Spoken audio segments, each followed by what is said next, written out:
Hello, VOD viewers. Right? We going? Let's make sure we're not ignoring YouTube this time. Ditech, what's up? We just had a hiccup. I don't know if I went live for a second there. I may have, because we were about to go live and then Jupiter shut my computer off. Then I restarted everything, thought it was fine. But I guess it reset some settings, so then I had to stop the stream and then fix some of those settings again. So I will take a moment here to make sure everything's working.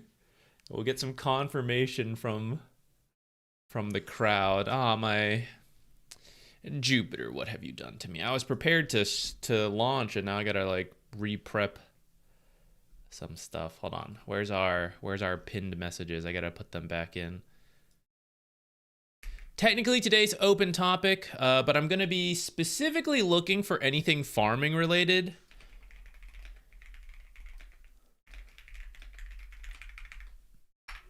Because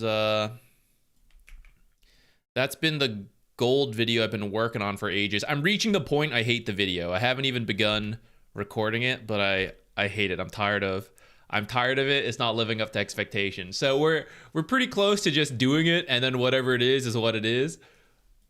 So now I actually probably won't have too many live examples in it, just because it'll exponentially increase the time it takes to make the video. And I think it's pretty explained without needing the examples. Thank you. But I hope to. At the age of 35, Michael Jordan won his 6th championship. Is that true? Dang. NPR, thank you. All right, Twitch notifications are at least working. Confirmed. Thank you, NPR.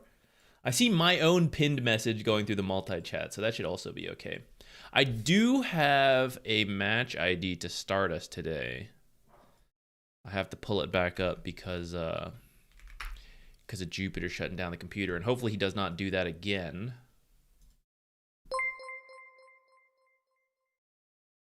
Testing bits 2.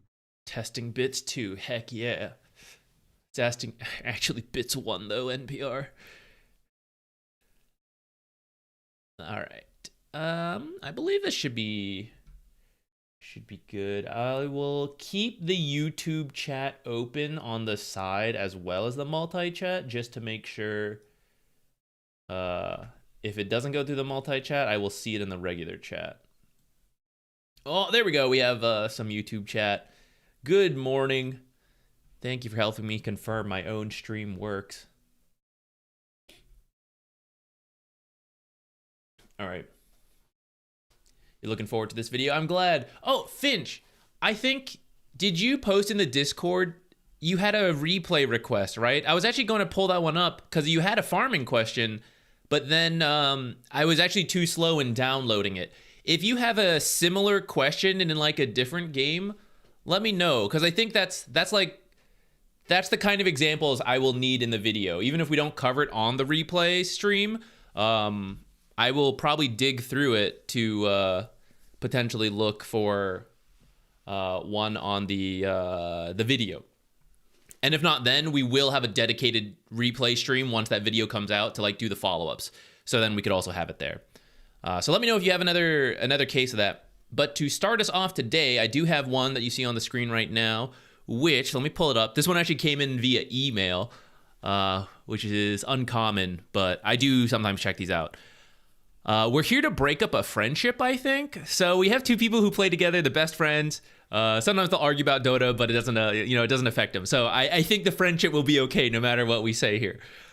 So we have support Hoodwink and then a mid lane SF. And the Hoodwink feels like before the friend talked and then it's like, oh, I don't know what's going on, so I'll just go with him. But now he's learned more about the game, and so now he's like, wait, I think I disagree with this. I think like this is the right call. So he wants to know like, oh, is the SF just like, he can now see past the veil. He's like, I see the truth now. Is that what's happening? But then I pulled it up and I'm like, oh, we have like, there is a rank disparity, Guardian to Legend, but that doesn't mean the Guardian player doesn't know more, especially because you've been watching the videos. You could be on the way up in the climb. So I'm pretty interested in this one. I think it should be fun. And he highlighted a couple moments in particular to look at, so it shouldn't take too long. We should be able to like jump into the moments declare which friend is more correct. Okay. Let me...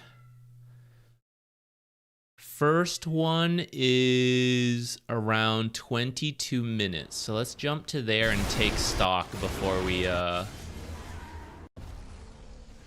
read further. Okay. Friends got me into Dota. Nice. They're all Legend Ancient. I've been playing with them to learn, but matches are very rough when I play alone. The games are completely different. Do you think I just endure those hard matches and learn proper Dota instead?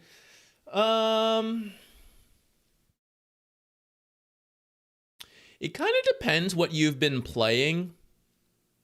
Because the thing is, so even in full party games, which are a little bit more, you know, proper Dota, you got friends who are listening and communicating. It's like more of a team game compared to like solo queue chaos. But there are elements of solo queue chaos that go into team game, like friend group Dota, and vice versa. Friend group Dota that goes into solo queue stuff.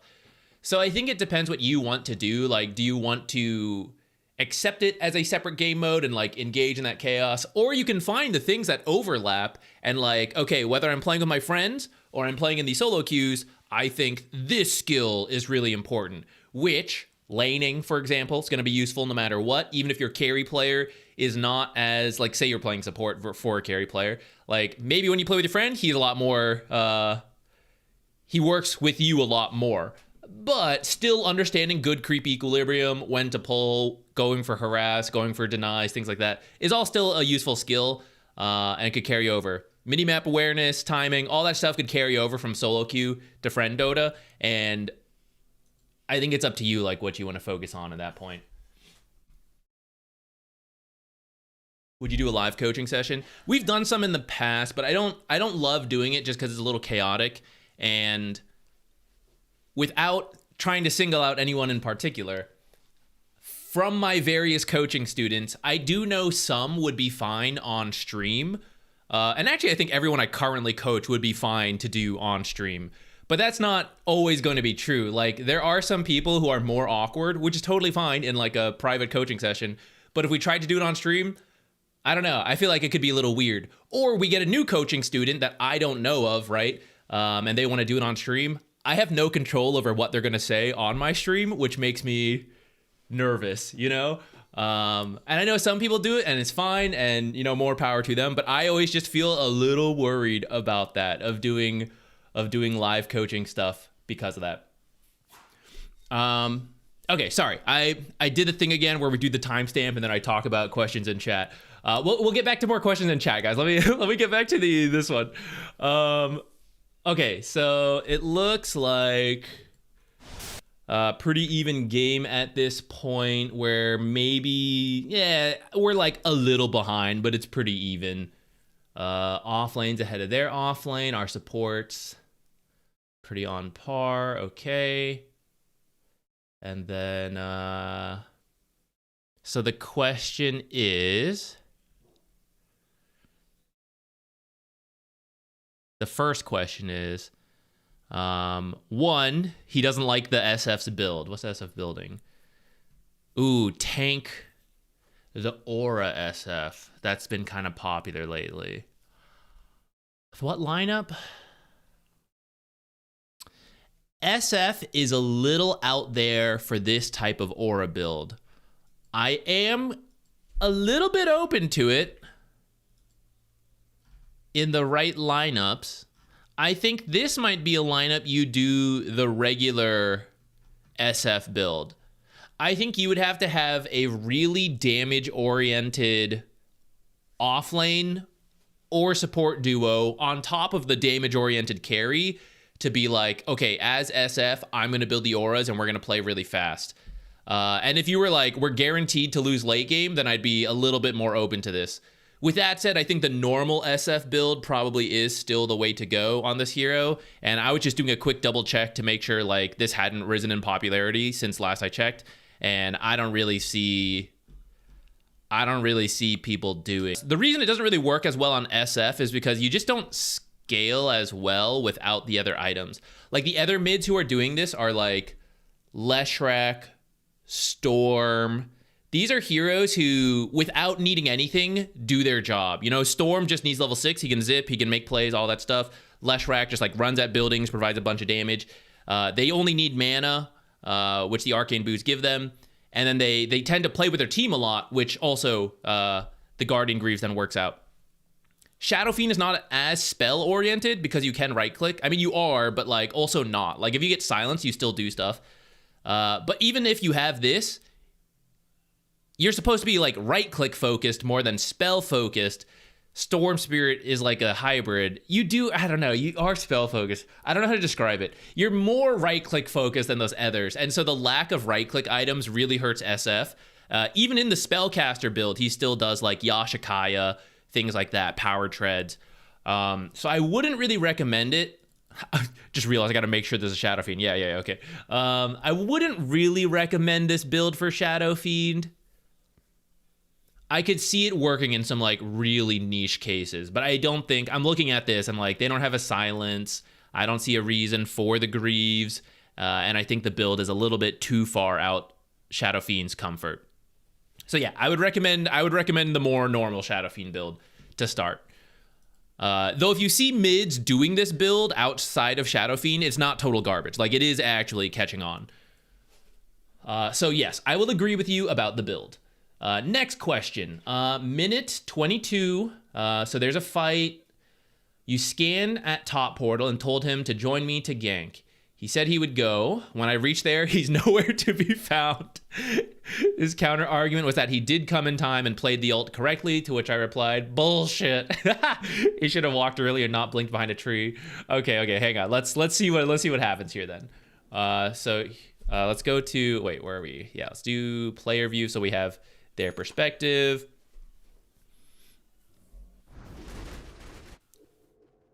Okay, so Shaman and Hoodwink are thinking about going over.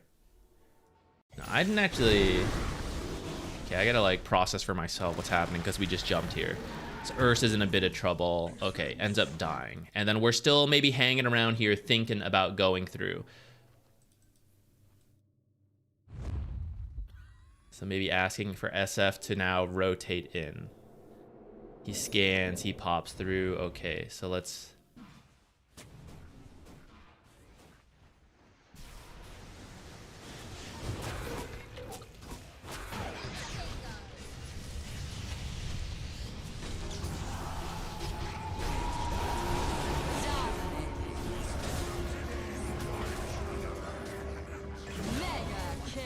Double kill. Unstoppable. Triple kill. Okay. Up to there, the fight actually was kind of working out. It still seems like it's okay. SF dies. Ooh, chasing the wrong PL. So I actually could have killed the real PL. But in the end, if we... Ursa was dead from earlier and then respawn and join this. If we account for that, it's a 3 for 4 or a 4 for 4, which is actually not that bad. But maybe, I guess you feel that fight could have gone better if your friend was there sooner. So what I would say to that is as we come through here... All right, so I see Lich kind of moving in. We need to get here quickly, so we should be like zooming down. And they should actually be a little bit more careful here. So you guys see this. I think you're still smoked right now. I think this is a bug. I believe you should be smoked right now. So at this point, you don't have to go. You just see them and you wait. Because for anyone who's going to start a play, any initiators, anyone before you jump in, you have to build the habit where you look at the minimap. Because once you go, I know it's hard. You know, like once you're in the middle of spellcasting, it's really tough. So when you're smoked, when you're like waiting on one side of the trees and a ward's revealing the other side, they don't know you're here, right? Really good habit. Look at the minimap and say, I'm going to jump this invoker. Can these guys react instantly? And these guys are pretty far back. But we just kind of like send it immediately. You know, we like run in, bushwhack, and then Shadow Shaman's also jumping in. So like, here's the jump. Okay, our cores are gonna do damage. They're over here. And I don't think we can really blame them, because while you guys were coming down, we weren't sure how many heroes were here, so they were kind of like waiting back, waiting for you guys to run in. And I actually think that's correct. And then as you guys see them, then you give them a second to like run in. And if the fight is forced, you take it. But because you're smoked, you see them, they don't see you, so you just keep waiting a little bit. And then when everyone gets close, then we start. Or if something gets forced, it gets forced. But I actually think we are starting the fight a little bit too soon. SF blinks about as close as he could from where he was. You see he blinks here to here. So I don't think that, let's say he walks a little further and then he blinks right on top for the Requiem. That's maybe okay. I also think he could just Requiem. This is the mid invoker, right? Yeah. So if he just used Requiem, I would say it's acceptable. It also kind of looks like he doesn't need to. So there's one raise, two raise. And then here's where the Guardian Greaves build kind of backfire on Shadow Fiend, because it's like if we didn't do Guardian Greaves, we'd probably have Power Treads, Yashikaya, maybe the Blink. Yeah, it looks like he'd have enough money for the Blink. So let's say he'd have the Blink. So Power Treads, this is a Yashikaya, and then you still have the Blink. And then you're like 1,000 gold extra. So the two raises happen a little sooner, and then he starts right-clicking with a Yasha. And that's like, it just fits the hero. All the abilities are getting used. And then the right click with the souls is being used. The Guardian Greaves right now are really not doing much. I know because they're on cooldown, but also if they were available, heal. No one's taking damage. Which goes back to the idea is like, if my whole team is like heavy damage dealers, Hoodwink, kinda, but Shadow Shaman is not, and Mars is not. He can bring some damage, but he's more of a playmaker than a damage dealer. So Shadow Fiend's job is to be a damage dealer this game and be enabled by the Shadow Shaman and the Mars and then the Hoodwink Bushwhacks. But this is like a team aura build. So that's going back to the build. That's why this feels a little awkward in moments like this. Hold on, after you threw the spells, what happened? You threw the Bushwhack. I'm not going to worry about the exact placement. I think it was possible to catch both heroes with the stun, but I'm not going to like sweat it too much. So then you were charging up. Fired a little early. After this, you should actually be moving down. I know we have the power of hindsight, so I know Legion is going to come here. But also if we look at your map and we think about where could the enemy come from to join this fight, it's going to be over here. This side. If they're not already in the lane, I guess there's a chance they come from over here, but I don't know why they'd be over here. It's probably coming from this side. And as a support, I still have Atos, I still have Arcane Boots, I have a Lotus to use on teammates, and my abilities are not that long of a cooldown, so they're going to be up again, and I want another round of spells. If you know the enemy team is not near here, then you can stay where you are. But in the odds they do come, and I don't want to die, I got to spend this time repositioning so that when my abilities are up, I'm still alive. And then here's where the raises were happening. When he sees Legion, let's see. I think he started the Requiem. Yeah, and then the Mars is able to join with the Blink because he was still spending time running in.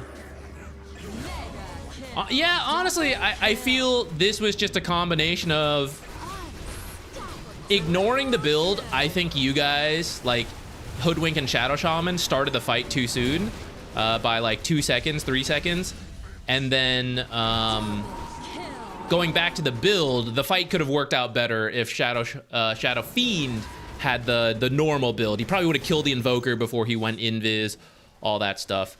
In the end, though, I still think it's like not a bad fight for you guys. I don't know if you need to like argue too much over it. With that said, it's not bad to like critique each other and like, how can we do this little fight better and all that. Okay, so that's one fight, and then you have another one at 30 minutes. Okay, this may be a good spot. And this one, we took Roche, and I said to stay in triangle to push 2 lanes and maybe high ground.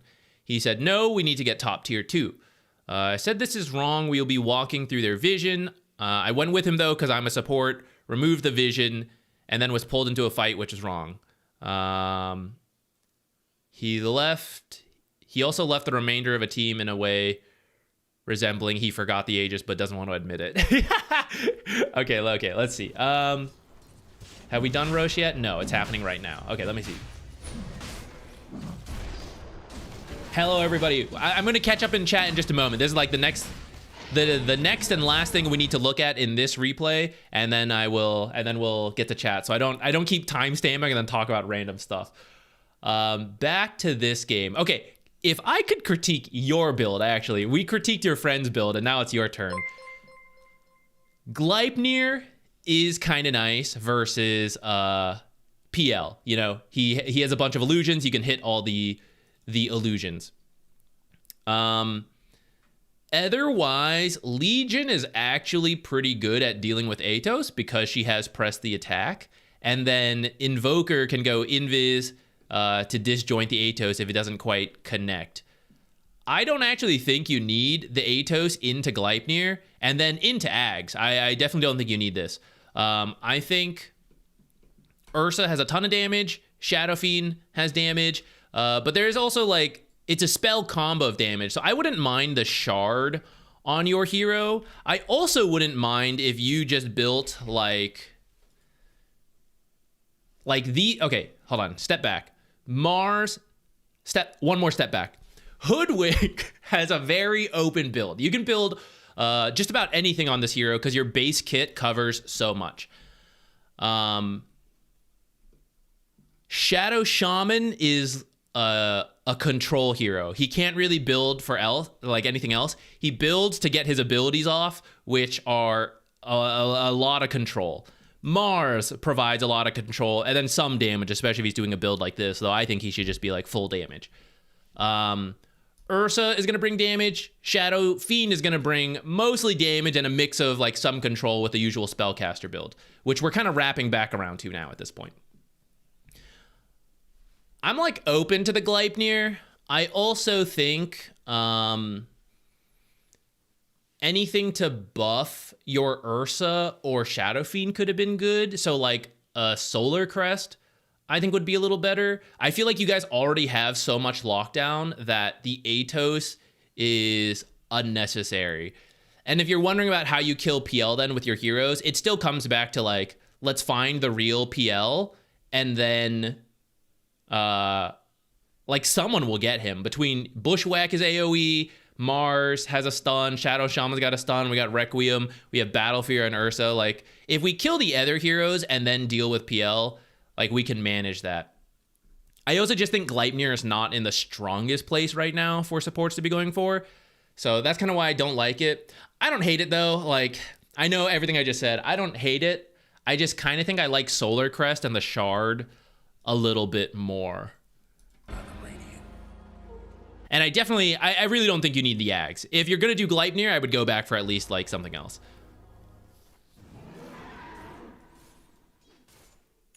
Okay, we do have really good vision down here, and I would agree you don't really need the top tier 2. However, I would also say you guys don't need to beeline to the very first hero you see. You guys have 5 minutes to find a play that is good, and you guys are like rushing to the very first thing you see in front of the enemy base, which is pretty bad use of the Aegis. If anything, you should just like farm this stuff and watch to see if anyone goes out this way or this way. Or if you want to go with your friend's plan, let me show you what it's going to look like. You guys have this outpost. So you all walk this way, or you walk back to the Twin Gate. You walk whichever way, right? As a team. And you have so much vision up here. You leave the area, you show yourselves here. The enemy team goes, oh, we have space, we can move out. And you see everywhere they go, because you have way too many observers here, actually. Separate issue, but you have 4 observers up here. So you will see the supports coming up to D-Ward and be able, like when they show here, you could all TP to this outpost and make it in time to kill a support who's like attacking your observer twice here. They kill this before you get here. They walk further in. You got another observer seeing them, so you can still TP here, right? Oh, we see him go this way. You're getting this one. They're getting like further ones, right? You can all TP here and run here. Or from here, you can just keep going Twin Gate and then go back into this area. So you actually can leave this area if you guys want, and then just come back. The wards are not the best for it, but conceptually you can still do it. All right, We kill Legion. It does work out. No creeps to push, though, so then we all scatter. And this is where you're saying, let's stay here. I don't mind, though. Without Legion, you guys can move in here as long as you guys all do it as a group. Arena on PL is a choice. Use Acorn Shot on the cliffs because it gives you high ground vision, so your sentry should go on the low ground, and then Acorn Shot the cliffs. Okay, so now you're trying to start the fight. After these guys whiffed, now you're trying to start the fight. And maybe you didn't notice because you were a little bit, like you were on a different page. You should have seen the arena get used and everything, right? So then we don't need to force a fight anymore. Even though she is still dead, she's dead, and then this guy is effectively dead, right? Like, what does he offer now? I know he still offers some stuff, but like, it is reduced. It is in front of the tier 3. And let me tell you guys, you win this fight. You actually completely team wipe them. They all buy back, and you kill them again. What are you gonna do, right? This wave's over here. So you're not taking this tower, you're not taking this tower. You can wrap back over here, so actually you will be able to do something. But you're taking a really dangerous fight, sandwiched between 2 towers, and you can't even push, like, the area. You're gonna have to move somewhere else. And if in the middle of this fight, anyone has pushed out this lane or this lane, then you're all gonna have to spend the time running backwards. And you're probably not gonna team wipe them, right? I was doing a really exaggerated example.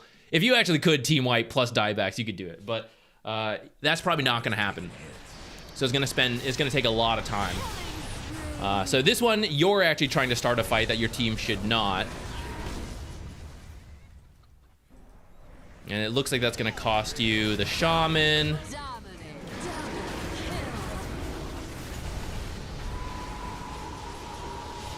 Shadow Fiend did leave. I don't hate it though. Honestly, I think you guys should just back. Because, like, at this point, okay, you have Aegis, right? So Ursa's got 2 lives.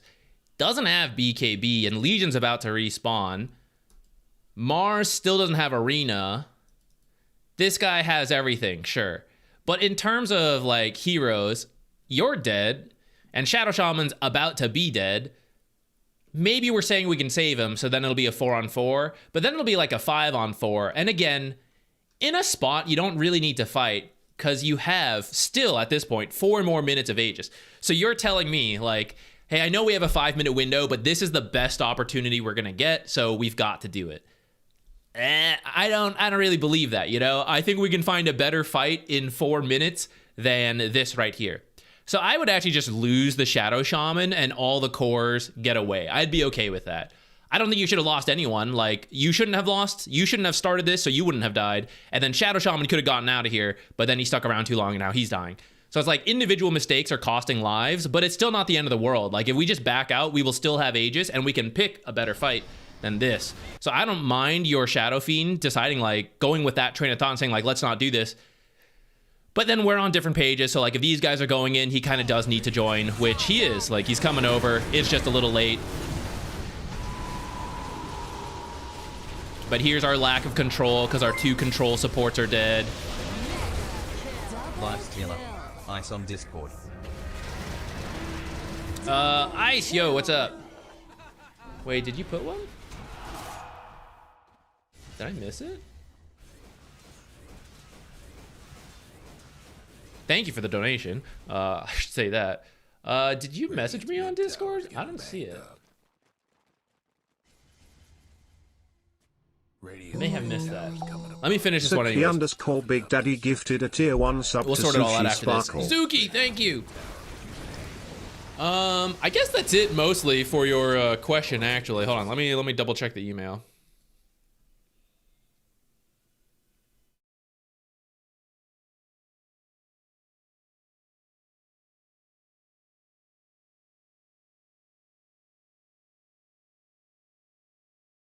We lost the game after that, and he said it was my death up here that led to that. I mean, we'd have to like watch the rest of the game, which it looks like there is some. This death, I will agree in the sense that you didn't need to do this, so we could avoid that. But then your team can just fully retreat. So I don't really think it's on you. Like, everyone's gonna make individual mistakes. So like, if this is yours, you know, okay, that's yours. His might be, you know, his build that we were critiquing, right? And although I critique your build, I think your build's better than his build, right? So I wouldn't really call it like the end of the world. if your team just gets out, the reason this is a problem is because no one gets out. Everyone goes back in. Your friend did try to get out, but then these guys went in. And I guess at that point you can be like, oh, well, they went in because Hoodwink went in. And it's like, okay, that's true. But is that Hoodwink's mistake or is that their mistake following Hoodwink's mistake? You know, I don't really know if that's important to like get into that level of nitty gritty, like determining whose fault it truly is.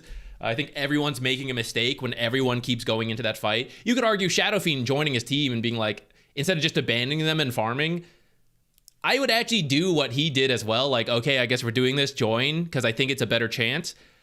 But some people would say he still shouldn't do that and he should actually farm elsewhere and just keep getting stronger and try to carry with the correct decision later. So,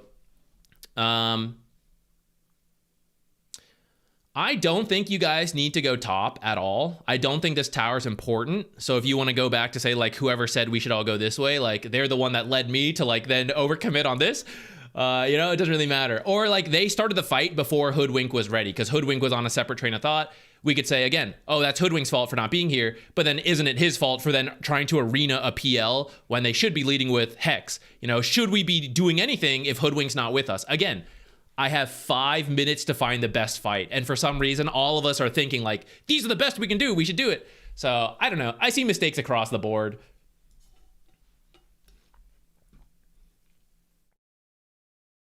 Okay, let me catch up on chat, guys. I'm sorry. We were doing the replays and I missed everything going on.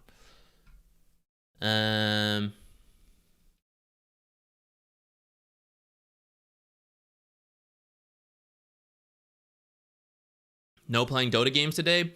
Soon. I am working on a big video. It's getting big in my head. Maybe it'll be garbage in the end. That is the last big guide I want to make for a little bit. I am getting very busy. So there will still be some YouTube videos, but they'll be like smaller in scale. They won't be this kind of like super in-depth, massive PowerPoint knowledge dump. That is kind of the hallmark of the channel. The guides. This is the last big one I want to make for a while and then sort out a bunch of real life stuff. I gotta get married, gotta move, gotta do all this stuff. So there's a lot. So I want to finish this video and we'll do a lot more streaming and playing and then cutting smaller videos out of that, smaller guides, things like that. And maybe there won't be as many actually. We'll see what the balance ends up being. But until then, I'm letting myself not play as much and not do as many streams to try to finish this video. Love the videos, first time catching the stream. Welcome. Sorry I ignored you for however long that was. Sometimes that's how it goes here on the stream. I get caught up in what we're doing. Welcome to the stream. Thank you for dropping by. I went from Herald 1 to Crusader spamming position 5 Dazzle. How long will this realistically work for? It'll work forever. As long as you keep improving at Dazzle. You can't just like mindlessly play him, and you might be going up a little bit, like let's say up to Crusader. If you're doing it mindlessly, eventually it's gonna stop. You keep playing Dazzle and you keep focusing on improving things, not just about Dazzle, but about Dota as a whole, it'll keep going up. There's no reason it'll stop. Hey Airmeow. What mid is easy to play and have impact? Dragon Knight is the first to come to mind. I think he's super safe in the mid lane. I think you can just like push towers. Like, oh, I'm not a mid laner. I don't know how to rotate. Every time the other mid rotates, go take the tower. Just like shove in the lane and take his tower. Work towards, there's a couple different builds, but like, let's say you need playmaking, you build a blink. You blink stun people. Let's say you need damage, you can do that, right? I think Dragon Knight covers a lot of bases, very safe. Who else? Viper and Zeus are mechanically relatively simple. And a lot of people look to them to be the easy mid laners, you know, like Viper press Q on the enemy, Zeus shove out wave and jungle. And that's kind of true, but I actually think they have a surprising level of difficulty, which is that Viper has to be winning his lane.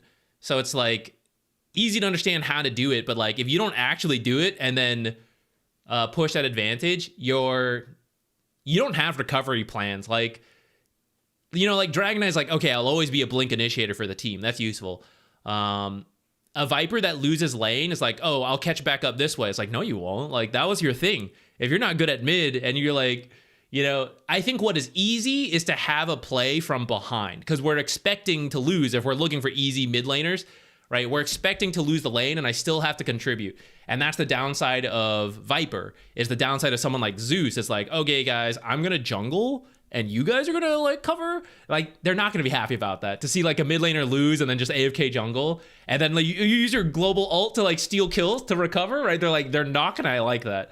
So personally, I think mids who can do things from behind are the way to go. They're easy in that sense to me. So someone like the Dragonite. Who else? In the current meta, this isn't up to date, but we'll just use this to remember. Tiny could be okay. Blink Avalanche Toss is always useful. If you want to learn how to play Ember, he's a little tough, but like he can do something every single game. Same with like Storm, but again, the degree of difficulty. They're easy in the sense they can always do something every game though. Pango just got nerfed pretty heavily. So did, I guess Sand King's not as bad.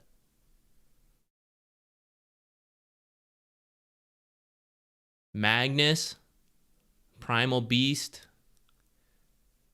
I feel like they can always do something. Maybe more Magnus than Primal Beast.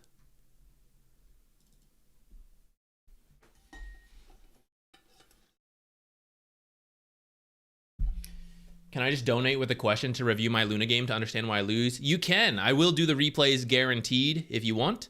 For example, someone did that ahead of you just now.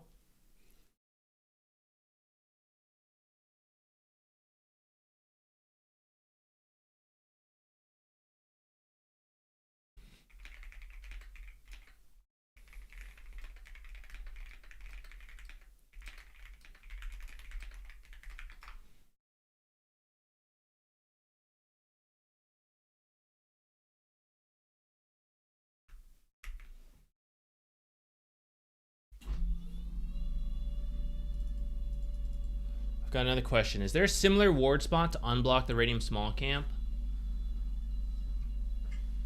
Like the ward on the cliff in the trees used to unblock the Dire Small Camp. Not really. It's one of the... Oh, I guess we gotta get to the replay. It's one of the differences in the map, which is that the pull camps are a little different in the side lanes. From the deeps. So you're talking about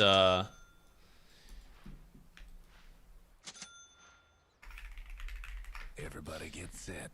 you're talking about this spot, I think, which you can place without cutting a tree, and then it covers most of the box except this bottom left, so it's a pretty good spot. And if you can cut a tree, you can actually cut this tree to like put it in further and actually cover the whole box. Though, actually, if you didn't know, there's now another spot like in here. I guess not like, this isn't that new. It kind of existed before. You can cut this tree and then also stick this in here if you want to do that. If you have a Quelling Blade, if you're playing with a lane partner who can do this kind of stuff, you can also do this. On the Radiant side, there is not an equivalent just because of the spacing of everything, right? It's like the furthest you could put it here, it's like somewhere around here, which is still kind of out in the open. Furthest down here, you know, you can kind of like, you could like put it near your tower, I guess, which might help you protect it, but it's also kind of in the open, so they could just hit it from here if they're ranged, here if they're melee.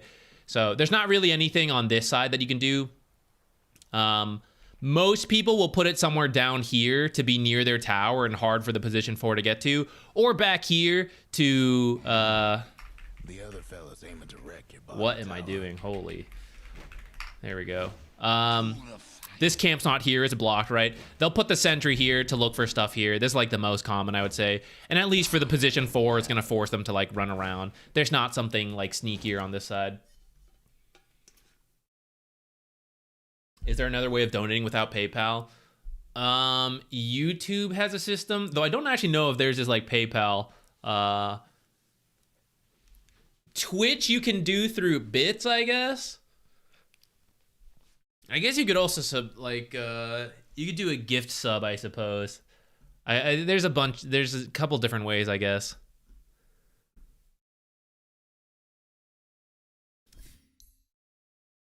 You also don't need to, for the record. I didn't quite say, but we do randomly pick from the chat. So if you just want to like try your luck on it, that's also okay. We do that when we don't have the... for the people who do want to donate, I'll do those guaranteed. And then once we're done with that, we pick them randomly for chat. So feel free to just, you know, like wait for that. That is also totally fine. Please feel no pressure to have to donate.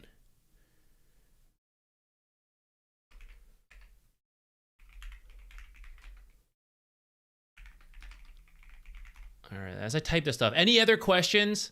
Let's try to reduce the amount of times I start a replay and then start talking about other stuff. Any other questions we can quickly go over, and then we'll hop into this replay. Let me know.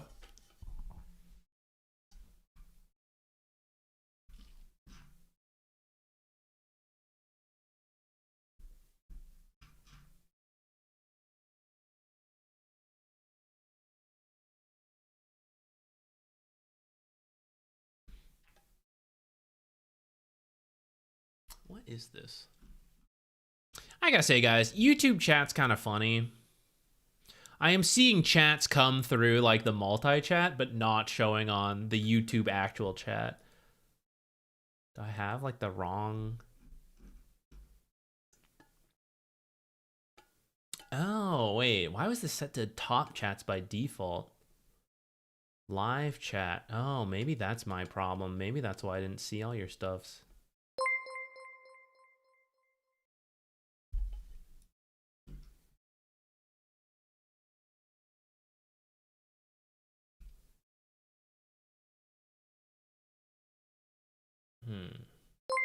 Okay, I think I'm seeing more stuff go through.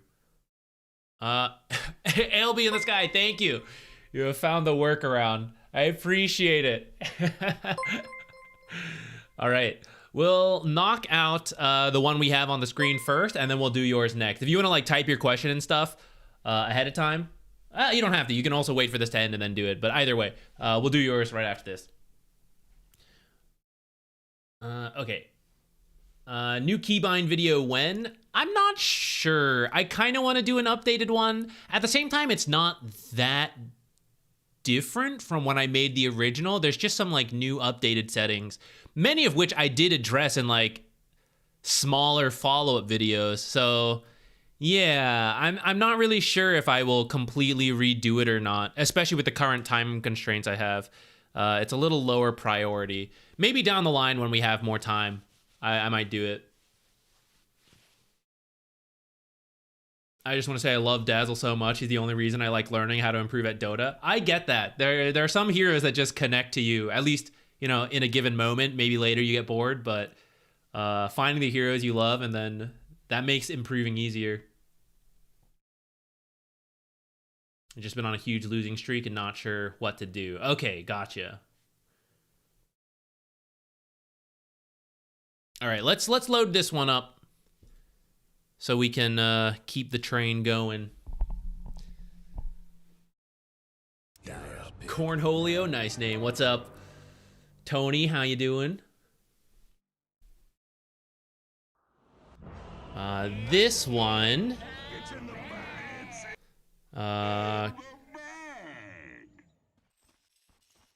This is most played here. We've done some replays for this this person before. So we critiqued some like lane management stuff, and it looks like this is kind of a follow-up. Some lane management, choosing the right mid to late game fight to join. Clockwork was very mad at me the whole game. Oh no, because I didn't participate in the early game fights in my safe lane, but I thought they were too dangerous and I wanted to focus on my item timings. I thought they were too risky and prioritized hitting my item timings instead. Curious if I made the right choice. That is for sure one of the hard parts about playing carry, is figuring out when you should be fighting, when you should be farming. I would generally agree with you that Lifestealer focusing on hitting some of his first early timings is probably better if you think the fight is no good. But yeah, when that happens, I will take a look and we will decide. And away we go.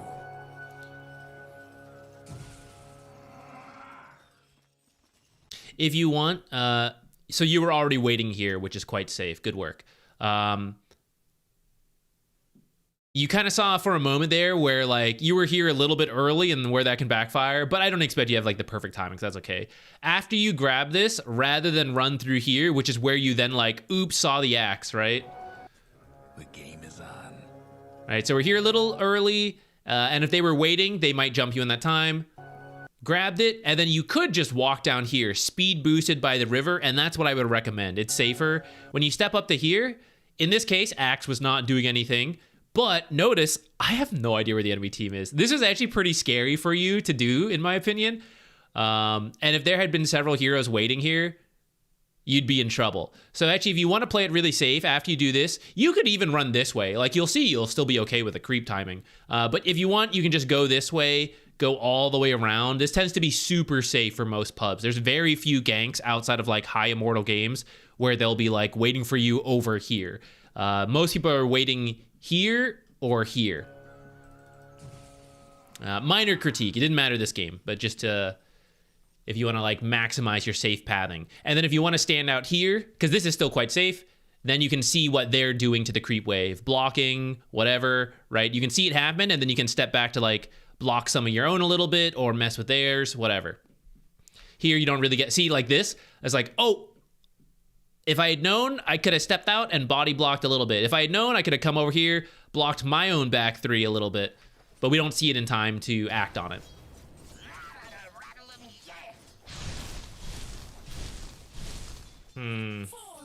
Thank you, Lich. Little, right here, this one, getting low, we can start hitting it. If you don't, it's sort of okay. But see how like far back you are? I would ask why you feel you need to be this far back. Because Lich is on the other side, and he actually just showed he took Frost Shield level 1, so that's his one ability. And then he used it on the creep wave for whatever reason. He can't do anything but auto attack right now. Which, if he does, he might draw creep aggro if he messes up, which would actually be... It's usually good for me, although if you're this close to the tower, sometimes it can backfire. But I actually think you're fine. Like, when it comes to Lich, I don't really care about him right now. Axe, okay, I don't want to take free hits from Axe. But at the same time, I can be here and still not get hit by Axe. You know, if he walks up, I can walk back. If he starts attacking me, he's going to draw creep aggro first. So I don't think you need to be this far back where you can't hit the creeps at all. Right now, where we're standing, what if Lich launched an auto attack from Fog of War to this creep, and then Axe and Lich both attacked again? You know, depending on your reaction time, will you make it here in time to get the last hit? I don't know. So the closer I can stand, the better, in case they do any of that stuff. But also, if they don't do any of that stuff, I can just be hitting these creeps right now. I can either be, because if I let things go, this creep and this creep are both going to enter death range at about the same time. So I'm going to have to choose between last hitting and denying, which you should choose last hitting, but I'd kind of like to go both. So if you can go for the deny on this first, then go for this, you can get both. Of course, that means Axe can also contest you on both, but then it just comes down to like, I believe I can do it. And if you don't believe you can do it, like, oh, Axe has better damage than me, I'm not going to get both, then make him pick.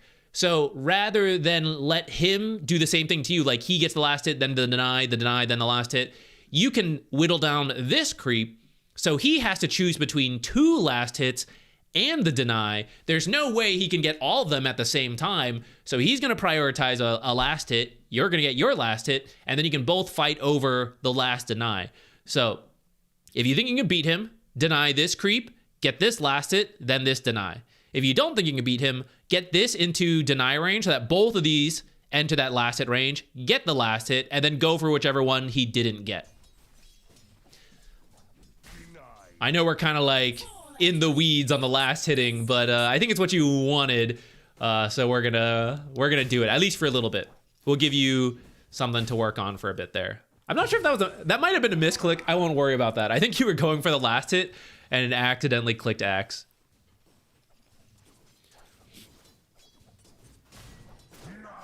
Okay, so another moment. And I think more of this will come naturally over time.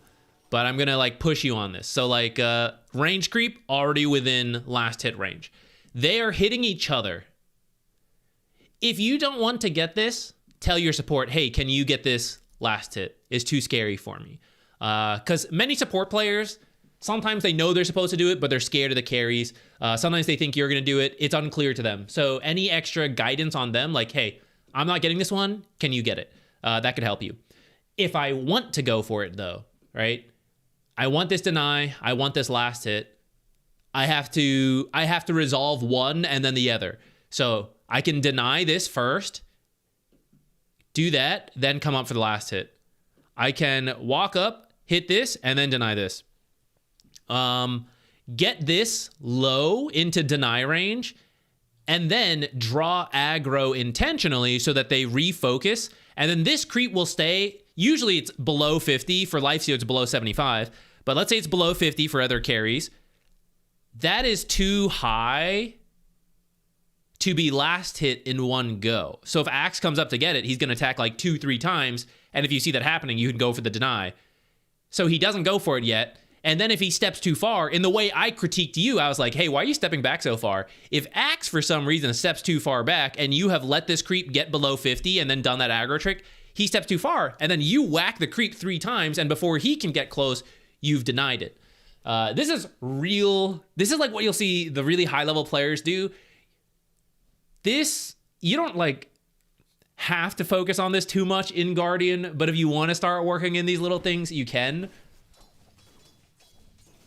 But you can see where it costs you, right? Because you end up waiting, they both get low at the same time. So you go for a deny, he gets a deny. So it's technically equal, but there are little things you can do to get both potentially, which is obviously a little better.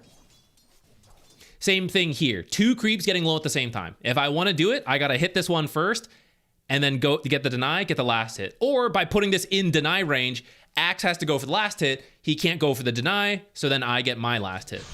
If I wait, then potentially both can happen at the same time,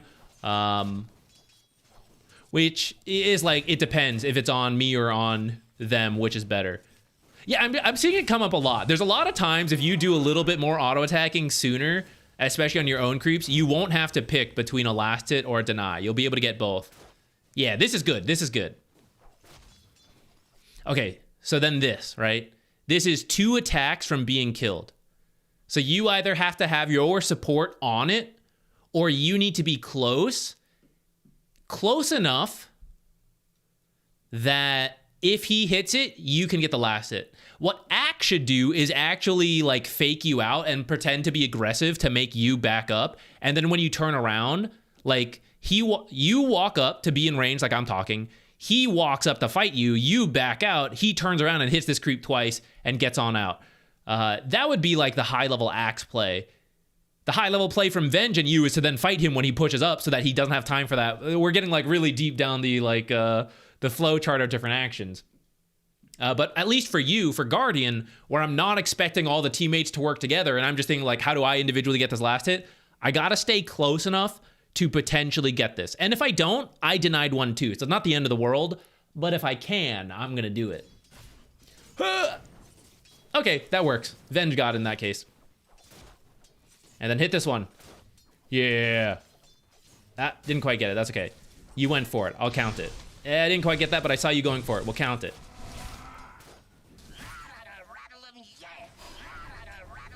I don't think you actually need to use your stick there. I think you continue to hold it. Hit this, hit this, hit this, hit this, hit this. See, you're waiting too long. So close. So close. You know, you almost missed that last hit. You actually got it. But make your life a little easier. Don't push it so far to the edge. Hit your creep a little sooner because he also left. What's he doing? I don't know what he's doing, but make him be punished for this, right?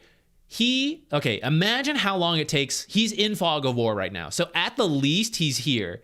And he has to run in. Maybe he's further back for whatever reason. I don't know what Axe is doing. He's full health, and he's not on the creep wave, right? So start hitting this creep and make him panic and go, oh shit, I gotta get in the lane. I gotta like run over there, you know?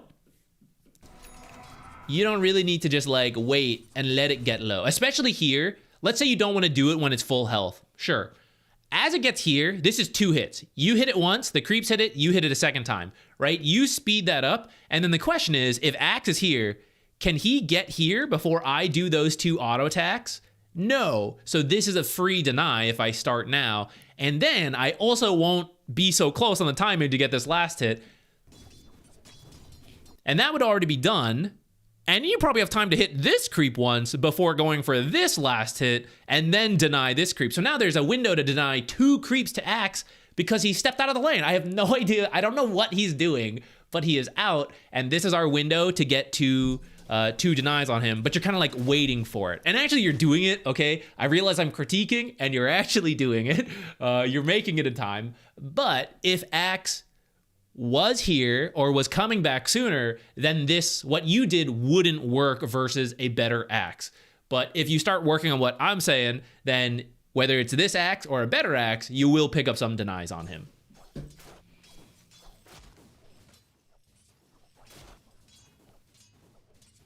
There's another one, right, where it came close. We'll stop after this because I know I'm starting to like repeat the points a lot. But here, because we waited, it became close. And because we actually attacked their creep once, it made it even closer. Before, it was actually going to be okay. It was just going to take a while. But you just hit your creep, again, 2-3 times, get the deny. And then you can just focus this creep afterwards. You get both deny and last hit. I think you are trying to prioritize last hits. And I will say, for your current rank, you're actually doing quite well. But there's just room to do even better. So why not? All right, this is okay for you. This might feel bad. I'm losing these creeps, but your creep wave went under the tower, so it's actually not too bad. When this guy goes back to get the tower, you just come and get these. If he never does and he stays in this area while this is happening, you also just stay in the area and then eventually possibly do your own small pull. Kind of see what's happening to the creeps. I don't think you need to, and if you do it, it's probably a half pull. But otherwise, you just stay here and get XP, try to get some last hits if possible, because they're missing the same amount over here.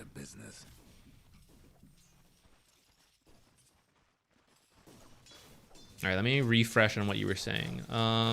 So I didn't realize, but it turns out Clockwork is mid. I gotta say, guys, the people who play weird heroes, it is always so funny to me when they get angry. Because, like, if you're gonna play, I'm open for experimentation, right? But a lot of people are not. So if they see a Clockwork mid, they are predisposed to be angry at you. I feel like if you play weird heroes, you have to be nicer for your own benefit. Like, I think if you get angry, then they're just gonna be like, what are you mad? You're playing Clockwork mid, you're griefing me. And then they'll report you. And then in Overwatch, people are gonna be like, Clockwork mid, that's griefing, report, you know? Like, I don't know. I feel like you should just be nicer if you're playing random stuff.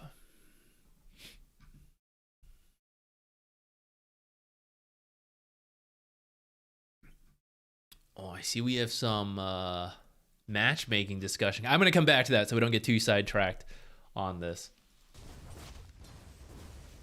Let me get back to your question. So we gave you a little bit to work on in the lane, and I see you improved on it since last time we talked about it. You're doing more deny focus, which is the last advice I gave you, and now I'm just pushing that a little further. Okay, so Clockwork was mad because he didn't feel like you participated, and we're talking about how to like get to that Radiance timing. Okay. This is gonna come up in the gold video, actually.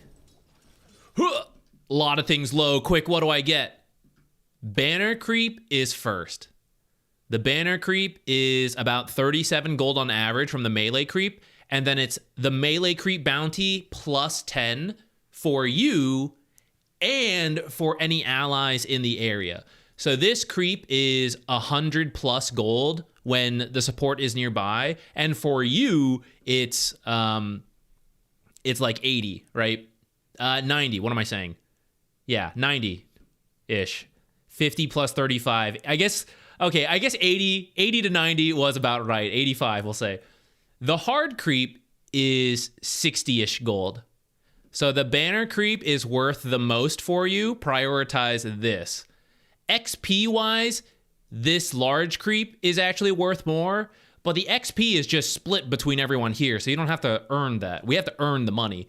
So the banner creep's the most, then the large creep, And then it kind of depends. It's usually the range creep. Some of the small creeps are like pretty close, like the potato creeps are pretty close. But yeah, the order here is this one, and then you're from there, do your best. You got kind of griefed by the potato speed boost. I think it's just something you didn't consider, which I don't blame you. But yeah, the boosted attack speed then killed the other creep faster than you were expecting.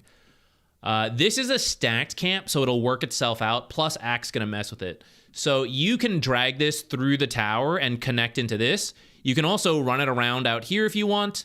I think connecting it in is probably your best shot here.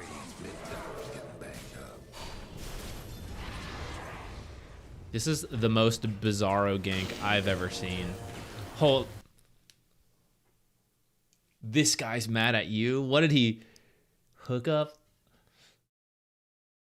I'm open to the hookup exploration, but I don't know. Ganking as a mid clockwork without expanded armature, without hookshot is wild. This is a choice for sure. This is a choice.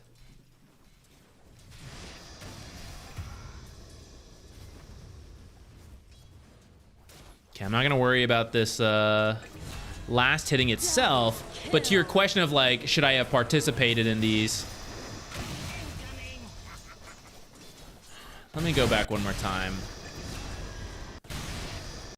I think this whole gank from Clockwork is bad, to be honest. But now that he's here, like, this is a wild decision to stay this far out when this whole creep wave's coming back. So that's bad on him, and I think good on you for moving back. If you want to give yourself more options, aggro this creep wave a little bit out of the tower so you can be like, well, if stuff happens, I'll come join. But if you really don't, and I'm kind of with you, then you just do what you're doing. I think Venge should be up with him more than anything else. Like, what are we doing? We're trying so hard for 200 gold. Double kill.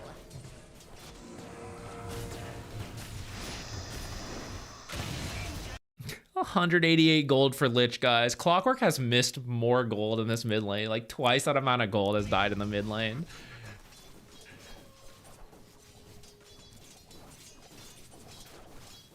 At this point, it's really hard. This is the last laning thing I'll talk about. Then we'll speed through the rest of your stuff, or to like the rest of your stuff. Okay, in this moment, with this amount of creeps, there ain't no balancing this, right? It's impossible. There's so many of our own creeps. So the longer we stick around here, we're not getting more gold, right? It's these 3 creeps and then we're out of here. So it's not like I get anything from waiting. I'm only exposing myself to more risk that they regroup, they bring heroes, whatever. So I want to deal with this as fast as possible. And then, like, I can maybe get more gold by jungling or doing my own pulls, whatever. If you hit this, I know it's very tough because, like, all the creeps are hitting this. If you think you have enough time to hit the other creeps, you can do that to speed things up. So, like, hit the range creep, come back for this. If you really don't think you have time for any of that, then you can wait for the last hit. But you can see you did have time for like one last hit on something else. And then we get out of here. Time, minimap, boom. If this small cam is up, you can do a pull. Otherwise, we think about the hard pull. Fighting here won't really help you, right? Here's where you're slowing down your own farm, and you should have come over here. This is going to be in the gold video soon. Congratulations, you're gonna be in the video. Let me what time is this? 5:26. I should use this. I don't strictly need an example clip for this concept. I think everything, people are gonna be bored in the video because there's actually a lot of the PowerPoint stuff. I don't think you need any gameplay examples to understand what I'm talking about. But if I can work it in, I will try to. And I think this is one such example. Pushing tower instead of farming.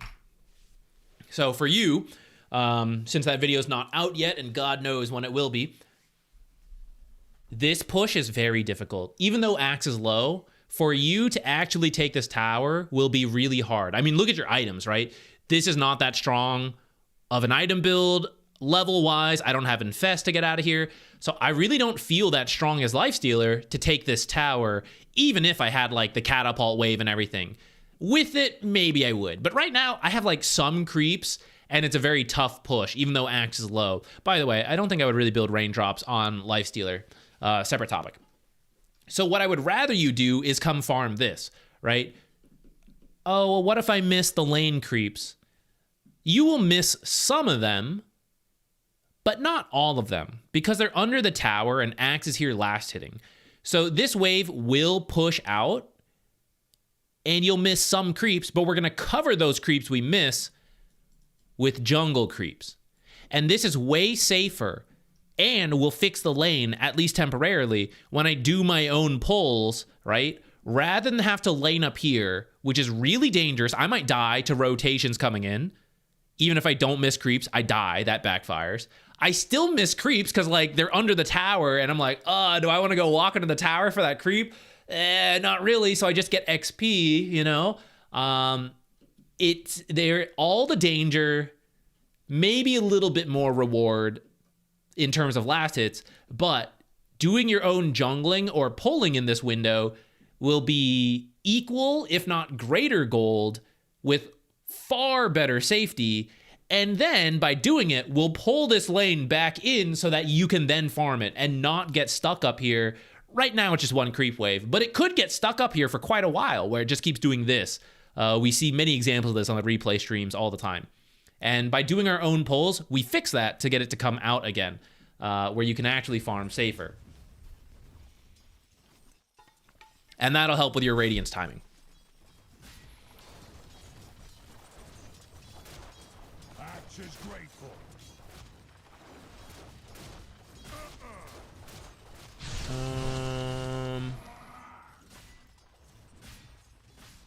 Yeah, this whole thing, you see the like back and forth, just shove this wave and then go pull.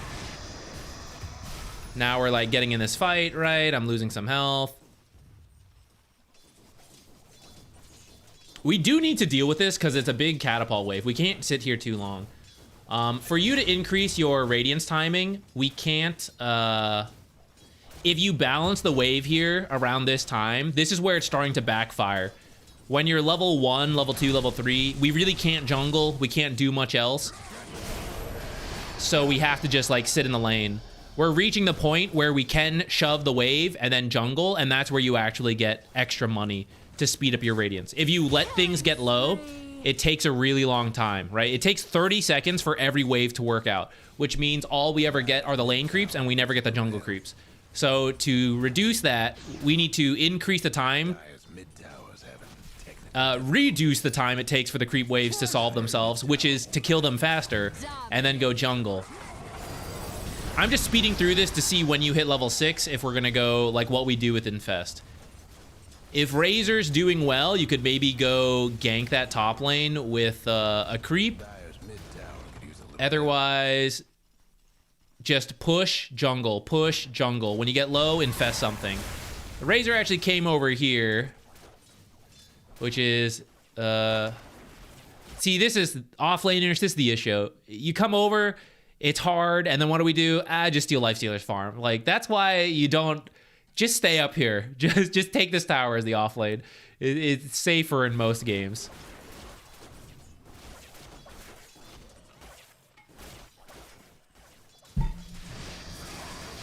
So would you say tower damage to push health from like 60 to 30% is not worth it, my friend?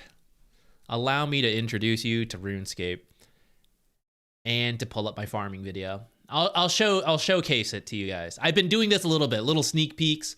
It helps me to make the video better. It also helps to explain stuff to you guys. I think I may have shown this in one of the previous ones too, but I'll actually give you some bonus info because I think I'm going to cut this out of the YouTube video because it's actually a separate topic a little bit.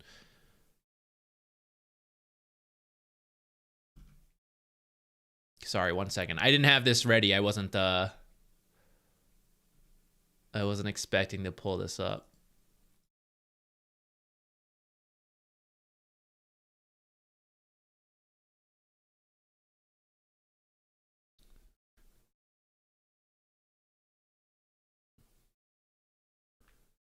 Okay.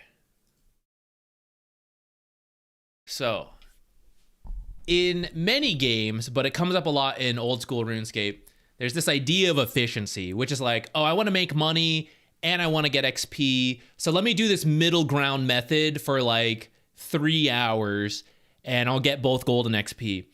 But actually, it would have been better for you to do your best money-making method, even though it gives you no XP. You just make your money for 1 hour, and then you use that money to do your best training method, XP-wise, and it usually works out. It's more efficient in the long run than trying to do that middle ground effort. So your question about like, well, should I go push that tower and chip it down a little bit? Sometimes yes, but until you actually take the tower, it does not actually do anything for you. You know, this isn't League of Legends where you get money for like chipping the tower down. You only get money at the very end, and it's 210 gold for the person who gets the last hit, if you get the last hit. If you don't get the last hit, you get 90 gold. So let's say you push up. You take 2 minutes to take the tower. You keep pushing up. You attack the tower a little bit. You push up. You attack the tower a little bit. You push up. You attack the tower a little bit. And we're assuming you are farming the enemy creep wave every time. So you're getting the full value out of it. Realistically, you're not. Because you've seen the position of some of these creeps. They're like under the tower. They're behind the tower. You're too scared to go get it. So you typically miss creeps when pushing the tower really early. But we're just going to pretend you get all the money. Okay, after 2 minutes, you eventually take the tower.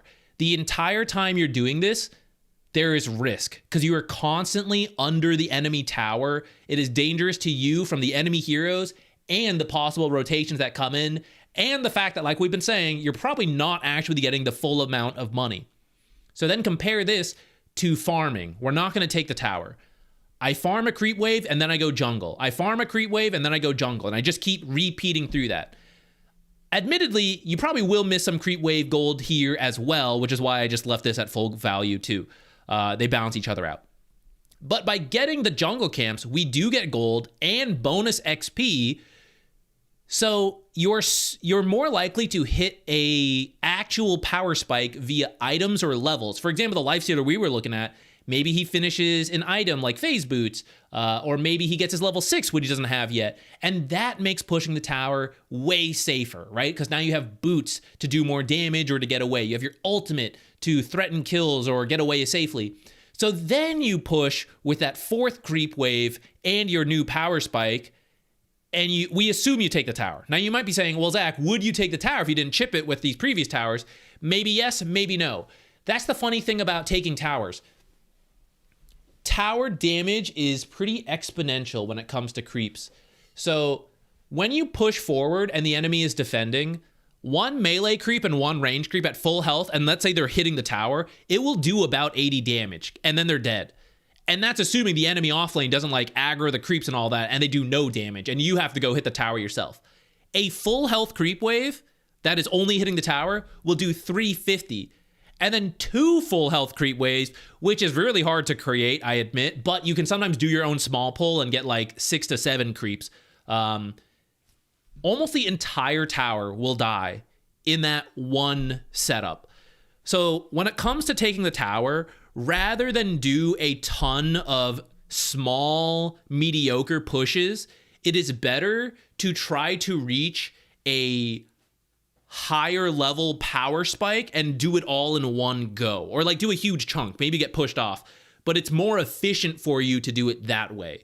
Plus, rather than you having to go up and chip the towers down, by constantly sending in creeps, if the offlaner ever backs out, the creeps chip the tower down for you, and then that's like, rather than you doing it yourself, let's say, maybe we go back to this example, maybe instead of 2 minutes of constantly pushing, you take the tower.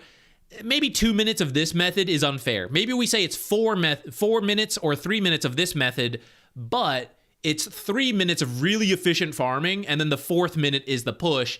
It'll still benefit you in the long run to do it that way rather than do this and then 2 minutes of farming.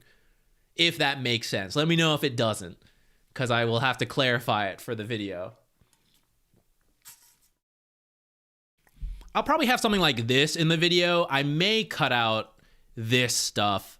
I was gonna have clips of like creeps hitting towers, but it's actually getting away from gold and more about like the concepts of pushing.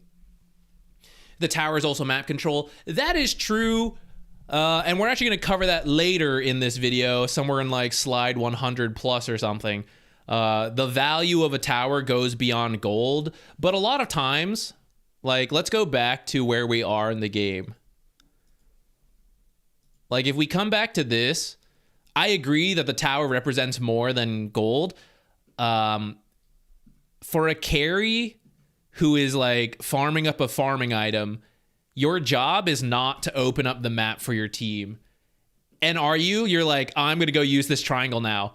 I'm a level 6 Lifestealer. I'm not. Now, actually, Lifestealer might. Like, you're one of the few carries who, off of taking a tower, you might actually come and steal their ancients and stuff. But most carries won't. Like, they'll take this tower, and then they'll still just be farming here. So this tower doesn't really open up the map for them. It makes them a little safer. But if you have to, like, hurt your own farm for multiple minutes, it doesn't really make sense. Like, oh, taking this tower makes me safe. So to be safe, I first have to put myself in danger for 3 minutes taking the tower. It's like, just be safe farming and take the tower later. Like, that makes more sense for more carries. And then you line up a really large creep wave and the enemy happens to be gone or you happen to kill them. And now you can take the tower much easier. Or you have people rotate over like the clockwork for whatever reason, pre-6 earlier. You know, like maybe it does work out. And then you have 3 heroes hitting the tower in one go with the enemies dead, right? It's usually better to look for that, like, optimal moment to push the tower in the laning stage, for the record, rather than try to force a bunch of mediocre attempts. Later in the game, you probably do have to force it, but that's a different point. We're no longer thinking about, I'm a carry just looking for gold. We're talking about, like, ending the game, and then we are looking for things beyond gold and all that stuff. Just join stream. Should position 1 avoid destroying the tower too early so they can farm? No, you don't need to worry about that. I think there probably is an argument you could make for it, but I think you really don't need to worry about it. So the logic is like, oh, I push the wave, and because this tier 1 tower is here, it kills the wave, and then we'll push back sooner. That could be true. At the same time, you could push the wave, and then the offlaner feels confident because this tower is here to hold it here forever, and then you never get the wave back, right? It can backfire on you. Even if you're winning this lane, you may not feel comfortable diving an offlaner. If most carries will be able to start jungling around level 5. Some before, some after. Some with boots, some with something else like Mask of Madness, but like most of the time when you start thinking about solo taking towers versus can I jungle, you should be able to jungle before you can, like, solo take towers.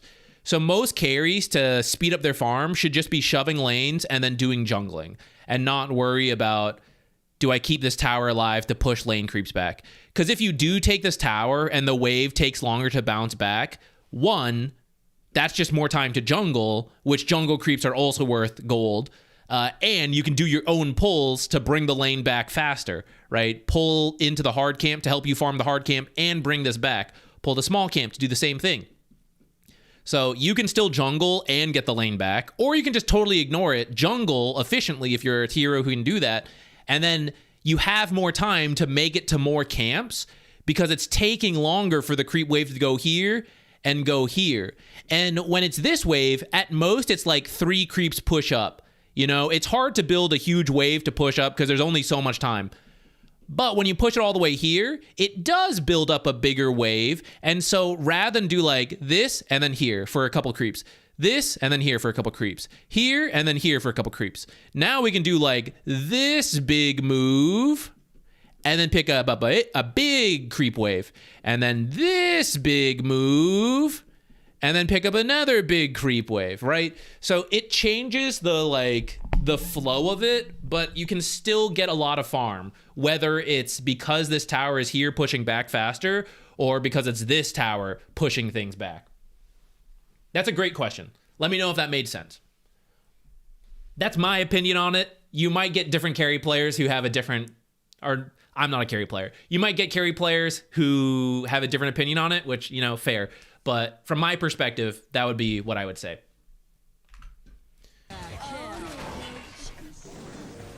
Did make sense? Great. Yeah, this fight does not look great to me. Though you do have Infest. You actually... I think you could Infest that Clockwork there, pop it for the kill, and then Rage phase out. I think you could have done that one. That would be like around here. Like, he's kind of low. I think you... Let's see. I think you could phase Boots in here, Infest the Clockwork, pop it to kill Axe and maybe Ogre, and then get out of here. I don't love that so much fighting is happening here, but this does look like one you actually could have participated in. Because you took yeah, you took Gore Storm, which is the one that does more damage early and allows the ancient creep stuff if you do that. So yeah, I think we could have used Infest there for the kill.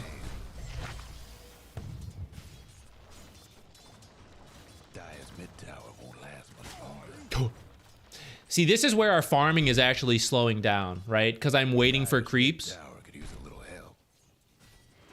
Oh, this whole period, not farming, right? This is where we just want to shove the lane and then go jungle. See, you're waiting for last hits, so I'm spending time here. I'm exposing myself to more danger. It's hard to say when this will happen, but it's usually a mix of you can jungle quickly, the lane is too dangerous.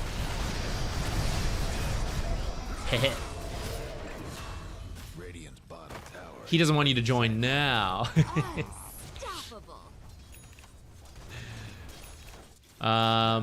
So like right here. Let's go back. Ignoring the Clockwork. Fight is done. I am Lifestealer. I want my Radiance ASAP. I am some other carry who wants my farming items ASAP. I don't know if I'm saying it that way. ASAP, ASAP, whatever. How do I get more gold? If I only wait for last hits, I get one creep wave every 30 seconds. How am I going to jungle if I have to wait 30 seconds and the next creep wave's there, and the next creep wave's there, right? I won't have time to jungle, which means I won't speed up my item timing. So I have to kill things faster. Under the tower, I understand waiting to try to get the timing right. So that one's fine. And then here, die, creeps, die, just whack them, you know? Start with the range creep. It's the most valuable. If I were to only get a single creep in this wave, I want it to be the range creep. And it looks safe right now. Heroes are dead. Axe is low, right? So before people can come pressure me and then make me lose the range creep, come up, kill the range creep. Plus, the range creep is what's going to do the most damage to your creep wave. So going back to the idea of taking the tower, by killing the range creep first, our creep wave stays healthier, which means they will do more chip damage to the tower. Which will speed up my time to take it later on. So Lifestealer shoves this, and then you pick which side. Oh, Zach, I'm scared of this side, actually. I think they're coming back. Okay, so go down here. You know, it doesn't matter. Carries will have the choice. If you can't do Ancients, you like come here, do this stuff. Oh, Zach, if I go all the way here, my creep wave, like I'm gonna miss stuff. That's why we have to shove a fairly healthy creep wave so it takes as long as possible to then push back into my tower. And that gives me the time to like make my way over here to make it to further camps. If I keep waiting, I never get to do that. So the longer you wait for stuff, then we just can't get more farm. Even these like small moments, right? Like I don't want you to stop attacking, and it should be the enemy creeps. At this point, I don't care about denies, right? So here we are. Okay, the creep wave's almost done. Time to go jungle. Oh, the next wave's here. All right, so we're gonna fight with Axe a little bit. I stuck around the lane too long, some more heroes showed up, and now I got scared. I got pushed off the creep wave. I had to use Infest. Okay, I'm gonna focus on last hits. I'm glad about that, right? But because I keep staying in the lane, I keep having to deal with heroes. I'm starting to miss some last hits because they're forcing fights out of me. Now I'm waiting here, waiting for the next creep wave. Here's the next creep wave. Right now the heroes are bothering me. This is really tough. They're gonna back out maybe because it's under the tower, right? So I deal with this. Great. Now I have to wait for the next creep wave. Okay, let's see what the next creep wave, you know? Okay, here it is, all right? Like we're stuck in this cycle because I can't deal with them fast enough. And I can never go farm other stuff.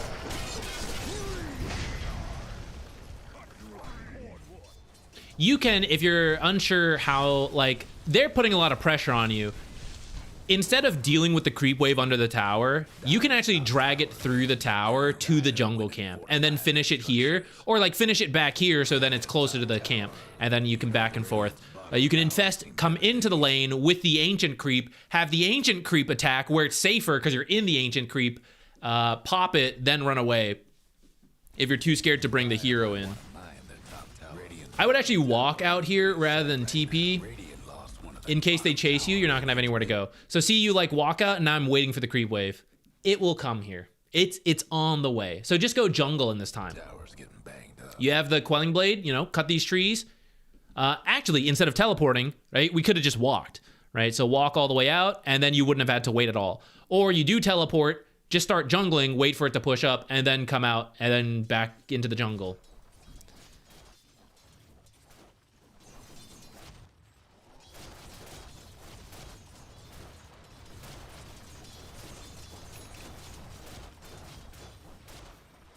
We're still thinking about denies at this point. And I know I actually told you to think about denies in the last time we did this, but it's more for the laning stage. As you get past, honestly, like the 5-minute mark onwards, you really start reducing the amount of denies to focus on your own last hits. It does depend on the game a little bit, but the tower is down now. So at this point, like, whatever. I'm certainly not worried about balancing the lane. I am just maximizing farm. And to maximize farm, I just last hit as quickly as possible and then do other stuff.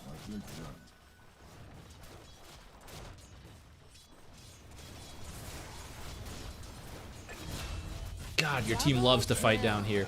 When you see your team coming, by the way, actually, this is separate from gold, but because your team is making this play here, and they're, okay, well, first they're doing mid. Okay, and then they start going this way. Let's say they get a kill. What are they going to want to do? They're going to want to take this tower. So speaking of those moments we talked about of like looking for opportune times to take the tower in one go, 5 heroes and a catapult wave is one of those moments.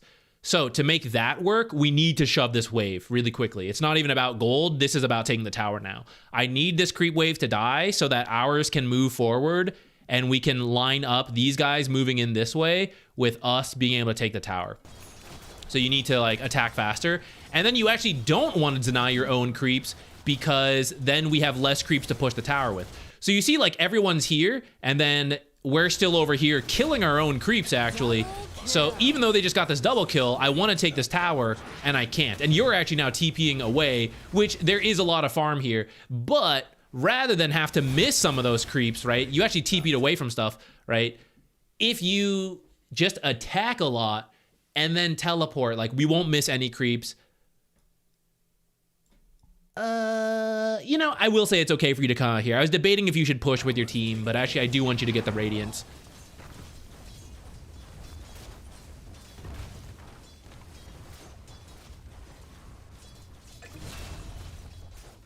Attack, attack, attack, attack, attack, attack, attack, attack, attack. I know it doesn't seem like a lot, but essentially every second you're not attacking in this phase, just count them up. It's like, oh, I didn't attack for 4 seconds in this creep wave. The next creep wave, there were 3 seconds I spent waiting to get the last hit. Add all those up, and at some point you start getting to like 30 seconds, a minute, right? That's the time save you could have had to like go do other things. I thought Lifestealer wanted to keep creeps by a safe lane tower for as long as possible and not push the lane, so he gets all the denies and last hits for each wave and also gets solo XP. So it depends what is happening in the game. And it depends on the phase of the game. So at the start, you definitely want to do what you're saying. I want to be by the tower, I want to get these last hits and denies, because I don't have the capability of jungling. I don't have the capability of rotating with infest, because I don't have it. I'm level 1, I'm level 2, you know? So I stay by my tower, I get a bunch of last hits and denies because that's the most value I can get from the map. As time goes on, you have to reevaluate. Is it my job to stay here and shut down the offlaner? Maybe. Maybe their offlaner is the key to the game, so rather than speed up my own farm, but give the offlaner farm, I'm going to slow down my own farm, but slow down the enemy offlaner farm, and he's the key hero. I am not the key hero for my team, so it's okay.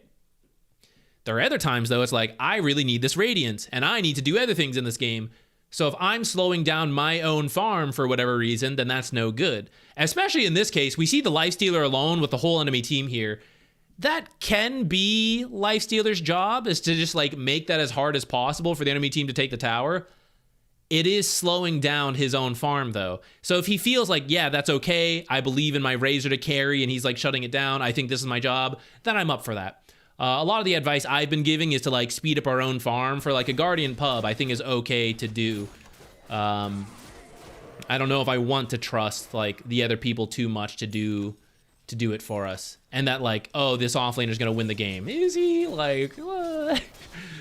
I think it's okay to give him some farm if it speeds up my own, because that's like the mentality of solo climbing. It's like, I am the best player in the lobby, so I give myself the best game, and I will outplay people I am giving some farm to.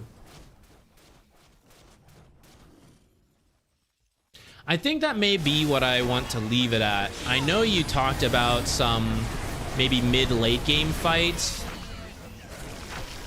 but I still want you to like, I still want the emphasis to be on the actual lane. This is improving though. We've done the classic like overcorrect. Like I told you to do denies, and you're like, I am going to do denies. So now now we gotta push back. I'm glad you did it to practice it, but now we gotta push back the other way a little, which is that once you can start jungling, or once the lane gets a little hard, we have to tone down denies, speed up last hits to then do other things, aka jungle, or gank with the Gore Storm. And then that's what's going to take a 20-minute radiance to 19 minutes. I talked about every time we're waiting for creeps, we're losing time, right? Up to this point, if we had attacked more, maybe you save 30 seconds. So now we're going from 19-minute radiance to 18.5-minute radiance. You know, just like repeat.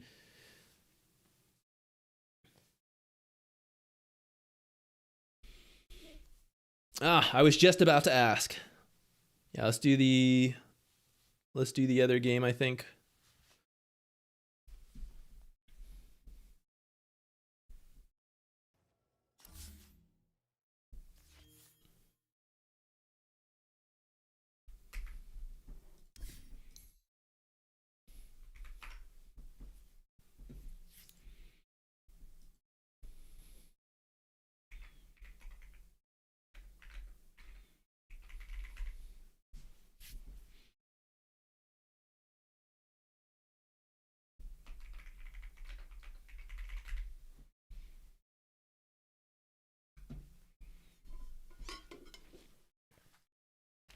Time to get water.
Okay.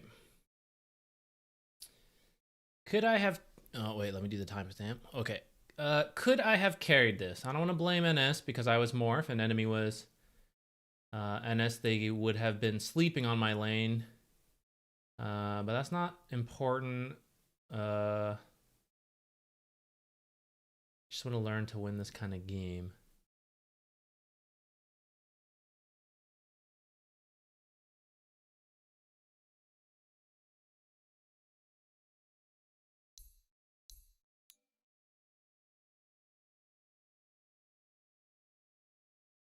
Okay.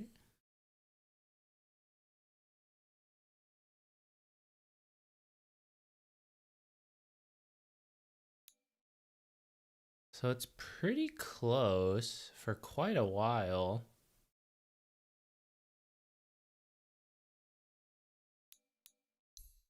That should be pretty winnable. I mean, any game that gets to that point as an even is winnable. Sometimes teammates cost us. Walk up. Have you ever done any hard drugs like League of Legends? In fact, I have. I started with League of Legends before ending up on the Dota 2 drug instead. Friends introduced me into League of Legends, and then I chose to get into harder drugs like Dota. Over time. Wrong one.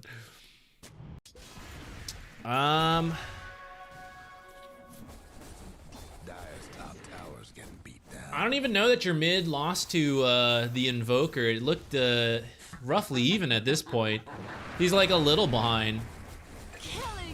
It's pretty even at this point. So we gotta look for what we can do. You're losing your tower for free. Alright, we seem to have jumped into an impactful moment. Let's come back. Alright, so pretty much as strong as Morphling. Have the same farm. I see this wave pushing in. You have time to jungle a little bit.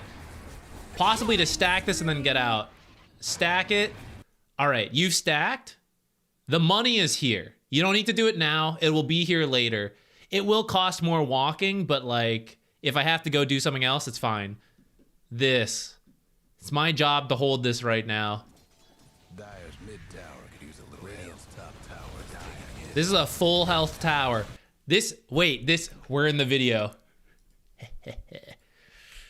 Same deal. Right, you can just wait for a big moment like this. This is a full health tower that Morphling takes in a single push. Rather than expose himself to a bunch of danger for like 2-3 minutes, there was a brief moment where his opponents did not come to defend, and he finished the whole thing with a large creep wave.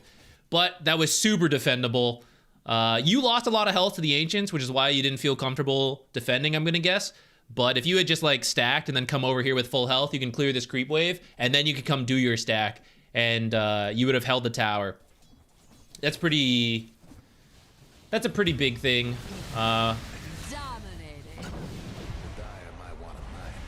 I think this is a really... I'm up for trying. I don't think you'll ever actually kill a Morphling with Eclipse. Even though he used Waveform, he still had like strength going. There were tree lines to go through. That's a really tough one to get.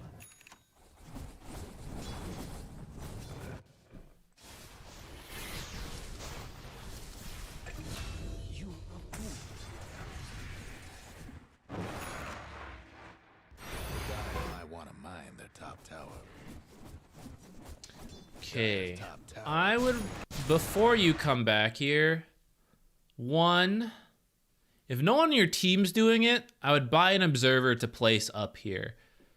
There's farm right here and a tower here. In the same way Morphling just walked up and took this tower, I want you to be able to do the same thing. You're more scared to do it because you've lost your tower off of our mistake earlier.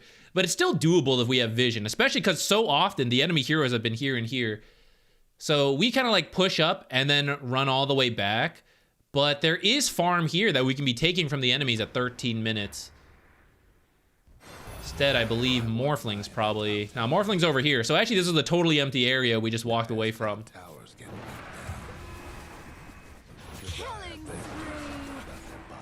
Just what's happening. Radiant structures bottom towers get the business.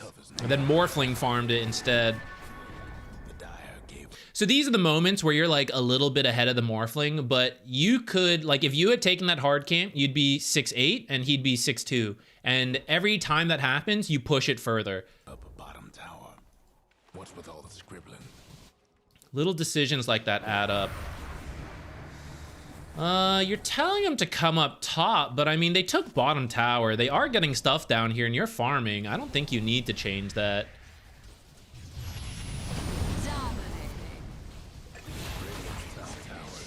All right, let's come back. So part of this is the warding. A support could have warded up here, but we did mention you could have done this as well.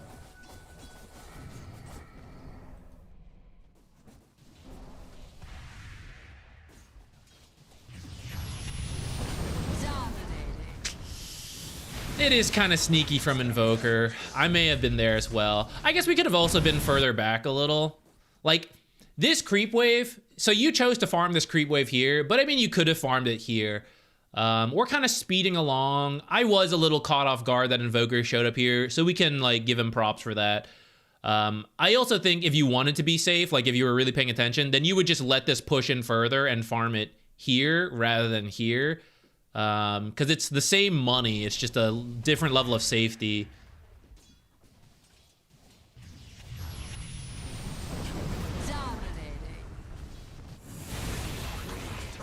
Who did they kill? They killed Rubik. Dire's mid tower's having technical difficulties. Fresh meat. Balance the scale. Okay, we TP bottom. The team was here earlier. It's set up to be quite safe for us. A lot of people mid. I think you probably could have pushed this one more wave before backing out, since there were so many people mid. But I don't hate it to get to the Manta.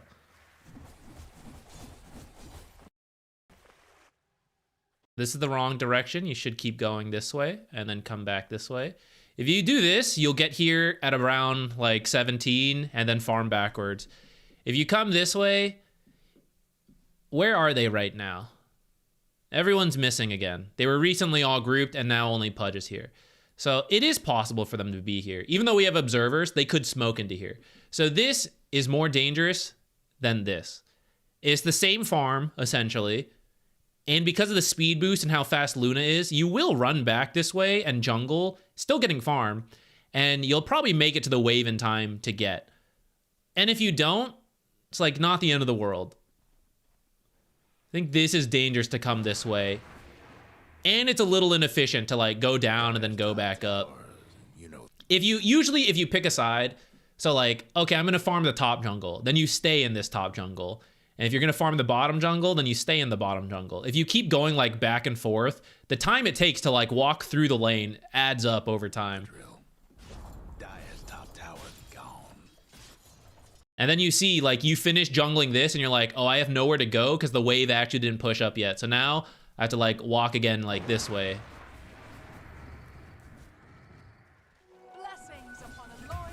But funny enough, after this camp, you should be going this way because now we got to deal with this.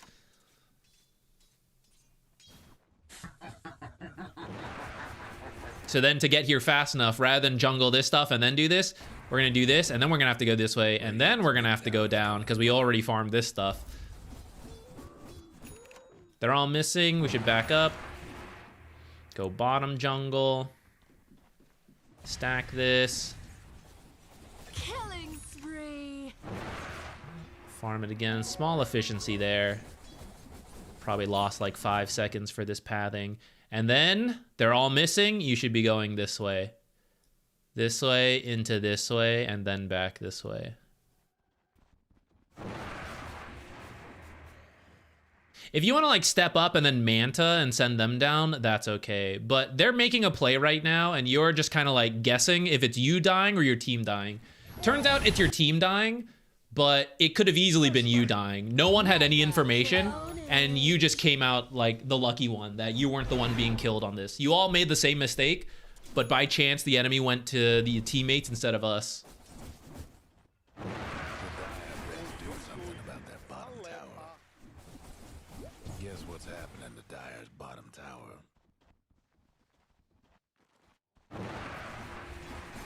Okay, we get scared of that area. We come over here. Kind of missed it. I think you should come to this camp first, then go this way, because we reach here at like now a weird time, right?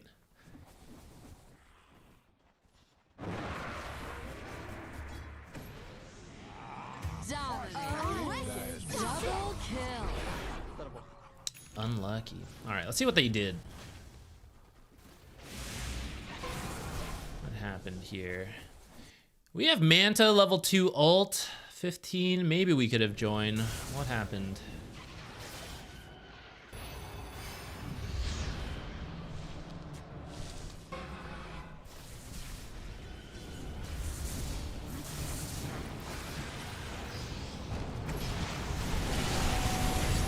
We got a really good Lich ult. A bit unfortunate. It was a really good Lich ult.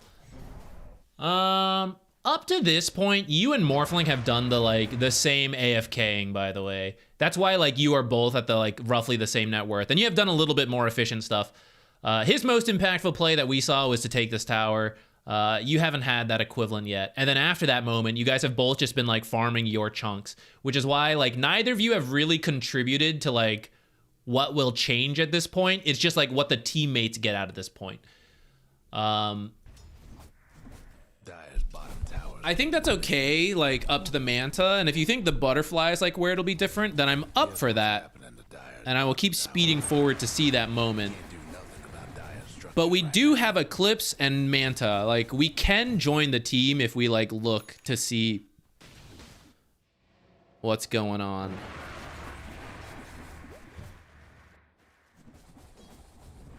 I think you might be able to stack that one, but Radiant's mid tower could use a hand. I think you should just go this way. Hurting yourself here. This is a good example, actually. Another example for the video.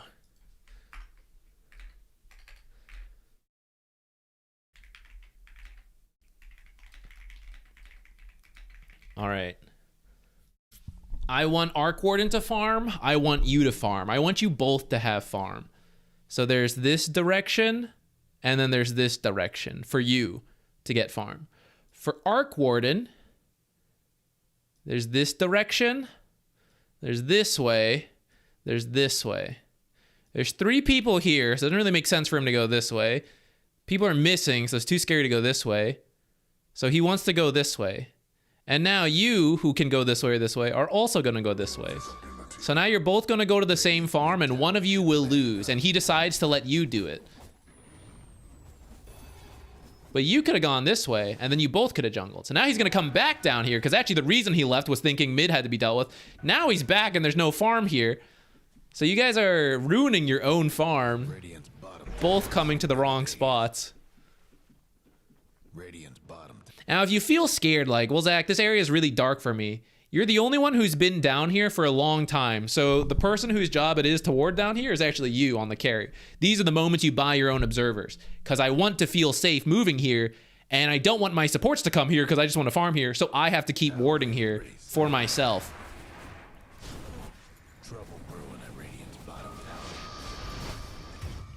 Time for us to run.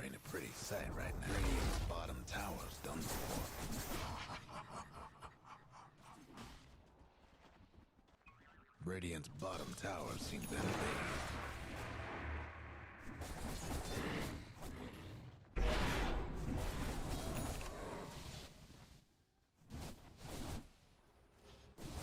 Killing spree.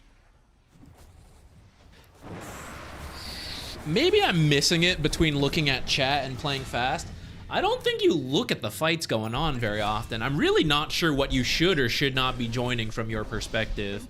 I can kind of see on the mini-map stuff happen, but I I don't see you like really check on the state of fights while you're farming. So I don't know if you should be teleporting or not. I kind of mentioned how like you and Morphling are both kind of AFK farming, but like, so the difference will be like who joins something first. I think this is our first Eclipse in quite a while. But this part was good. Like we kind of moved up with the team. Like maybe it's not like the perfect fight to join, but like we see you doing things with the team and putting the top net worth into value. I think some earlier movements with the Eclipse would be good.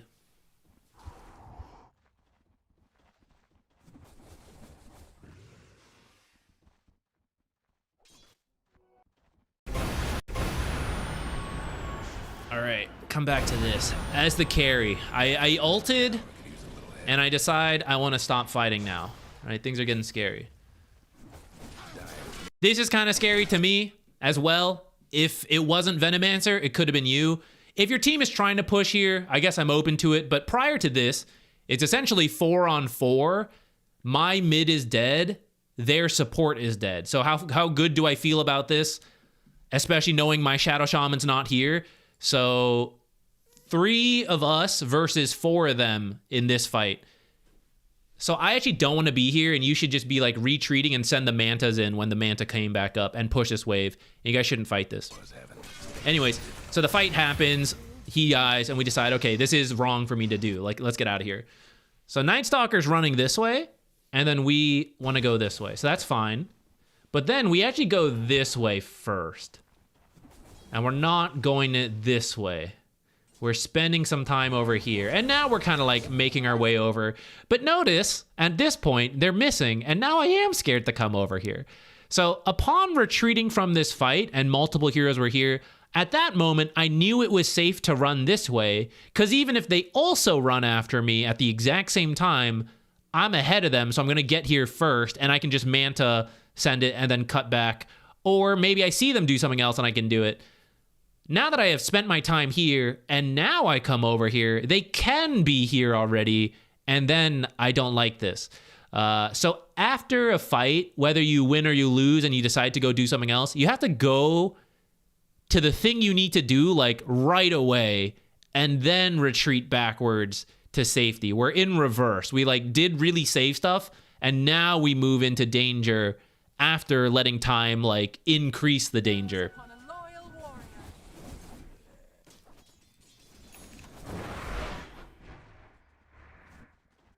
Okay, Manta's out, and then we farm backwards. This part is good. Now, it turns out they're top, so here's where we have to turn around. We have to decide, because there's heroes up here, right?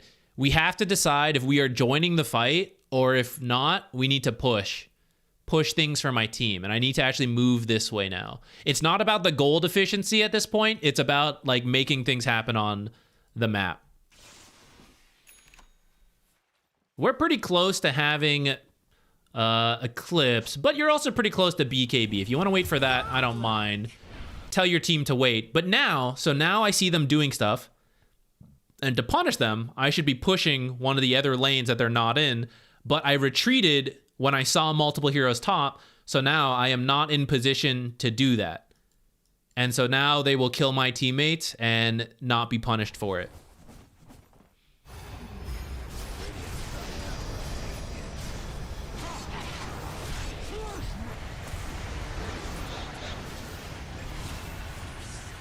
Join, get some support kills, and then we have to stop again. So we go back to farming.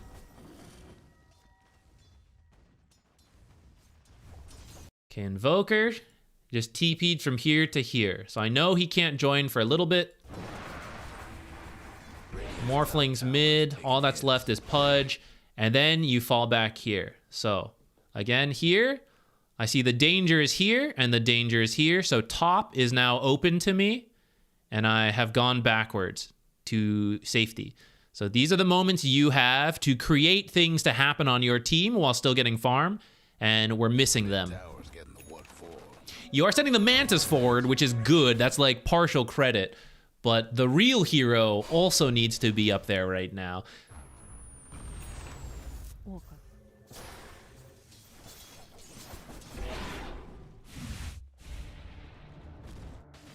Maybe we should go back to that actually and look in. This is Map Hacks free cam. So this is the totally empty top half of the map. And we go this way. Now, from your perspective, it can be hard to figure out. So that's like the skill to develop, is to be looking for these hero movements on the minimap to figure out when it is safe to come up here versus go back. It's either minimap awareness to help you understand that, or maybe you saw it and didn't understand, like, this was the time to go up. Either way, that's your window to move up and be more aggressive and make things happen for your team in a very farm-oriented way. Are we taking replays from chat? Yeah, after this we can, we actually should. Here, where's my button? Oh, there it is. I guess I just don't have this set up in the mini-map scene. After this, we can take, oh, setting that up and we died. What happened? Yeah, we can take replays from chat if you guys want to submit games in.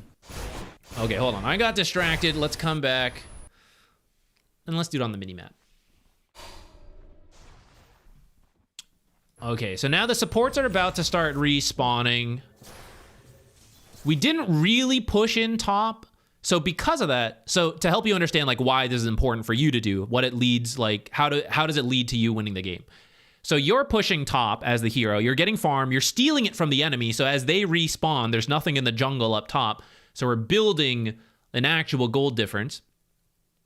Then, because we're here and pushing lanes in safely, the tower is being damaged, so they will respawn top. They will TP, they will run heroes in, and we are leaving at that time. And now, because I have information up here, I can do things elsewhere. Because that hasn't happened yet, and this is a very slow push in, the enemy can just ignore this still for now. And that's why as we all group up, they could be here. Okay, but actually now Morphling has shown that he's using illusions top to deal with that. Okay, so I still don't have a lot of information to work with. Rubik here, Morphling somewhere top, but other heroes are missing, and I'm starting to lead the way away from my team. So here's where you want to be careful, and you want to be going backwards here, send the Manta into the lane, and send the real hero into the jungle back here. You send the real hero into the lane, so now they know where you are.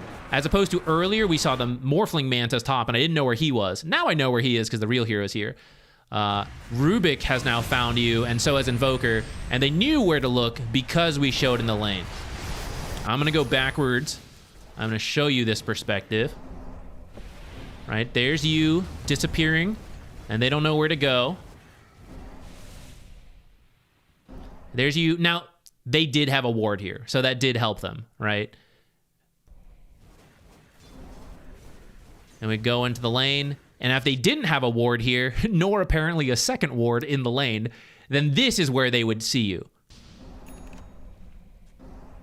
And because you also follow the creeps, you then show in the next wave, and this is how they know where you are.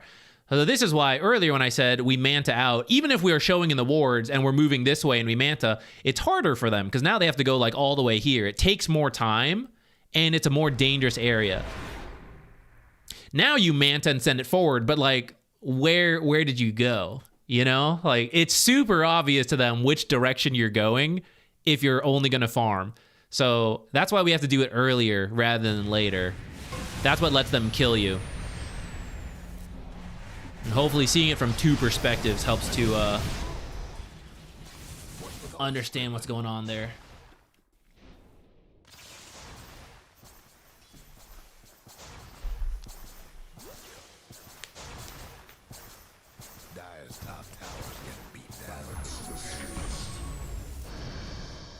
It's still super even at this point, so really it's just who makes the first play together, and it turns out it's them. Off of killing you, they go for Roche, which is pretty good from them.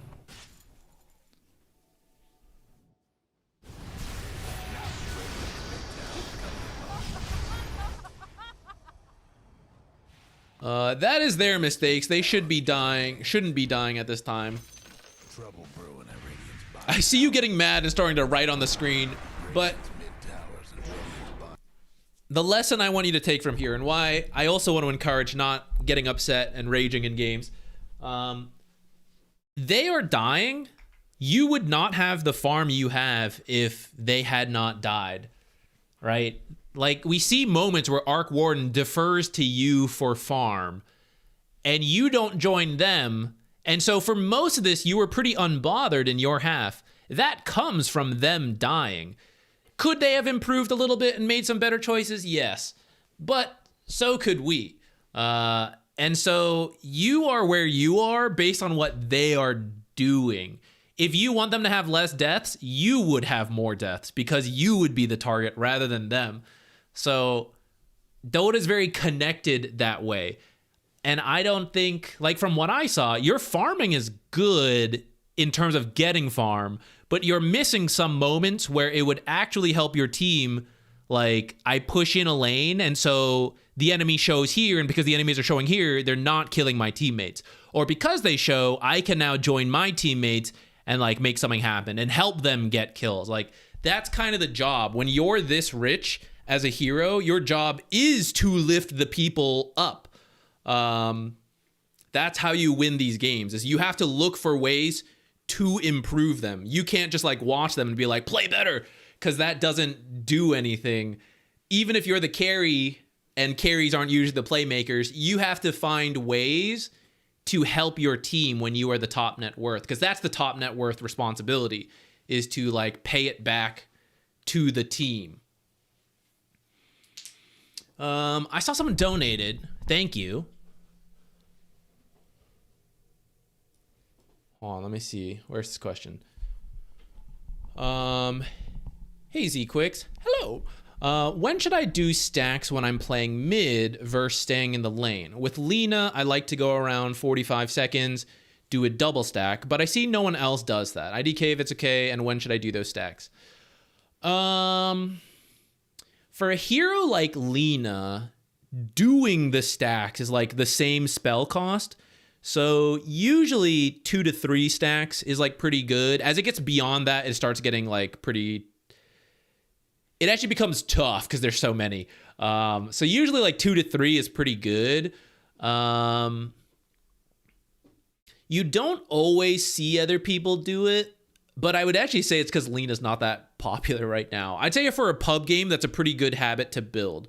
To like push the lane, and if the timing works out, go stack. But don't lose runes. So don't do a double stack if it's going to cost you the rune. Make sure you're going for the runes. And then depending on what rune you get, you can kind of decide. So like regen, great time to do the stacks. Haste rune, that's a great one to get kills. Amplify and arcane are like, I could maybe do the stacks, maybe get kills, right? That's where you look at the map and decide. Invis rune is like better for kills. What else? Illusion's probably better for stacks. Just the regen of it, not really the illusions themselves. I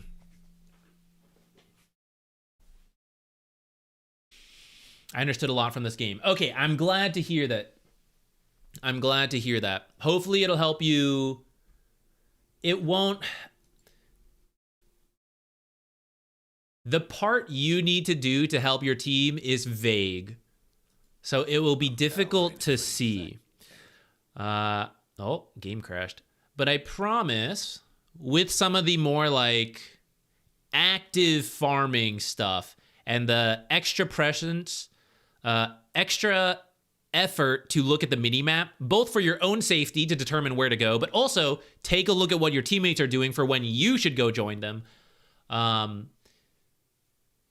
That is the part that needs to be improved, and I know it will be very vague on like how to exactly make that happen, but at least start with the information gathering, and it might become clearer.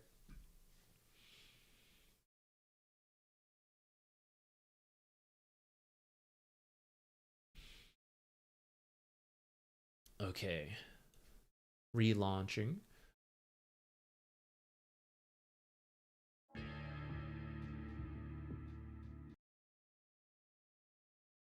What else were we? Did we finish the stack question? I kind of think we did. Don't you only stack if you're losing? It could depend. It depends on like the mid hero and what your job is in the game. So like some mid heroes can be more active, and when they're done pushing the lane, they want to be active. Lina is a hero who like could do both. I would actually say farming up to the first item, farming up to the first item like Boots of Travel is probably the default. And then when there's a good moment, you do the fighting. Just because she isn't like Storm, right? She can't zip in and do something. She can't Remnant Sleight of Fist chains. She has a stun, but it's kind of hard to land. She has a lot of damage, but someone else needs to like set it up. So actually for Lina, if you have teammates, they should come to Lina to help finish the job mid and like take the tower. That's usually easier. Or again, if she gets a good rune, she can go gank. Or if someone shows up and smokes her, she can go gank.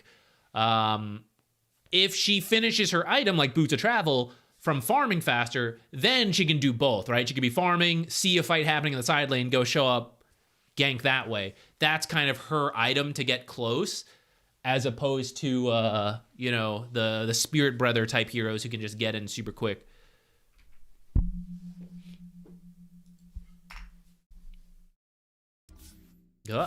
Almost closed out myself now.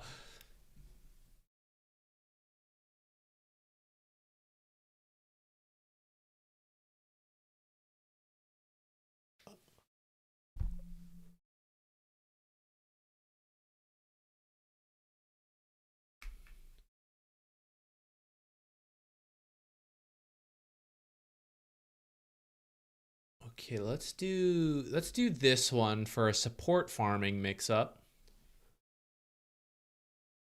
How Noke? We might still get to your game actually, because we still have time to do more replays. But in case I don't, I still want to address your question about when is it a good idea to farm by getting all 3 enemy waves with illusions. This is in regards to Naga carry. Pros and cons.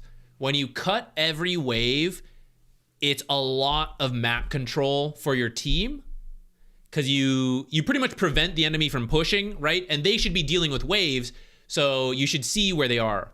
The downside is you steal so much farm from your teammates.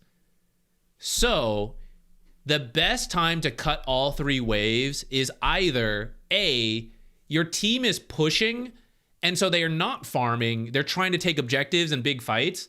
So like it doesn't matter that you're stealing the farm because no one was farming anyway. So there's no downside. Great.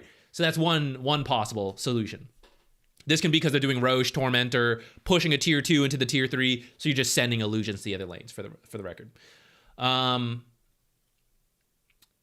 If they are more global heroes, so like even with the illusions, Naga can only farm so much.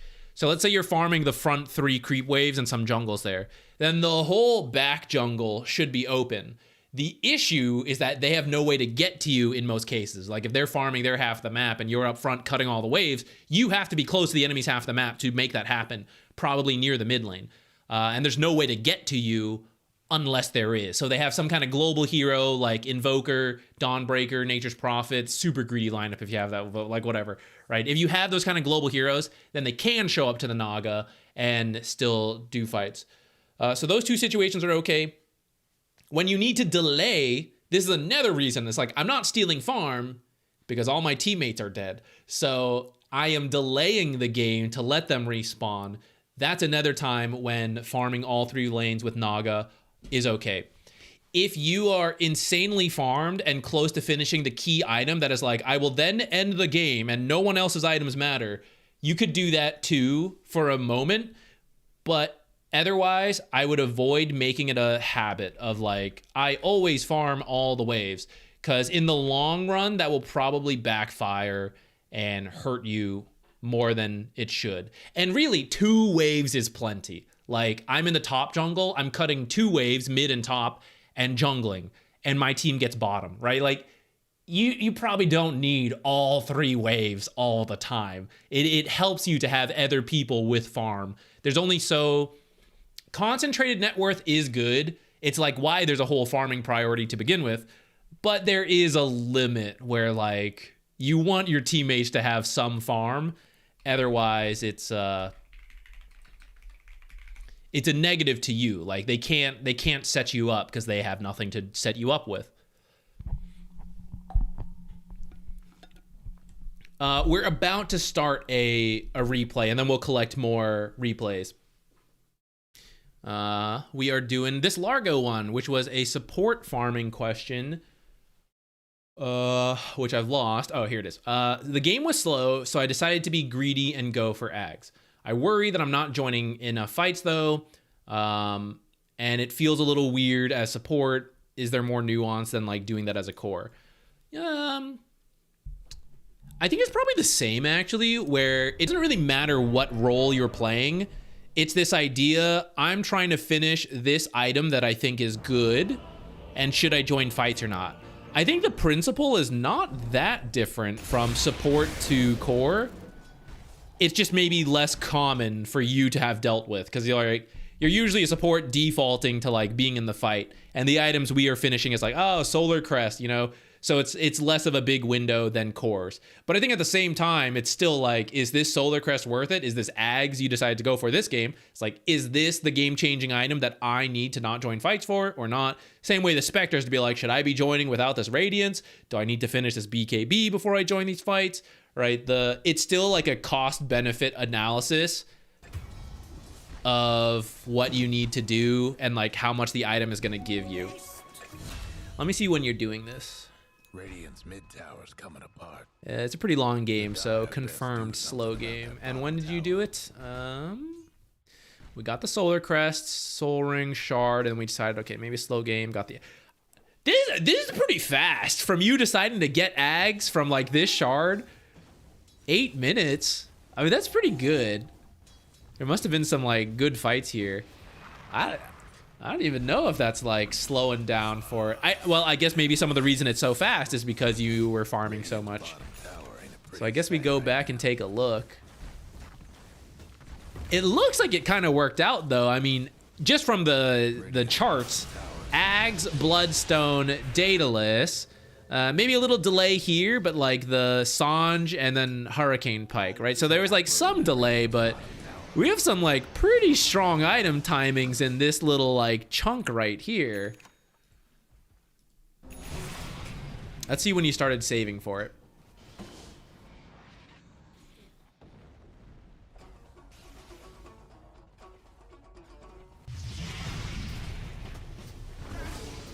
I think if I gone Lotus Orb instead of Ags, I'd be with my team more and feel better about it. Gotcha. Lotus is not bad this game. The extra Dispel for the Treant and then some like, it's getting, well, not yet, but like when you get to the point where you're thinking about Lotus, it is late game Dota. So Scythes and Abyssals can come out even if the heroes don't have a bunch of single target themselves. That's Treant Ags, damn. Okay. I wouldn't mind the Lotus, but I will mention Lotus, honestly, not that different from Ags, right? 3850 as opposed to 42. Yeah, a couple hundred, you know, maybe an extra minute. But the components of Lotus are also not that amazing until it's finished. Maybe they're a little better than Ags, but if you think Ags is like the play for whatever reason you're experimenting with it, I think you can still go for Ags and just play the same way that in your mind, oh, if I'd gone a normal support item, I would have stayed with them. I can do it with Ags too. I can still be saving for Point Booster, Staff of Wizardry, and still sit behind certain heroes and then just jungle up behind them. Let's jump ahead and see if we can look for those moments.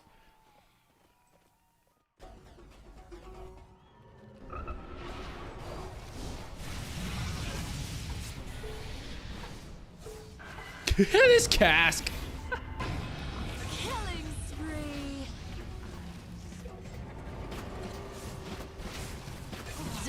All right, great. We build the habit, win a fight. Look at the time, look at the mini map. It's 32 minutes right now, 32:07. So we look here. This is important for the question because if I'm a support and I want to farm, I shouldn't be stealing it from my cores. There are times you can do it, but in general, no. And I want to be as active as possible with it in most cases, especially for pub games. So for example, let's just ignore the total state of the game. If I'm Largo, farming this gets me farm, but it doesn't do anything for my team. It's very useless farming in terms of helping out on the plays. If I farm this, it's a little better because it's closer to the action, but still not that useful, right? As I start farming the enemy's half of the map, I am stealing farm from the enemy. So that's good. That's useful.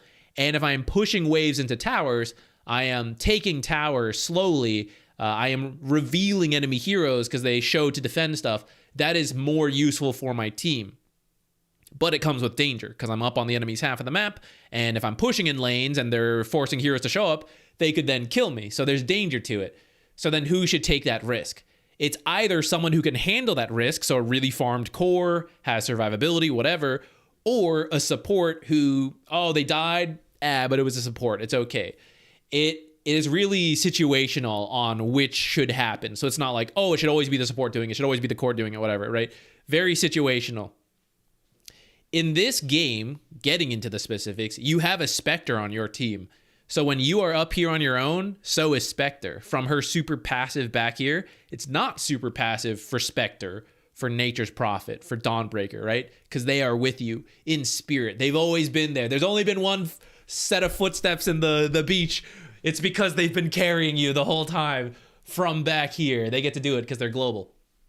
So for you right now, as we have wiped the enemy team, mostly, like 3 heroes have 40 plus death timers, Treant's about to respawn, and then Invoker is somewhere on the map, right? For here, if I'm thinking about farm, I want you to be pushing forward and thinking about warding and de-warding as you go. You have 1 ward, 1 sentry. So like, where am I going to place it on the enemy's half of the map? Well, if I want a deep ward, which I do because there's nothing on the map, then I need to move to the enemy's half of the map. And while I'm there and I pass some jungle camps, so I'm going to do a little farming. So it's kind of all lining up, right? Like, I want farm, I want to ward, I want to be useful in the farming. Boom. Making it to the enemy's half of the map lets me do all of that. So that's where I want to see you go right now as this fight ends. Kind of going backwards, kind of going the wrong way. Okay, coming this way. Okay, we're getting the Watcher. Or the Outpost. You know, that's kind of something. And maybe we're making our way to Leshrac. You know, back him up as we take the tower. No, okay. Okay, now we're far here. So you see, we've missed the mark a little bit here, right? Which is that we ended with a very defensive observer, and now we're jungling this camp. Which I said was a little better than this camp, which it is, but for the enemies all being dead right now, and we have access to so much, we start to realize the downside of it, which I know is hard to do in games, or like you can't do this in games. So let me show you the free cam, right? Back to when this fight ended. As we end this fight, this is what the map looks like. And I know it's hard because, like, obviously in a real game, you don't get to see the full view, but this is what you're trying to practice when we're saying, like, oh, have good map awareness. It's not just like looking at the mini map, it's guesstimating where people are, of like, where can I go, what is empty, what is not empty, what is too dangerous, all that stuff. So this is the skill you develop, and when you have it and you realize, like, okay, I think top is pretty empty because a lot of them are dead and one guy's just respawning, so I should be able to get in there and do what I need to do, blah blah blah, the farming, the warding, all that stuff. And if I gave you the cheats in game, I think you'd realize it, right? You'd see this and be like, oh, why am I farming here? I can go farm here. But without it, it just looks dark and it looks scary, so we don't do it. But that's what we have to learn. We have to push ourselves to realize it is dark and scary, but actually it's not so scary, right? It's still dark, but like, you know, not so scary, so I can go in there and be useful over there. The Dire best do something about that bottom tower. Dire's bottom tower's getting the business. Should I take the lane from Spectre? No. So if Spectre we're back.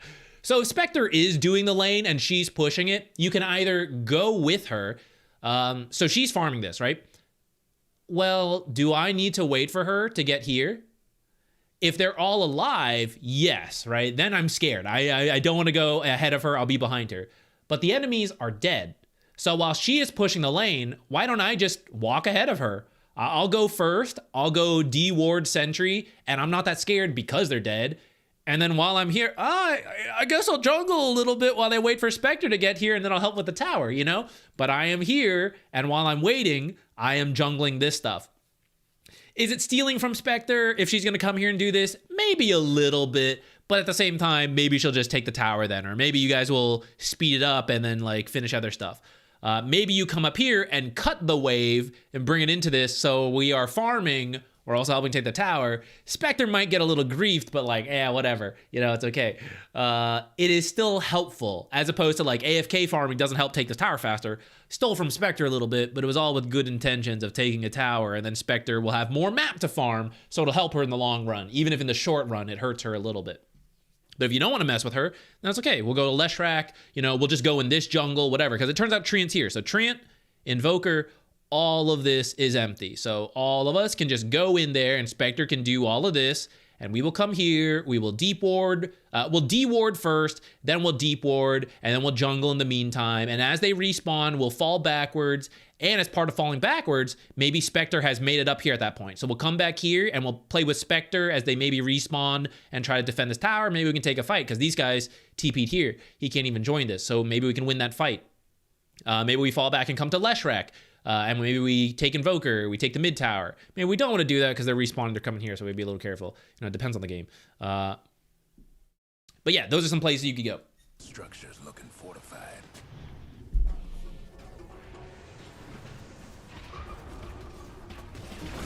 Dire's mid tower's having technical difficulties. This part's okay because your team smoked and someone has to push in mid, so that's fine for you to do.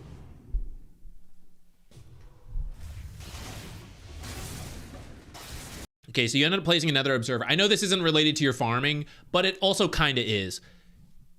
To help you and your team farm, the more information we have, the easier it is to figure out where we can go to farm, right? And first we had this one, then you placed this one, and now we're placing this one. I see the hell out of my jungle, but I'm not interested in farming my jungle. I'm interested in farming their jungle and their map and taking towers, right? And I have no wards to help me with that. So even it's like separate but connected to the farming question, which is like, this is a warding mistake, which will now cost you when we tie it back to farming.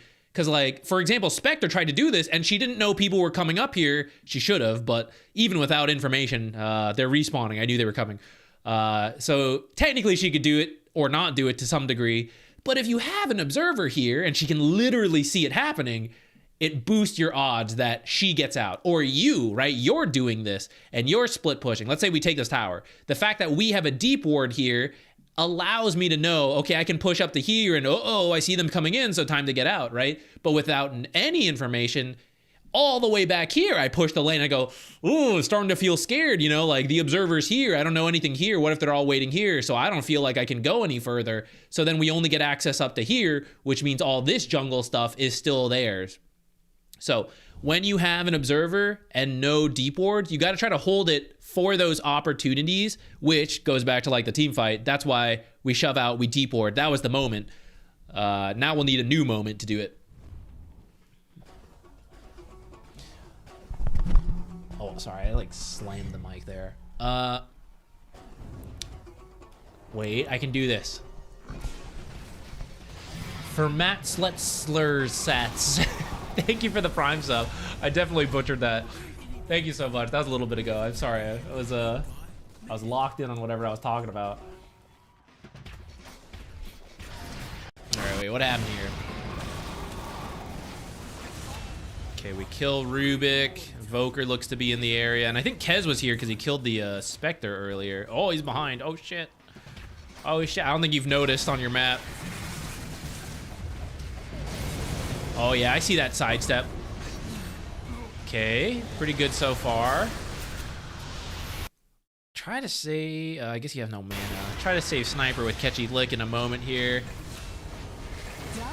A little bit of camera work for you, by the way. This fight is like here, and I'm like looking. If we think about what's useful on your screen right now, this part's useful, and then This part is not. This whole bottom section is not. So I know it's a little hard, but you're gonna have to work on some camera movement, because now when I move it here, oh, that's what's happening in the fight, right? Like, oh, can I help with this? Oh, I don't need to, you know, like, who am I helping here? Do I have to think about spells? So a little bit of camera movement will give you a lot more information. But anyways, you guys win this fight, actually. Let's just see it close out with a Stream Protector. All right. Team wiped. Time 34:25. Minimap eyes locked in. What must be dealt with? Holy shit, how did this get here? So, number one, someone's got to deal with this. Spectre is probably your best bet if she has TP, which she does. I don't know if you can see it here maybe. But she has TP. She's the global hero. She could go back. She did just use her global ability, so I guess she's not really like a global hero right now. But if someone were to go back, she could be one of them. You're pretty low on mana. So is Ancient Apparition. So you could also make a case like, oh, we go back, deal with it. We can go farm, or sorry, go to the base to get mana, then come back out. You could, I think that'd be okay. Especially Ancient Apparition, because he has the Ice Blast global. But the issue with supports going back is that you guys hold the wards typically.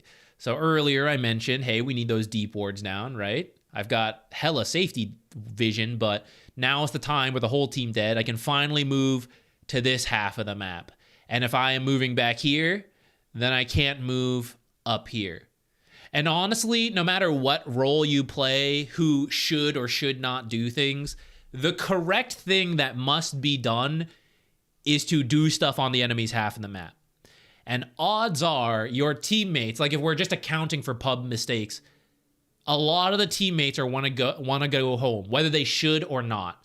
And so we go back because we're supposed to. Zach said I'm supposed to do it. And then Spectre goes back, and Leshrac goes back, and Sniper respawns, and he TPs here. So it doesn't matter who was supposed to do it, but now no one's pushing. So in a lot of pubs, you just have to default to being the one to go out, whether you're supposed to or not. Core, support, I have the observers, I don't have the observers. Someone has to go to that half of the map, and I don't. At the pro level, I care who. There's going to be a lot of coaching talks of like, this hero goes here, this hero goes here, whatever. In the pub games, God, any hero go over there. I don't give a shit which hero goes. Someone go over there. So we have come back, and we are going to trust that one of the teammates are going to do it. So let's see. It kind of looks like it's happening. Spectre moving top, Leshrac moving mid. So not too bad. Get a little distracted by a rune. Didn't quite get the mid tower. It's pretty low. With a little bit more attention, the mid tower could have fallen. Top, Spectre did get top, so we'll take that. Okay, here, see, okay, I looked away from you, and we lost purpose. You're pushing bottom, that's pretty good. And then you were like, I'm gonna go jungle. So, you're working on ags or whatever item. It doesn't matter, right? I'm in farming mode as support. I dealt with bottom. I was supposed to. My team did other stuff. So far, so good. But now, as people begin to respawn, we saw... I actually don't know if you guys saw it, but I saw Invoker's Ice Walk affecting top. I can see it like right now. So if you're constantly looking around the map, I know Invoker... Remember, they were all dead, so they're all teleporting. Invoker teleported top to be here this quickly. There's no way he can get me like down here. Now he could twin gate, pretty underutilized in pubs, and there's no way for him to TP here. He has to walk here. When I am farming, I want to do the most active thing possible in general. There are times to like prioritize safety, but especially for supports and people who want to win pubs, odds are you're going to have to do the most active thing possible rather than ever focus on like super efficient farming. Maybe I shouldn't say that, but I will say it for now. The most active thing you can do is to make sure this lane keeps pushing really quickly, because as the other heroes respawn, I don't want them to be able to group around Invoker and make a play. I want them to be scattered across the map. And how do I get them to scatter across the map? I push creep waves into all the towers. Creep wave went mid, Rubik TP'd here. Creep wave went top, Invoker TP'd here. Creep wave goes bottom. Who's left? Kez and Treant are respawning. They TP here. Now they're all across the map, and my team has the freedom to just say, let's all regroup here and smoke out and get this guy. And they all use their teleports, so they can't join that fight, right? This goes beyond the value of gold. This is now, we're making plays, but also as setting up for the play, I am getting gold, right? This is gold that you're doing now, but so is the creep wave. Like, that's also gold. So it doesn't really, it matters a little bit. Like, I know one's worth more than the other, one's a little safer than the other, but in terms of like making things happen, and they're dead, right? So I can do this, then we can do that. You doing this is like, they're all alive, and I think they could be coming bottom. Then I like jungle. Though actually, if I was gonna jungle, the bottom side's safer. Just in general, people check the middle jungles first.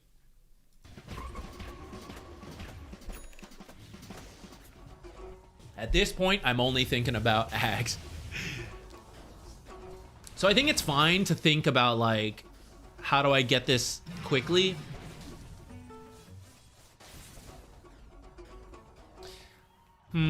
This goes back to where I said we kind of ignore super efficient farming that doesn't help your team.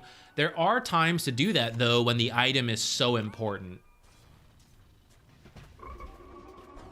In that given moment though, the creep wave is worth more actually though. Also, if you felt that way about Ags, you shouldn't even be in this fight. You should probably just like completely avoid it. The fact that we can win this fight tells me the Ags is not that important, you know? Or at least the way you're playing is also like, yeah, the Ags, like, we don't need the Ags to win the fight. Which then goes back to, I don't have to choose the most efficient farming pattern. I can choose the most active, useful farming pattern. I will point out, this is the third or fourth winning fight. Where is the deep ward? Watchers don't count. Where is the deep ward? I have another one over here. Where is it? Where is it? How do I have a Spectre and no deep ward? I got a little smiley face right here. No deep ward. How is Spectre gonna just haunt kill someone? She can't see them.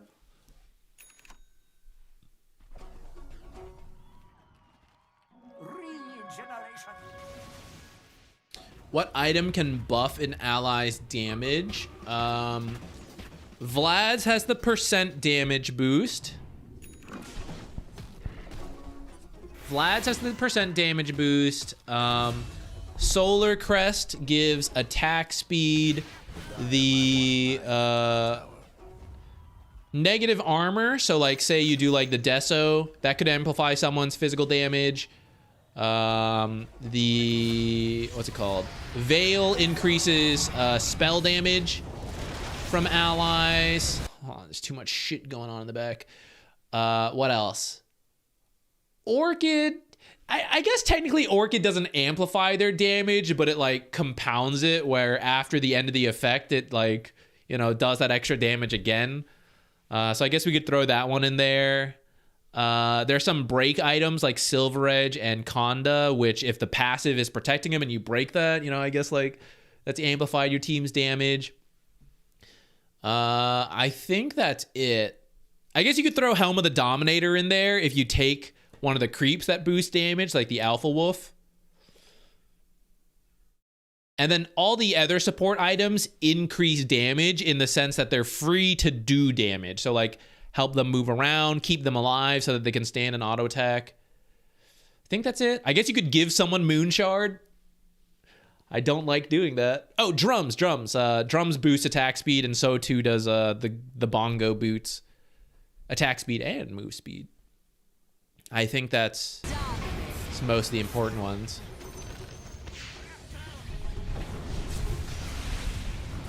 Mega kill. Double kill. Now you guys might be winning here, but if this is another huge team wipe, right? Like a deep ward has to go down. We have to put a deep ward down. You don't have one. Does Ahei have one? But he's dead. maybe he would have done it this time too. Dyer's mid tower. Okay, I'm gonna refill my water. I'll be right back. Oh, I'll run the ads while we're gone. If you guys would like to submit your games, we'll pick another one from chat. And it can be about anything, but any farming questions to help me fill out examples for my video would be great. Okay, I will be right back with more water. Is this playing fast? Put that at regular speed. Sick there.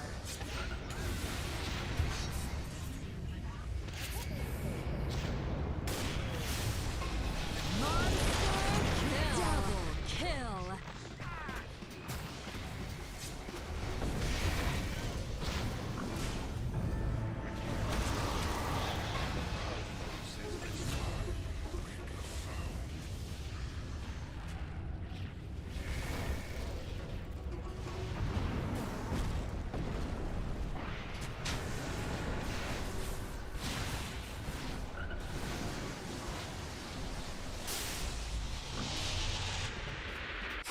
Killing spree.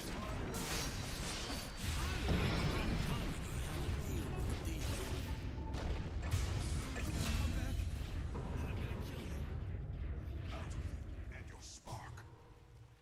Invisibility.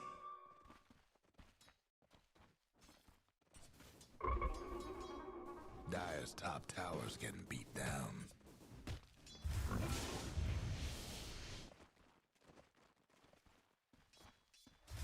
The Dyer might want to mine that top tower.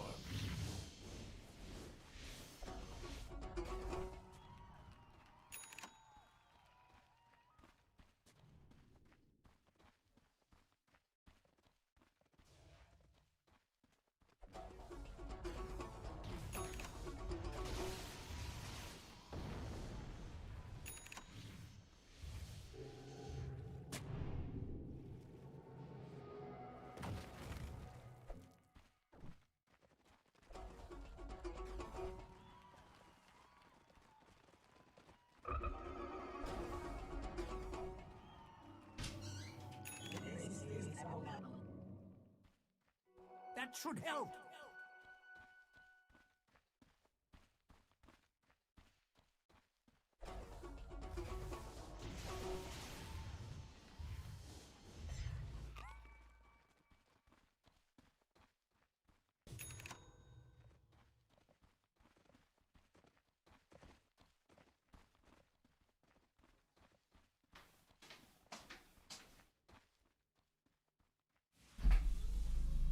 We stand a little bit too.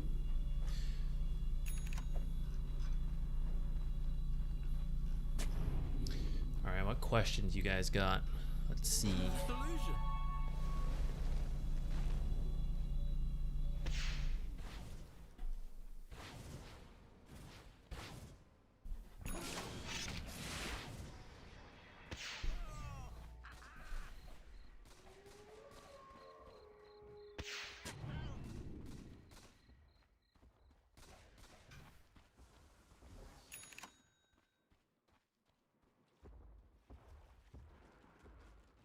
Not at home. How can I get the replay ID? You could go through Dota Buff if you know your account. If you have that there. Trying to think. Any of the like stat sites, Open Dota, Spectral, like whatever you use. If you have that, you could get the match IDs from there. Otherwise, I'm not sure. Unless you got like a Steam Deck.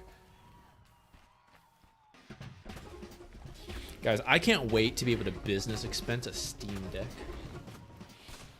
They're all out of stock though. Can't do it right now. I want to get one so that when I am like eternally at this desk, and I am if I was a RimWorld pawn, I would have the trait like Undergrounder, whatever it is, where it doesn't bother me that much. But it would be nice to like be able to move around. If I had a Steam Deck so I could like look through replays for example clips while like laying on a couch, that'd be nice. I would like to buy one down the line.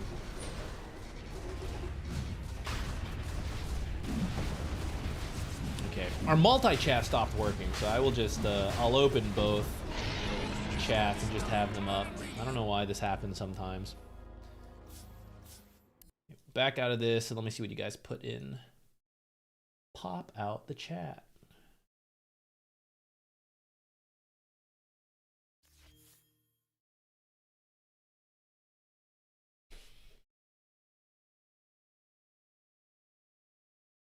I don't even play Dota. I'm just looking for ideas that I can carry over to Deadlock. Pushing lanes is probably... I don't play that much Deadlock. I haven't played it in a bit, but I talk to Ricky all the time about it. He's the guy I cast with if you don't know him.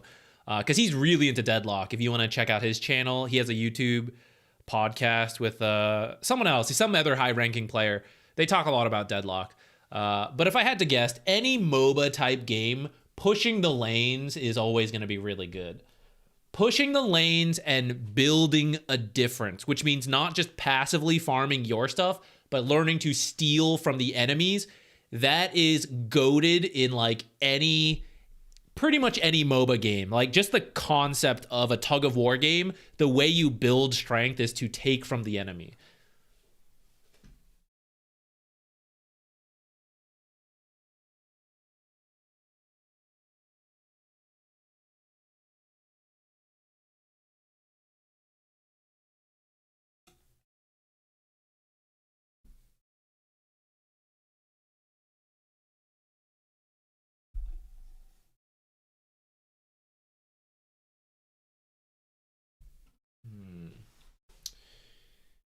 Okay, we have some good questions coming in. I'm trying to think what's going to be... I mean, it's only 4. We hopefully have time to get to multiple people's. I'm also selfishly thinking of what examples I need for my video and where I might be able to find them. And I think there's one such example I think I would like to look at here. So in summary, deep wards are the biggest thing to make farming feel less like I'm griefing my position 1. It's at least one thing that should be fairly actionable for you, which is that like if you look at your minimap and you don't have a deep ward, think about how to get a deep ward down. And it will multi-function. It'll help with farming, but it'll also help with a lot of like actual plays throughout the game. But even when you team wipe and you don't have wards, or maybe you do have wards you don't have to think about, you still think about how aggressive you can farm as a support. Like, what lanes can I push? What enemy jungle stuff can I get to quickly, as opposed to doing things in my own jungle? It'll be a little bit more useful for you farm-wise. Not just for you, sorry, for your team. It might actually be inconvenient for you farm-wise. Like, you might farm better on your own half of the map, but it'll probably have helped your team in different ways, which hopefully when we eventually one day finish this gold video, will be easy to see what those reasons could be. Okay, we're gonna do this one real quick, because one, mix up the ranks that we've been covering. This was an Immortal game around 6K. Guess I should timestamp before I say all this. Okay, we're gonna do this one because it's an Immortal game around 6K, so a little bit of a mix up in the ranks we've been looking at. But also it features a question that I am hoping we may find an example for in the gold video I'm making, which is, as a carry, when do I start prioritizing my own farm over zoning the enemy position 3?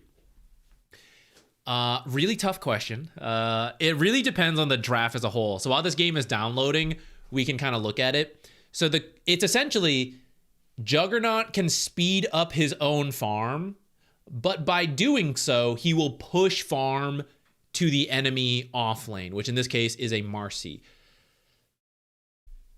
I think this is where playing a lot and having experience allows you to like kind of form your own opinions on this kind of stuff. Most of the time, I would say it's okay for a carry. Because just by the nature of being a carry, odds are your farm is worth more than the off lane. So like if you're ever unsure, I would just do it. Just prioritize your own farm. The there are situations where the offlaner is the key hero. So for example, he is the only initiator on the enemy team. So like, how can they possibly do anything until the offlaner gets a blink? Maybe you see that kind of example come up. In that case, you might slow yourself down, but you look at your team and you're like, yeah, they're doing stuff. You know, pub games, maybe there's another carry in one of the other roles as well. You could choose to slow yourself down for the sake of the team. In this game that we're looking at right now, I don't really feel that way. Like, I'm imagining Marcy just not being in the picture. Like, you completely shut her down at the cost of your own farm. Storm Spirit's... God, it's just the safe lane Storm Spirit, guys. This is the guy who's been doing it in my games too. Are you in NA? Okay, Storm Spirit as a hero does not need a lot of farm, right? So he can make things happen, usually from the mid lane, but even as a carry. These supports don't mind playing behind him. Earthshaker mid can also... He kind of needs a blink, but he can sort of do stuff.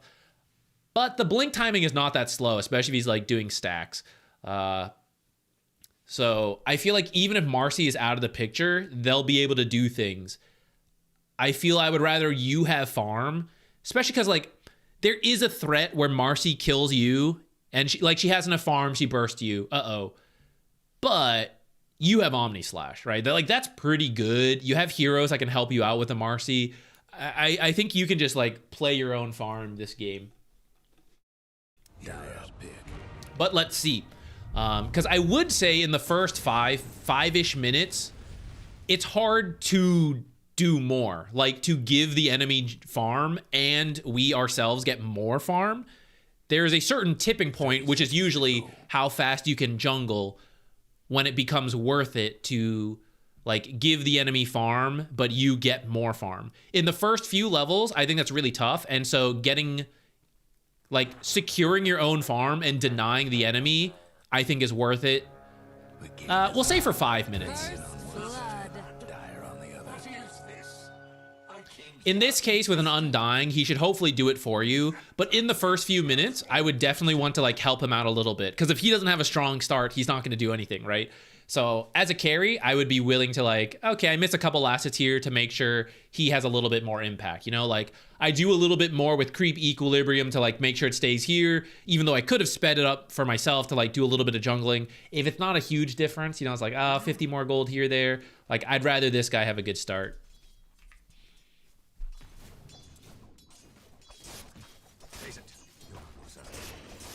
If you want to like get both here, by the way, I think your camera movement actually didn't see it right here.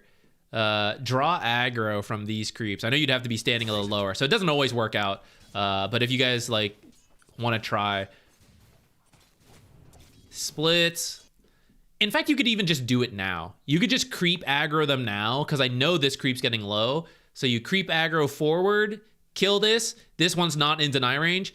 The issue is your lane will push, but you could maybe also then creep aggro a second time to get them back on the range creep. It's like, it depends. If the timing worked out, like yours dropped below 50, you could creep aggro forward. In fact, offlaners could look to do it right now, right? Where this range creep, it drops just below 50, and then the offlaner aggroes this away. This works especially well if the support were here harassing the Juggernaut. Now Juggernaut needs to like, Marcy would keep aggroing the creep so they aren't damaging the range creep. And Juggernaut is stuck in this position where it's like, if I attack the range creep, they are going to get the deny on me. But as soon as I back away, Marcy's going to let them finish the creep. So he's forced to like leave. But also by delaying it, Marcy might be able to come up here, get this creep, and then come back and get her own creep. It really depends on like how soon things meet. But it's like, it's something you can look to do if you want to try to get both. If you don't get both, I also think it's like, it's not that big of a deal. One range creep here and there is whatever.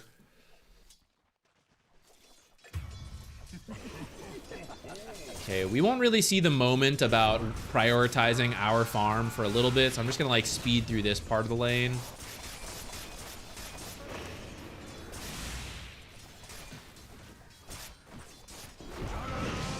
Here, okay, we actually kind of die for it. So right now, this creep wave is supposed to fight this creep wave up here that's about to show soon. So you actually have like quite a few extra creeps in the lane that you want to start trimming off. So you kind of like keep it out, but we essentially have 8 creeps versus 4. You're trying to get the range creep here, but I think this is one you got to let go because you're at half health and you're fighting a full health Marcy. Rubik's in the area. He's a little low, but he's a ranged hero. And then 8 creeps. Soon to be 7 creeps if you kill this one. But 7 creeps hitting Juggernaut is like a second, almost a third hero here. 4th hero, I guess, with if we also count for Rubik. So I think this is a range creep that we let go. You know, you've got 4 denies. I can afford 1 deny to the enemy. And we see we had to because I guess you would have made it away actually, but you chose to kind of fight here. But then with all these creeps attacking you, we end up backfiring. But you would have just had to run away and then watch her farm in front of you. And then she may have dove with the wave for how much money or how many creeps were there. So that's when you like play it safe and you aggro the creeps under your tower to trim off. I guess we did it for Undying. We made sure he had a good game like we were saying. He got a double kill. We'll take it. Okay, I'm going to show you something in a second. Got one last hit, you know. Okay, kind of went in. Okay, he's getting this, right? Now, funny enough, we actually lost it. A little bit of a mistake there. But let's go back in time. So you did your own half pull, which was really good. A little further. And you aggroed the back range creep and the back melee creep. 2 melee creeps are really bad about doing damage. The range creep is the creep killer, right? So when this meets here, and you experienced it, so we're going to stop in a second. 2 versus 3, but no range creep. They barely did any damage. And some of it was like stuff you did. But essentially, this small camp that you did the pull for is 60 gold that you just walked away from. And you walked away from it because you're like, oh, I don't want to miss anything in the lane. But are you going to miss anything in the lane when we only let melee creeps go forward and they have more creeps, right? We might miss 1 melee creep. And if we miss the banner creep, that would feel really bad. But it's also kind of random on like what creep gets focused, the supports nearby. And I guess you could look, like while you're doing this, you look to see what's happening and then you run over. If you miss the melee creep, it's 80 to 90 gold with the bonus. This is 60. So a little bit of a loss. But if it's not the banner creep, or if at least this guy secures it, if it's not the banner creep, it's only 35 gold on a non-flag bearer melee creep. 35 goldish, 37. And this is 60. So you come out ahead here, even if you miss 1 creep. And I don't think we're going to miss 1 creep because, yeah, it's just 2 melee creeps, right? Like we see what's happening to them. There was a little bit of creep aggro that made it even worse, but honestly, I don't think you would have missed anything.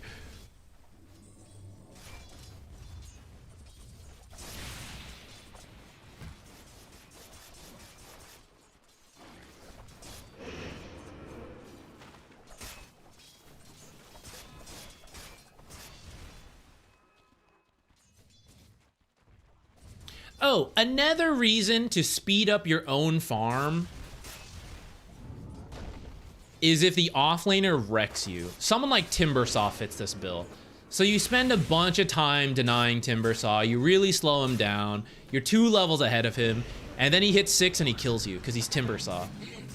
There are some offlane heroes that have really strong power spikes around that point, and it doesn't matter if you've built a massive gold lead. It matters a little bit, of course, but heroes like that, it can be worth it to speed up your own farm. It's like, it's a tough equation because like, oh, they're gonna hit 6 sooner. Oh, but maybe I can jungle sooner and be out of here, you know? It's tough. But Marcy can be one of those heroes because with her ult, it is so scary, right? She can easily kill so many heroes with her ult, even if she's behind. It's why she's kind of ridiculous as a support when she's really good. And it's very similar as an offlaner. I'd say that's another reason it could be okay to just focus on your own farm. We're kind of reaching that point where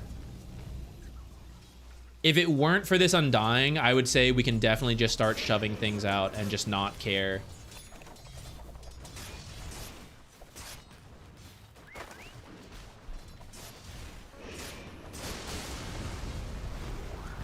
I Every time I look away, stuff starts to happen. Okay, this seems to me like a really good time to kind of call it. Something we didn't really talk about, which will matter for you because you're an Immortal player. Your support needs to do other things, right? He needs to help with power runes. He needs to stack. He needs to play other stuff. And in Immortal, it's a little bit more likely to happen compared to a lot of the other ranks. So the more you play to like deny the enemy, the more Undying is required to be here. But if you're like, you can leave, I'm just going to shove and jungle, then the support is freed up to go do other stuff. So it's a little late to make it to the power rune this time. But there's going to be more stuff. There's wisdom shrines. There's other power runes, right? So now it's another good reason to just start shoving the lane and let Undying be free.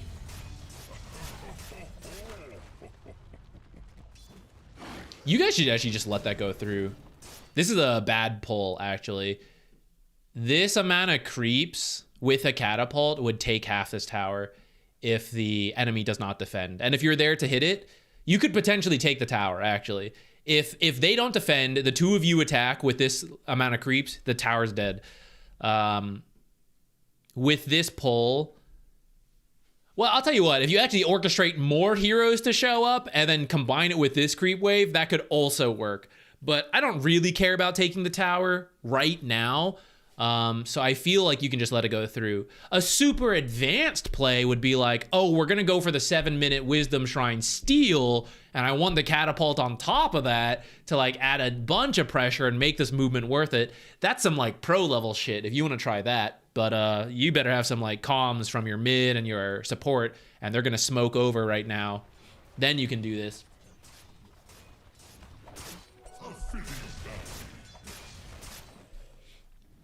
Radiant's mid tower could use a hand. How do you deal with Undying Tomb when you are slower attacking support or hero? Potentially, you don't. You creep drag and you avoid playing the lane. Like if you really have no answers to Tombstone and the Decay Steal, right? Then you just don't. Oh, maybe this is another good example of pushing the tower bit by bit. I'm gonna jot it down. I don't know if I'll use it in the end, but it's better to have more examples than not.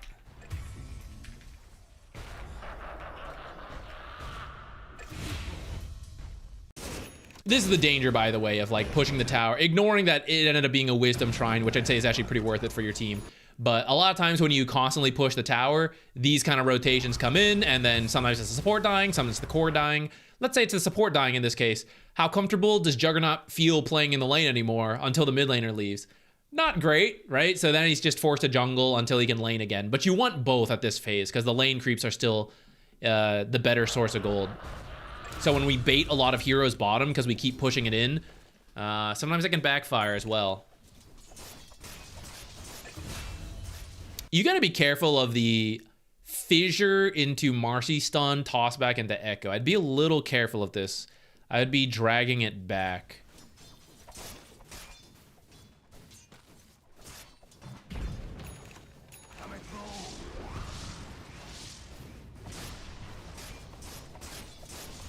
I actually don't want them to come over now. This was like a terrible rotation from Zeus. He like left the power rune. 2 people teleported in to Juggernaut. This is what I mean. So like you want to take the tower. Like let's say you want to take the tower here. If the offlaner does any level of creep dragging, and even if they don't, the enemy creeps keep showing up. And so our creeps aren't even hitting the tower well. So it's all about us hitting this tower. This is like what, the 3rd or 4th time we've pushed in. And actually, instead, Juggernaut could just be jungling. He could just be doing this stuff, and when this pushes out, he farms that, and then repeat. This is becoming a very good example. Here we try again, right? Like, I'm going to take the tower with this creep wave. You're not doing it this time. But then Marcy does this, so even if the enemy creep wave is not here, Marcy aggroes it away, you hit the tower a couple times, you back out. The creeps show up, our creeps get distracted, it stops, right? It's such slow chipping of the tower. And then what Juggernaut's doing is instead better, which is that you either do your own pull to get the lane, like Marcy is holding it here. Okay, do my own pull to get its comeback, and I jungle this camp, and then I jungle the wave. Probably better with the small camp if you had made it here instead. Or you're just jungling it. You're not even doing the pull, you're just jungling. You know the drill. No breaking through the dire structures. Dire top tower. You know the drill.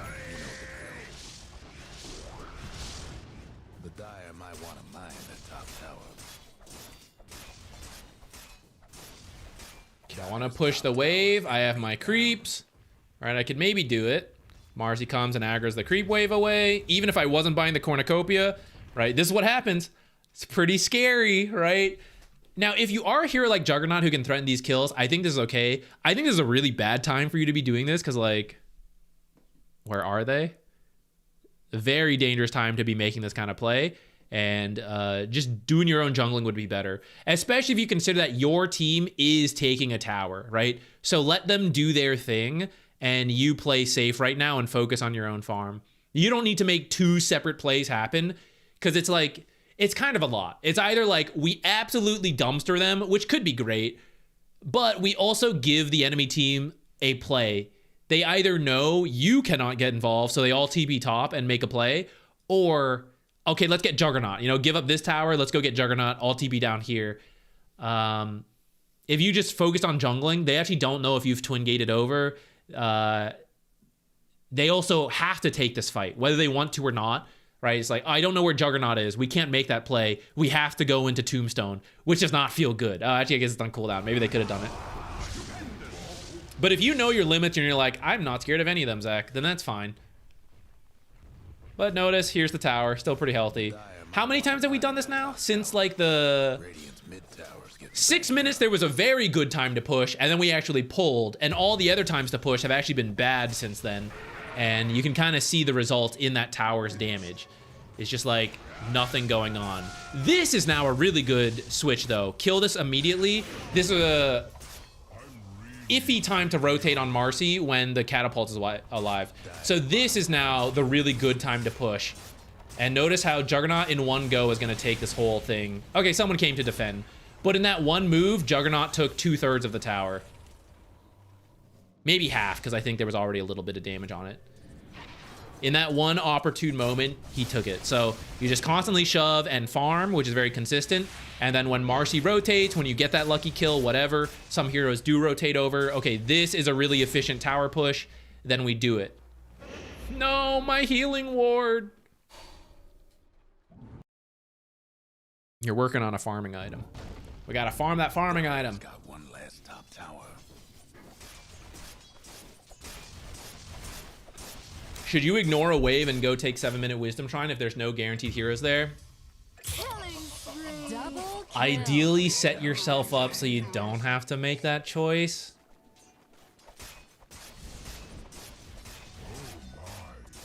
There's a lot more risk than there used to be for carry players to go do it. With that said, in a pub game, no, this feels very forced to me, by the way. You'd have more success. Shove the wave, jungle. Shove the wave, jungle. Shove the wave, repeat. And at some point, they come in too far, you go for the kill. People rotate, you do that.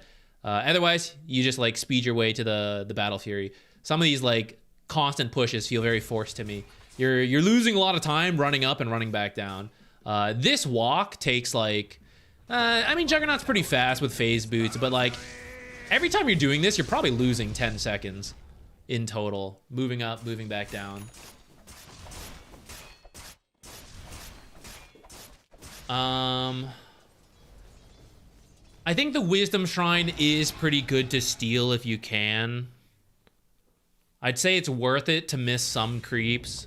A full wave feels kind of bad. If you use spin now, I don't know if you'll be able to fight. Well, maybe there's no interest in fighting, so it's okay.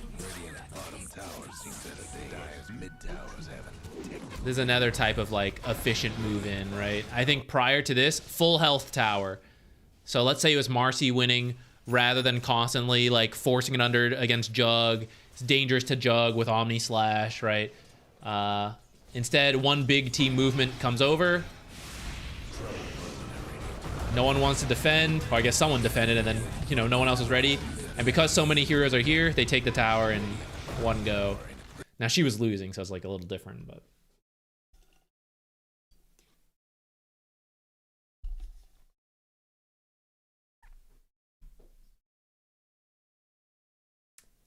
Quick clarifying question. I've seen several times the phrase about winning versus the opposing enemy because you've got 2k more gold, for example. Assuming that means more like net worth with items and everything. Yeah, I mean, it depends.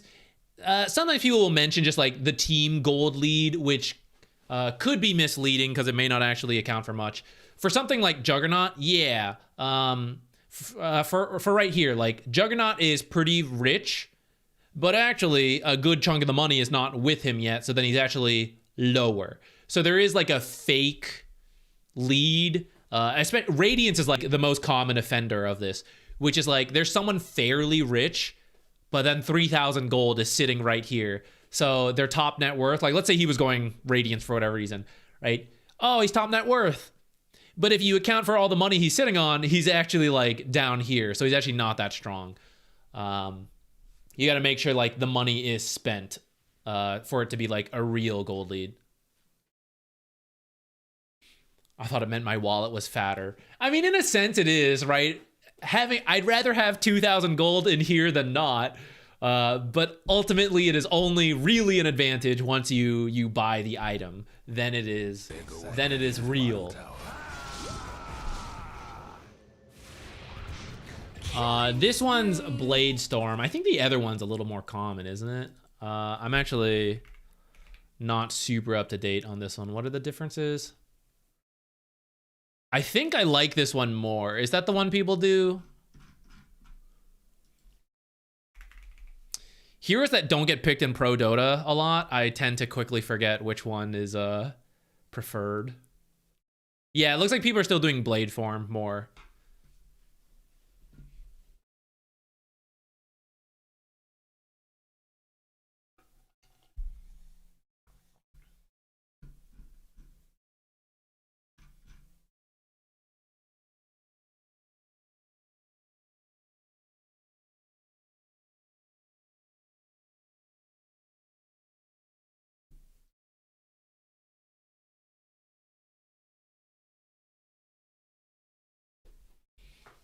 Yeah, I do get distracted reading chat, from reading chat when,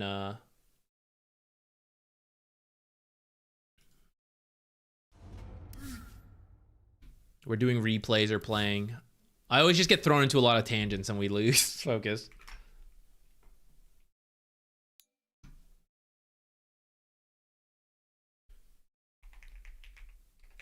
All right. This one, you had a question about cutting all the lanes. So we're going to see when you do that. I actually hadn't prepared for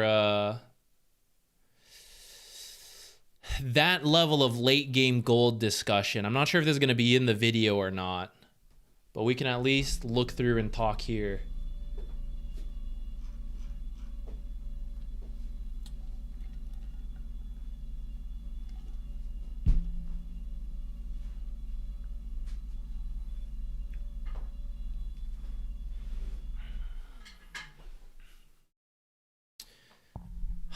I'm feeling hungry, guys. I had a big breakfast, so then I just had a small lunch before streaming, but now it's getting to me. Now I wish I had a regular sized lunch. We'll power through. We'll get to the end. Maybe we'll have a snack later. I don't know. We'll see. All right. If we're jungling multiple lanes as Naga, I think we can go ahead and skip for a bit because it probably won't happen till maybe around here. It could start to happen. Okay, very common. Oh, let me do the timestamp actually. So for the timestamp people, the main question we're looking at was originally about Naga. Like, when is it good to farm 3 lanes or some lanes or not? Let me know if there's like specific timestamps you had on this, but otherwise I'm just going to start here and just mention some like common illusion mistakes. So illusion heroes, especially like Naga, you do want to hit a critical mass and you do want to focus on farming like really quickly. A really common pub mistake is you do it at the cost of teammates when you could easily steal from the enemy with illusions instead. And then the people will be like, I'm super rich and I'm 6 slotted and my teammates suck. But it's actually you making your teammates suck. Like, they have no money because you're like going in front of their face and farming. So we just jumped here. I have no idea where the enemy is. I am a little scared right now. But let's just play forward. So I like that your illusions went forward. Like, that's a good sign to me already that we just jumped here. We're doing a little bit of micro. Honestly, just like let them hit the creeps. I don't think you have to care that much about what's her name farming them, Muerta.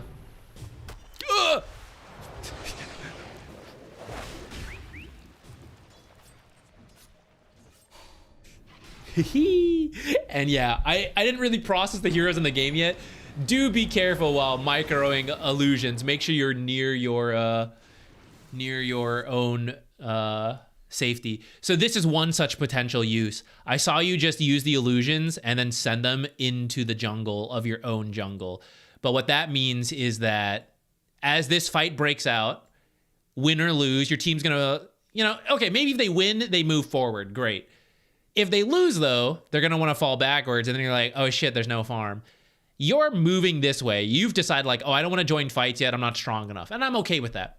But that means just save the cooldown on like Mirror Image and Manta. I guess you had to use some earlier when you were like over here. But like move your way here and then use those abilities and take it from like this jungle instead. Like, let's see what happens.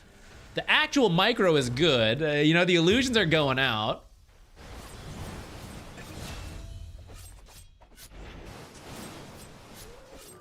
All right, here's the T. Okay, fight's kind of breaking down. Is there any farm?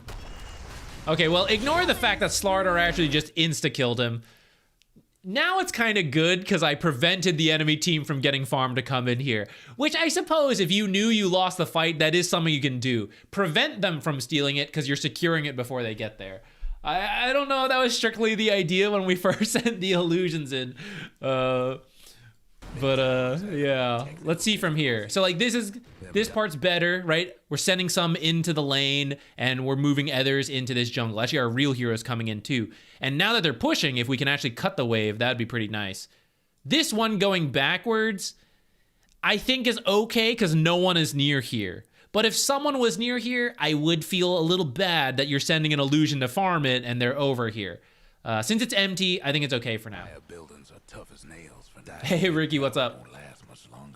Who was asking about taking Dota ideas over to Deadlock? Oh, there's Ricky. I mentioned him earlier.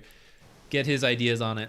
Okay, so I think this is maybe where you start, cutting the waves with the heroes. Be careful of walking in this far, by the way. The tower sees you here, so or you're like right at the edge of it. So just be careful of walking through here. I think from back here, using the illusions and having them go in would be safer for you. Because cutting it like this is like, there's so many heroes who can come in. And Song is kind of short range. I'm pretty sure she can definitely deadshot you from afar in Song. And I think even, can Fissure reach you? It's pretty close. Yeah, Fissure can reach you. Ice Path is maybe close on level 2 Song. Okay. Oh, that sent me way too far back. I didn't want to go this far back. Okay, so you came here, you did this. So I would just send an illusion to do this. I guess they think you're an illusion. Some next big brain thoughts. But if you had done it from here, you could have cut mid. Mid is the more important one to do. Mid's the more important lane to get because they're pushing mid right now. So when you cut mid, you stop them from taking your tier 2. I guess we were a little late for the tier 2, but you stop them from doing the tier 3 then, let's say. Cutting bottom is like, oh, we're going to have to deal bottom. Good thing we're dealing with mid, though, so we don't need to worry about bottom. So try to, if you are cutting waves, try to address the lane the enemy is in first, and do it as safely as possible. So for an illusion hero, send the illusions in. Oh, thank you for the donation, Omar. I hadn't even responded to you yet to let you know about that I was covering it. But I'm glad you found it helpful. Thank you so much. Okay, they're starting to retreat, so here's where you want to be careful on this hero. And let's actually go back to our little mini-map thing, right? This is what you look at while you're dealing with all this. By the way, I see you moving your camera and then clicking on the screen for your micro, but you can actually do it all from the mini-map. You don't have to. If you find what you're doing easier, that's okay. But if you find it easier to like try it on the minimap. It might, I think it's a little easier. At the least, the initial split on the minimap and then do the more fine tuning later. So for example, you split here, you send them out, and then you move your hero back. And while your hero is moving back, you then go back and like, okay, you go this way, whatever. You fine tune it after you get the initial moves going. It might save you a little bit of time. Did someone say deadlock? Sure did, buddy. It's more deadlock interest lately. Dire's mid tower's having technical difficulty. Now, okay, I know you're dead right now, but to the original question of like, what if I cut all 3 lanes as Naga? If you were alive over here right now and you did cut all 3 lanes, I would say that's okay. As long as you're getting mid for sure, but currently our team is like all stuck in their base into this like push, right? So I'm not really losing farm in the side lanes if my team is not there to lose that farm. So what I'm doing instead is just pushing all 3 lanes, preventing them from pushing mid and forcing them to respond to both side lanes, which will draw the most heroes back. So in this instance, if you were on their half of the map and you had the ability to cut all 3 lanes, this one would be okay. It's like some 70-minute game, so we really do need to speed up. Although I think we're mostly just looking for little moments like that. Okay, we won the fight. So you guys can see it. Our team won a huge fight. This is now a bad time to cut all 3 waves because my team can actually move out on the map and do things. So this is where, oh, we've been stuck in the base. You know, we've been giving Naga space to farm. Okay, we finally won. We can move out, and you still go, just kidding, it's all mine, right? That's what's going to screw them over. So wherever they go, try to let them farm. I'm not saying you don't farm, but you, in this case, okay, we want to steal enemy farm. If your team goes out on the map and they're all farming this stuff, should be on this overlay. If your team's all farming this stuff, this is where you can send the illusions backwards to get the farm that no one in your team is doing. I'm sorry, I am making noises into this mic. If they all AFK jungle though, as commonly happens in pubs, and you are moving out, then you send your illusions to do it aggressively. So just see what happens and adjust accordingly. Looks like you guys might get one more hero here. Now, actually, Roche would be the best thing for you guys to do right now. And while you guys go do Roche, if you sent the illusions to cut waves, that would be okay.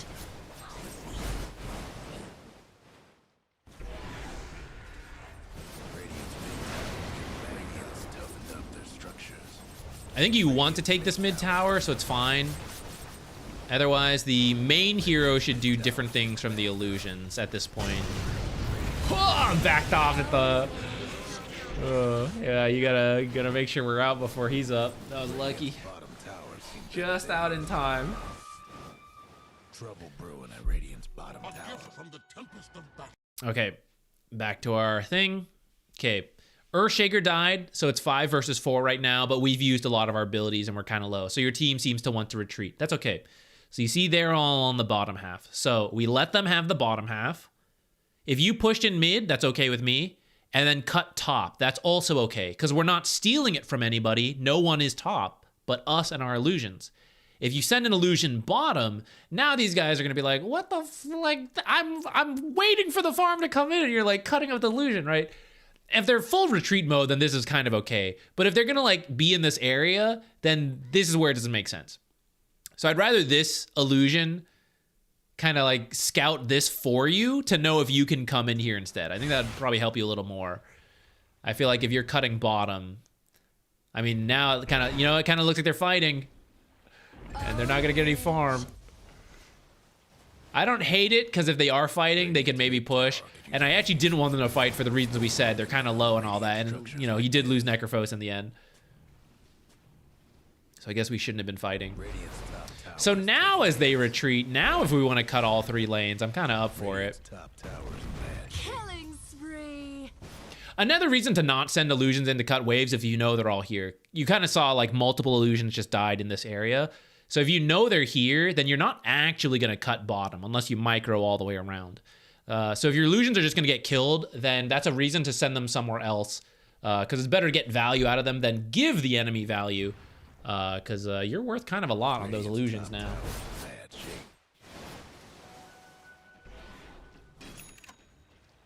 Master Soki, there will be a spreadsheet and tables. Actually, I probably won't show the spreadsheet. The tables exist for the PowerPoint presentation on the gold video. I do have an Excel table. The wiki is like mostly up to date. You really don't need to know some of the later game values. It's not as important as like the rough early amounts.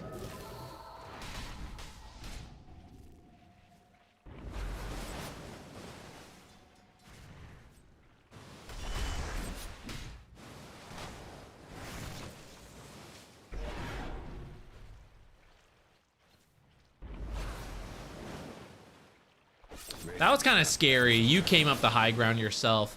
When you're uncertain where they are, send the illusions first.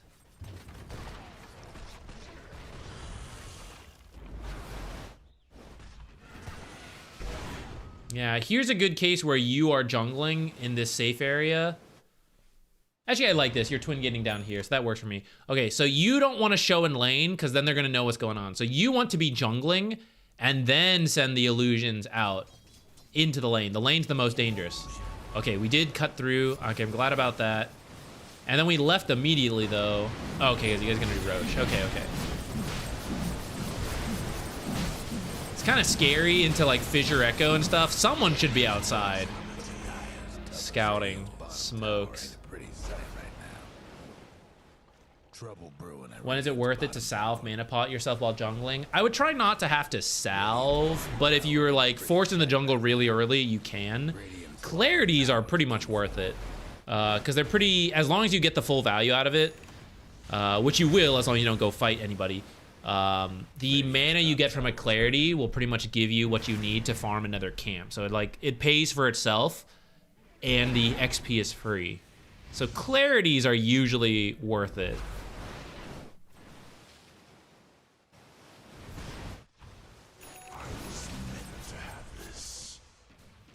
If you can do this while you're...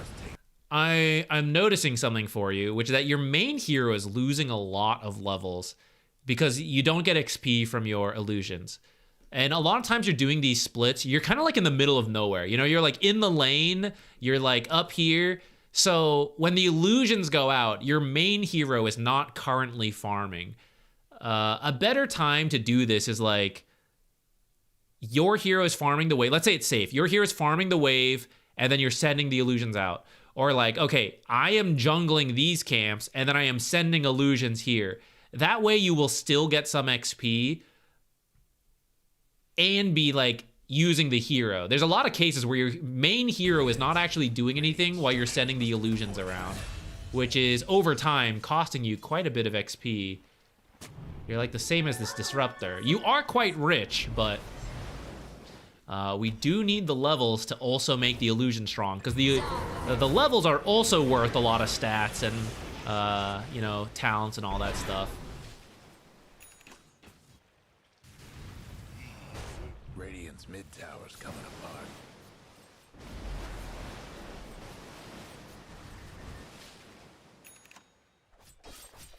Any tips on farming with Largo 3? Try to get teammates to stack for you in the triangle or this like side camp. Frog Stomp is a really good farming tool to stacks. So the more you can make those and then use them, the better. What's going on? We seem very hesitant to join the fight.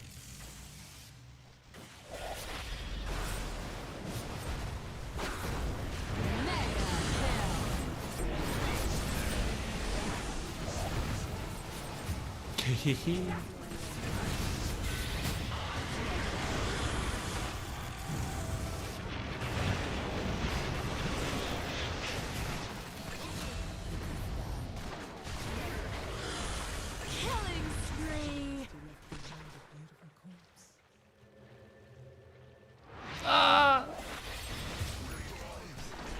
think you maybe could have made that. I'm a little torn if in the disruption you should have fought, but you were pretty low. I think you would have died.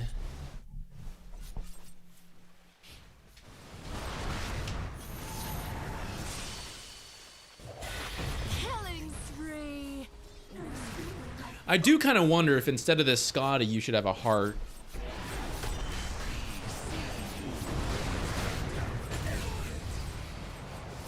I don't think we really need the anti-heal, and I don't think the kiting is helping you that much this game with their heroes.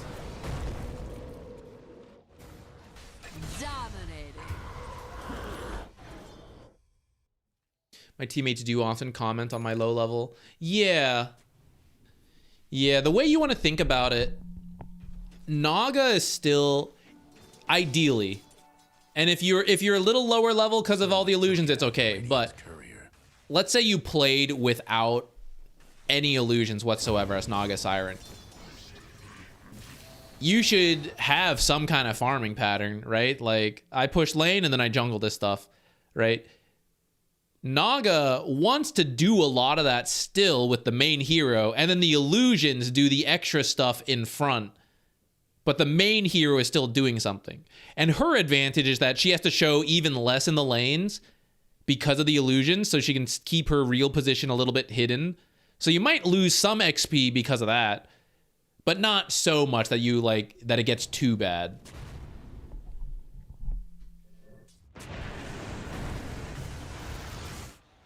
All right, I think we will let's grab a new match ID, guys.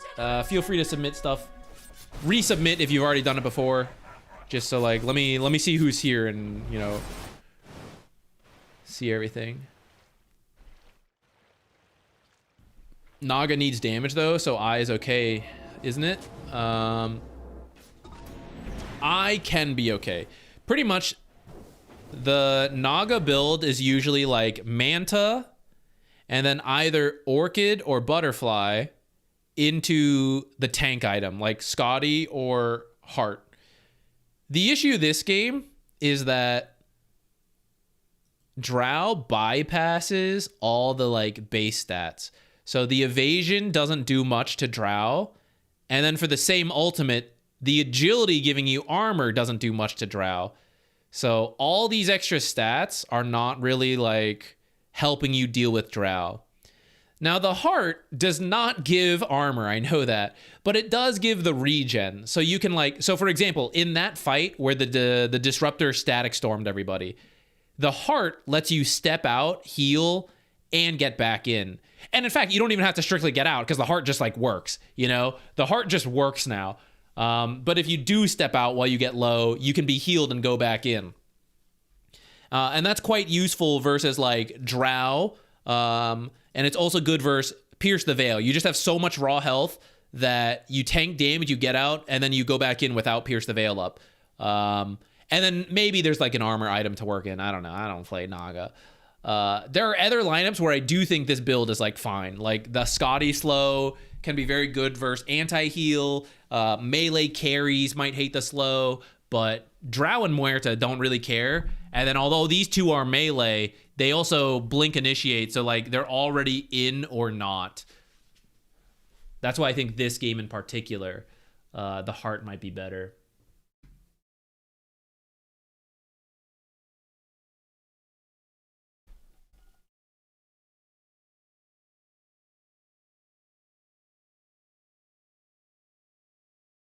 Heart AC might be it this game. I'd be down for that. I think that could be cool. It's pretty nice for OD and Weaver as well.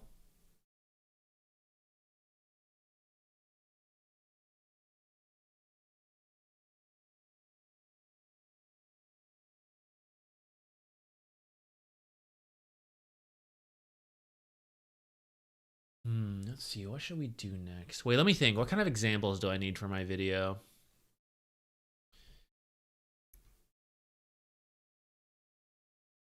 Kind of got some of the big ones I was hoping to find.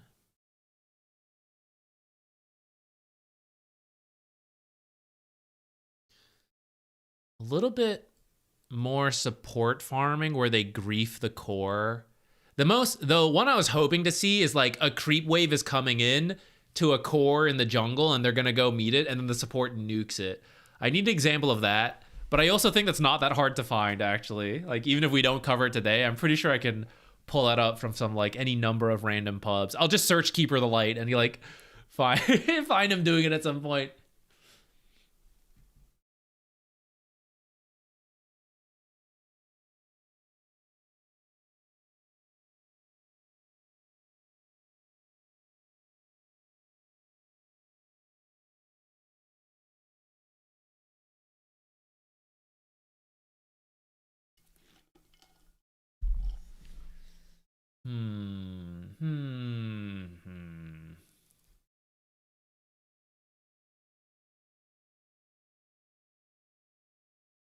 I'm happy I could help out.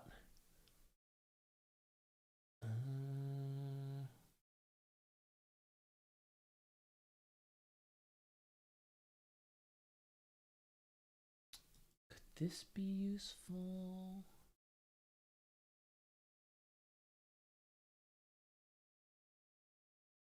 Okay, maybe we try this.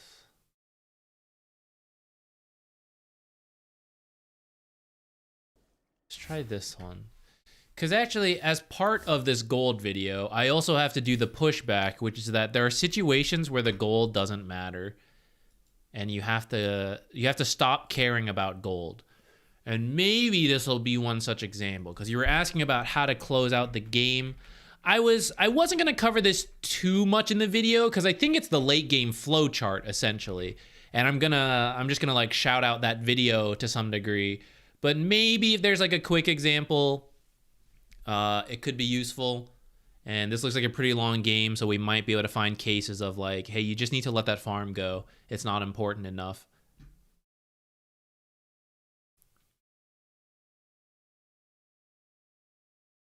Not a specific question about a game, but how do I farm 10k by 20 minutes? I am constantly around 8k. How do I go further? It really depends on what hero you play and what happens in the game. I don't think you can like will 10k to happen every single time. Because you need, for example, some ways you could do it. People are stacking for you, so it's not you farming better, it's your teammates funneling more farm into you. You could end up with more kills. Your team could be taking a lot of extra towers, which not only gives you tower gold, but it opens up more farm access to you, right? You get to steal from the enemy a little bit more. Could be getting a bunch of kills, bounty runes, things like that. But there's no guarantee that happens like every single game. So, rather than hit this like arbitrary benchmark of 10k at 20 minutes, I would actually say what you want to look for that would help you more, no matter what your actual gold value is like, what is the most aggressive farm I can get at any moment? And am I doing that? So like look back on your games, give yourself the free vision and say like, oh, I didn't realize like I could have moved further here. Like the enemies are all top. Is there a way I could have known that? I retreated early here and then, oh, I didn't need to. So building a gold difference is more important than just having a lot of money. What game was it? Earlier today, we looked at a Luna. There was a Luna on one team and a Morphling on the other. And Luna's farming patterns were pretty good, and she was doing a little bit better than Morphling because of that. But as the game went on, we saw like, okay, you're like 1,000, maybe 2,000 ahead of the Morphling, but like he's pretty much behind you because Luna is just farming in her jungle with good farming patterns, and then Morphling is farming in his jungle with good farming patterns. And so there's no like, they could both hit 10k by 20, but they wouldn't have a good shot, like a clear way of winning the game. It's by Luna being at 9k, but Morphling's at 7k. Like that would be a lot more meaningful to the game. So I would try to like push towards that, because that's something you can do every game, is like, I stole this farm, that was good every game. But whether you hit 10k or not is a bit situational.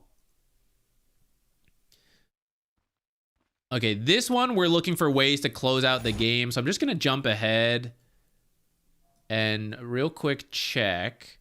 We do have a pretty big gold lead on the TA, or on the TA's team. That's what we're looking at. And then we throw. Then we get it back, and then we throw again. Then we get it back. So, yeah, maybe we just jump to around here. Where we jump to, it looks like you're, like, trying to end the game. You have a huge gold lead. So maybe this... Ooh. Let's see what happens, because maybe this is the example we need of where gold is not everything, and there are times to let it go. Let's go back a little bit before you guys took this bottom barracks. So you have a pretty early Aegis, and your team is all behind you. We have 10k gold lead.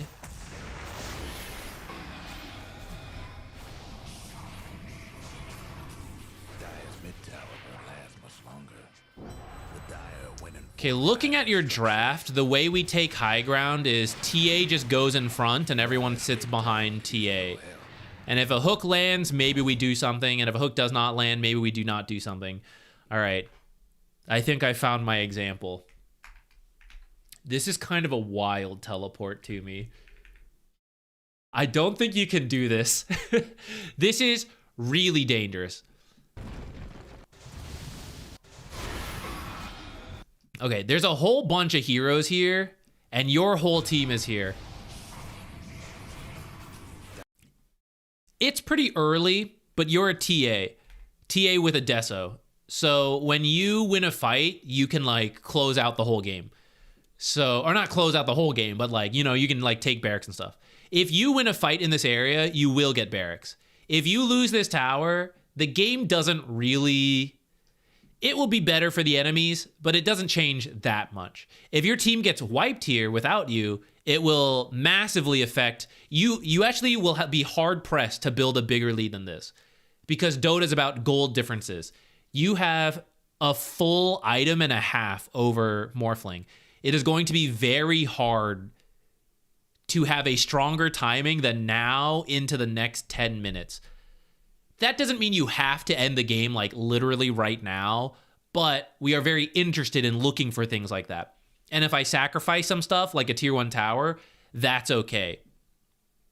If you kill Morphling here, his death timer is 54 seconds. So will I make it here? Yeah, but I'm running out of Aegis time. I have like a minute and a half. So this has to work. I have to solo kill Morphling into getting here with the rest of my team and take the tower. But Morphling is really hard for you to solo kill, and I have all the teammates to enable me down here. Even if we aren't thinking about trying to end the game, I don't think you should teleport, like, right here with so many people here, because there is bound to be miscommunications like this, right? As soon as you leave, Omni Knight goes in, and we have problems now. And we kind of did it for 100 gold. You know, we are risking the strongest power spike your team will likely have for like 100 gold in the creep wave and maybe 400 gold on Morphling. But you have all the gold you need to win the game already. The question is taking out an enemy hero to close out the game. And yeah, maybe if you get Morphling, it could be that situation. But you will have a hard time killing the Morphling, and then you are risking a lot of your teammates here for this, like, very risky attempt on Morphling. Or not risky on the Morphling. It's just, like, low chance kill on the Morphling, I would say. Fortunately, we do make it back, and nothing has happened. But we have lost more Aegis time. And this is kind of what we're looking for. It's just, like, a Hoodwink kill. Or, sorry, not Hoodwink. Dark Willow. You honestly don't even need it, though. Because, like, if we go back to the situation you were in... One more right here. You have a catapult wave. You have a good amount of creeps. You can just walk up, and you have another creep wave behind you. So, with 1 minute on Aegis, you just walk up and stand here and start hitting this tower. and everyone sits behind you. And if they try to jump you, they can't kill you twice with this many saves. You're a TA with Deso, 12 charges on it. I would guess with backdoor down and only you doing damage, not even like the creeps, it would probably take you 20 seconds to kill that tower on your own. So the question is, like, could they completely team wipe you guys in 20 seconds? I really don't think so with the amount of saves you have, like, on this team. I think this is a very straightforward, just like walk in, everyone stand behind you, force this. Now, if you don't want to, because you want those pickoffs we just talked about, again, it's okay. But I think TPing out like this is like asking for your team to like be the ones killed.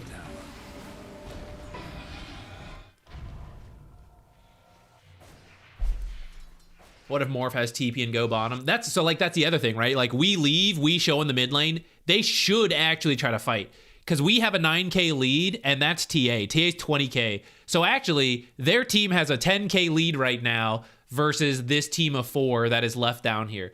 So the enemy team should have all TP down here and tried to fight before TA could run back in.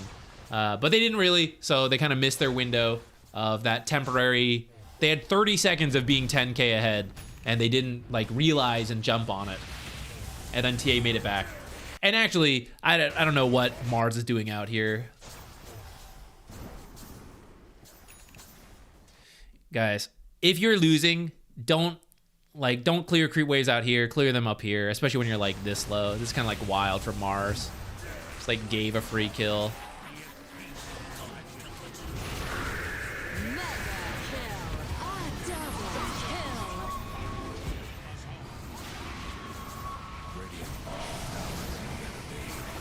Oh, what a hook.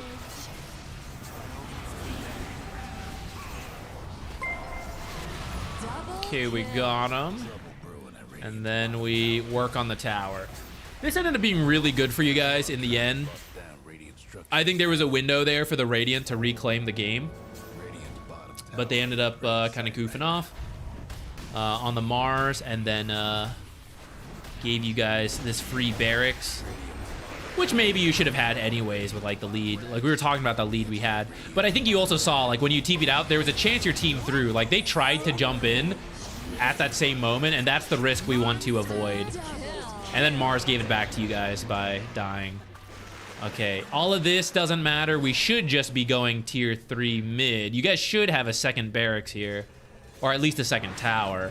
So you guys felt like you needed a 5th dead hero. Like 4 dead heroes wasn't enough to tank mid. We need the 5th dead hero, which is a missed opportunity, but we still have a pretty good lead here. At this point, we're just back to like look for a pickoff and then go. Here's our pickoff.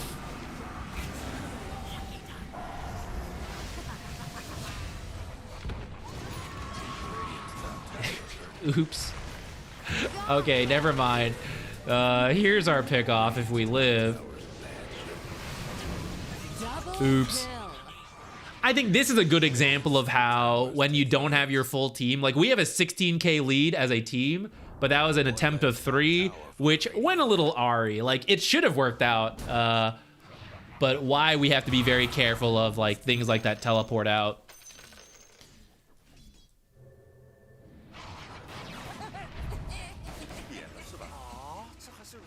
Killing spree. All right. So 2 of them are dead, and I see you about to start jungling this, but this death timer is enough to take another barracks. So these are the things you want to look for. As you're rich, I don't want to bash my head on the enemy base if I can help it, but certain times it is better to do so, like the end of Aegis. That is a good time to bash my head on the high ground if I have a good lineup for it, which you guys do. Now, if I don't, then I'm going to be a little careful. I'm going to look for good kills. And then these are the good kills. So then these are the times to just go end the game. Oh, I forgot to change this. I forgot to change this last time too. But, oh well, whatever. All right, we're here. We've lost about 10 seconds. A little less than that, maybe. So if we came here right away, right? And let's just say 5 seconds. 5 extra seconds where Morphling doesn't want to buy back. That's enough to finish this tier 3, or at least get a fortify out. Radiant's gone and fortified their structures. Radiant's mid towers get And then we keep going. Look how fast. Good. Don't jump, guys. Ah, disaster. Disaster. Oh, no. All right, so here's, you got to tell your team, like, everyone just sits behind me and we do this. You could also just leave at this point, right? You got half the tower off those previous kills. So now you back out. Look at the vision you guys have. It's not well placed, but you guys have good vision across the map. You're going to lose all of it. But if you act on it before you lose on it, one more kill will be the other half of the tower. So you don't have to force this. Should have had the power to force it, but your team doesn't understand the way to like do it. I don't know if you understand the way to do it. If you do, you got to tell them. If they don't listen, oh well, that's that. But they all forgot the lead is here in the TA, and TA is a very fragile hero because she builds pure damage. That's not like a mistake from our TA player. That's just how the hero is. So she can be easily killed no matter what gold lead she has.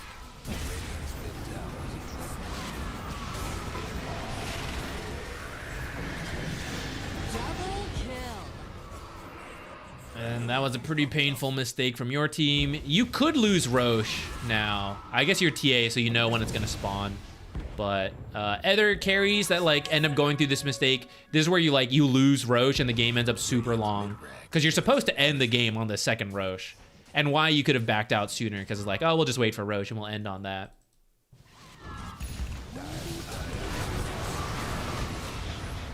Your team should just be resetting. Losing extra heroes for no reason. Maybe you can get something in return.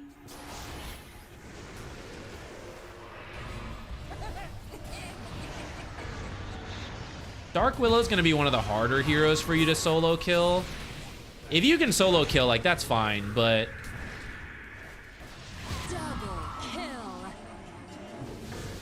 TA is mostly a damage here. Oh, by the way, you should absolutely have the shard for like how well you're doing, because then you could solo kill people actually easier. But anyways, TA is okay, I'll backtrack that a little. I'm a big fan of the shard. I know it got nerfed, and so some people don't like it as much, but I still think with the lead you have, like, that would have let you get solo kills more than like more damage. Because like she blinks away from more damage, he waveforms away from more damage, she presses W into more damage, right? Like, you're not actually killing any of these guys until you have ways to deal with it, which is like a silence or something. What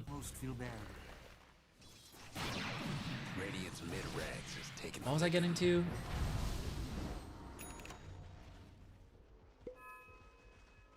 Maybe that's fine. I would do Roche here over the tower, but or sorry, over the barracks.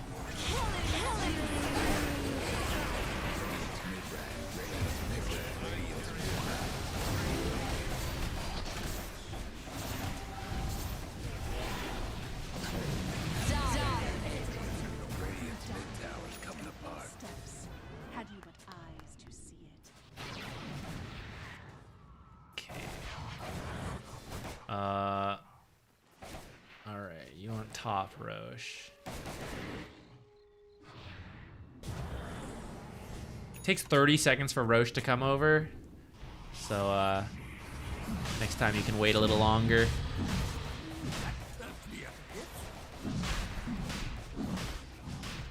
It's kind of scary.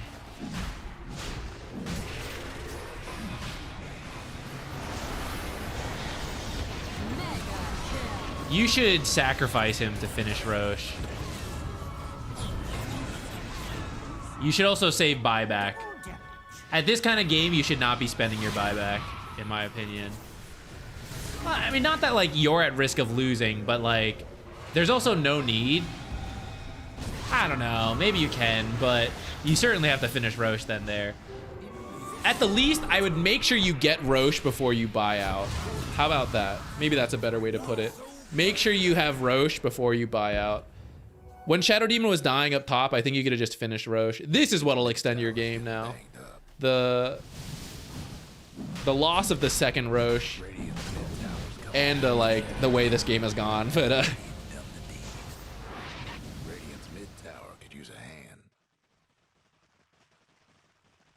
Dire win this, right? How do you think the graph looks, Ricky? What do you... Spoilers, yes, but what's that graph look like to you?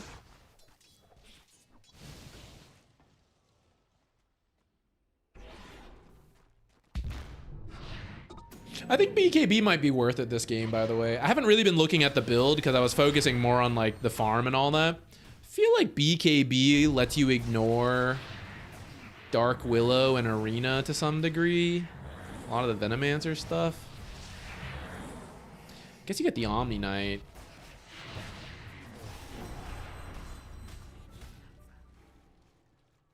I'm still on the train though that like we have a whole bunch of damage, but 3 heroes that can get away from damage. So we needed something to help deal with that. Whether that's the shard, whether that's BKB to let me live through it, whether that's like a hex to surprise people. I've seen a move back towards the bash talent as well. Something to like actually let you finish the kill on some of these.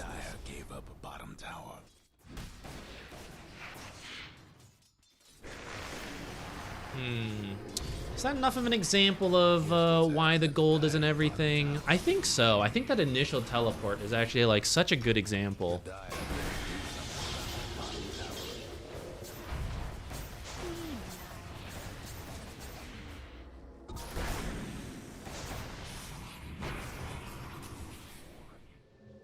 And I wouldn't really... There are things we're going to have to do to like win the game from here. And we could just imagine that this game was more even and we got to this point, so we have to like figure out how to win from here. But really, if I'm like reflecting on this game, I would just be saying like, I'm not supposed to be here. This is all like fake time. And actually, while I was zoned out and thinking about it, I think this is another such moment. One you have to be really careful of. And it might not be your fault. It might be like a team thing here more than ours, but I'm gonna highlight it anyways. So we are coming back. We are still, despite everything that has happened, you are still strong enough to end the game given a winning fight, right? So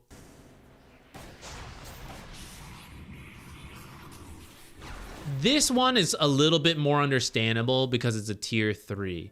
So like you teleport back, right? This is where you have to tell your team, hey, we all have to get out because I am going home and I'm about to reveal it to the enemy by pushing in a creep wave. I don't know why a banner got dropped here, but like whatever.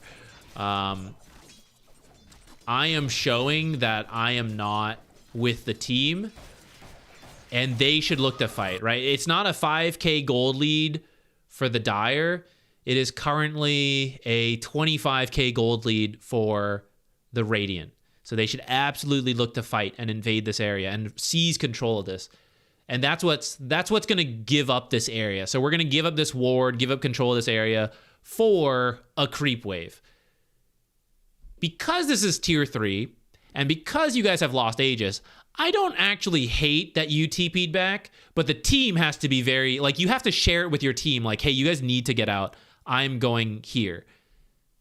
What I really hate is if this had been like a tier 1 that you TP'd back for, I'd be so annoyed if I was in the game with you. I'd be like, who cares about a tier 1? Like, we can win the game. Or like, it's not worth taking the risk when we are trying to close out the game here. Now, I don't know if I'd be trying to close out into Aegis, you know, so it's like a different scenario.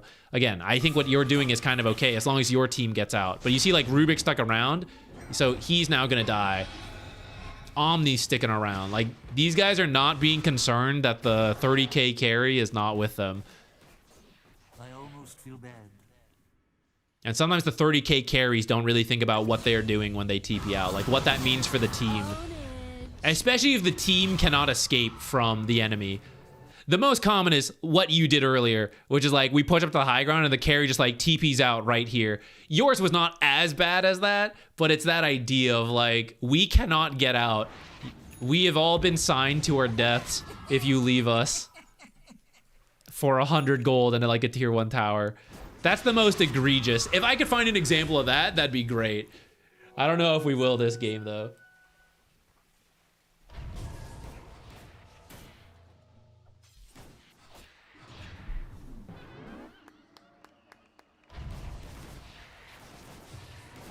We can also probably feel the difference of like TA does have still like an item over Morphling, but the relative difference is not the same. When TA was like 19k to like whatever he was at, 12k, that was like the insane difference. Even though we can say the gold lead flat amount is about the same, the relative difference is like no longer as impressive.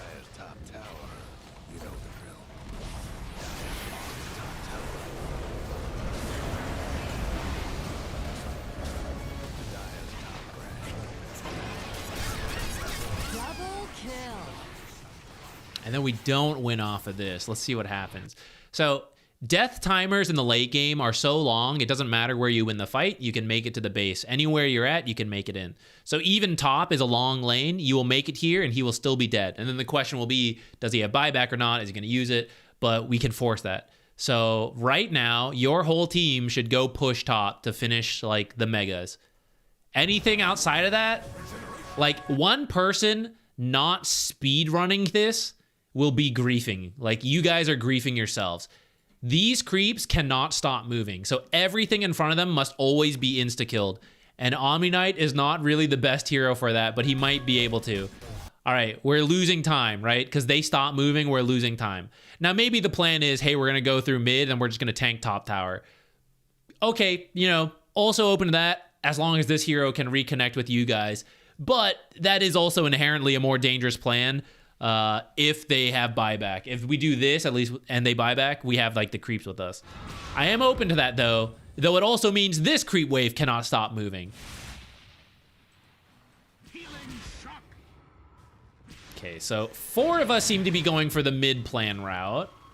The Radiant should be looking to cut waves in this time. That's why everyone retreating backfires. You got to have some heroes like hiding in the sides to cut waves to pop back out. Once you're in the base, it's really tough. Okay, so you're just going to come straight for megas, but I don't have the creeps. The creeps that need to never stop moving. We lost some time there. If they were dealing with mid, we wouldn't get megas.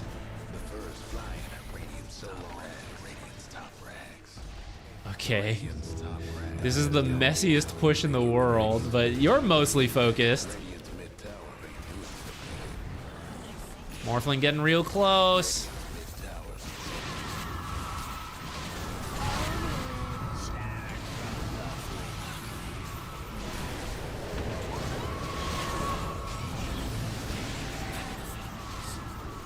You guys aren't, you guys are on separate pages a little bit. You're not quite getting out of here. Not quite pushing. We're a little on different pages.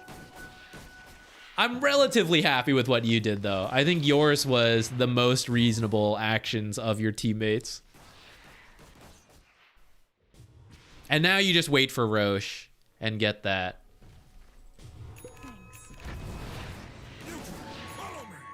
All right, 50 seconds. We know it's top, so we go head over there. We don't need to fight unless it's a good fight. It's kind of dangerous, but it will work out in your favor. Like with megas, the game should play itself. The lanes will always reveal the heroes, and then we act on that. You guys are doing some like dangerous paths, like you included. We've seen they can kill you guys. So like, even if you're like roughly together, it doesn't strictly matter. You might still get chain stun, wrong heroes get pushed around. So if you don't have vision here, you guys should be careful. Especially like no one's showing still. So more safe paths, stay on your halves, stuff like that.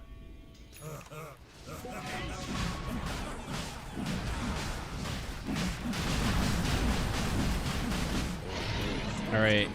Simply sit behind TA and let her hit the buildings in 3 minutes.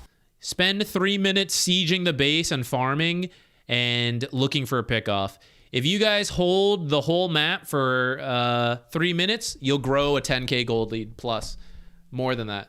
And then you'll push with the final like 2 minutes. If we go now, it's only a 3k gold lead. So we're missing out on like 10,000 gold by pushing now. This either works or it doesn't. This is a very dangerous path from you, by the way. I don't think your team understands, all of you, I don't think you guys understand the formation you're supposed to be in, which is why this fight is so hard in the enemy's base.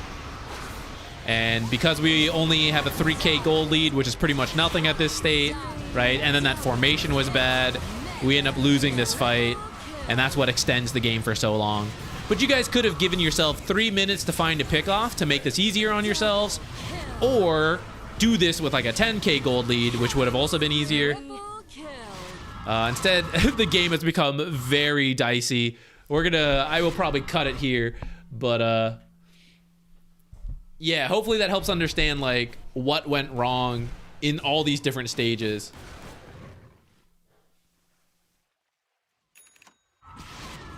Just thought I heard something out there. I'm gonna go check in on that.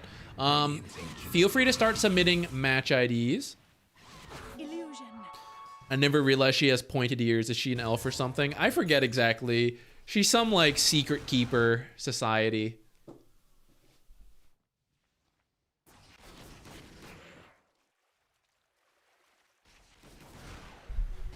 I'm gonna go investigate the noise real quick.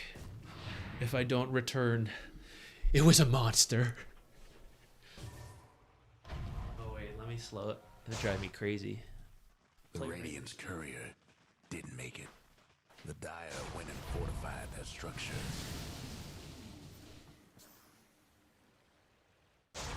Dire's mid tower could use a little help.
Over on the Radiant side.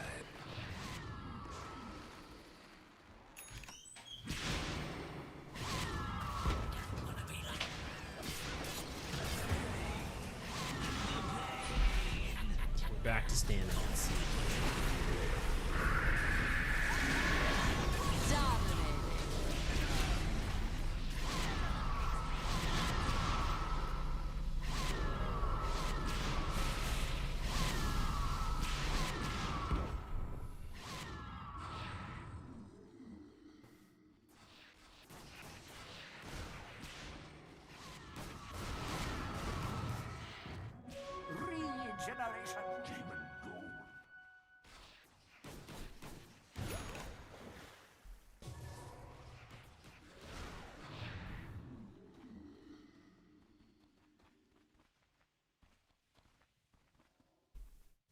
That should help.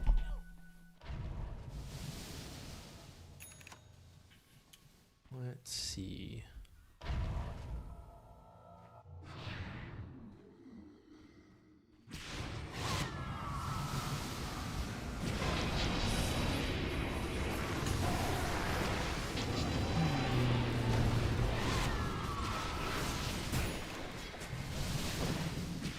What examples have we found so far?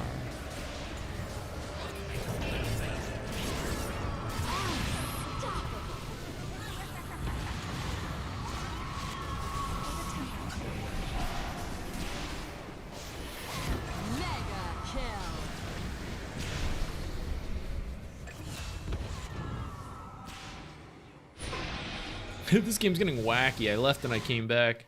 We have changed up our itemization. Dyer's mid tower's having technical difficulty.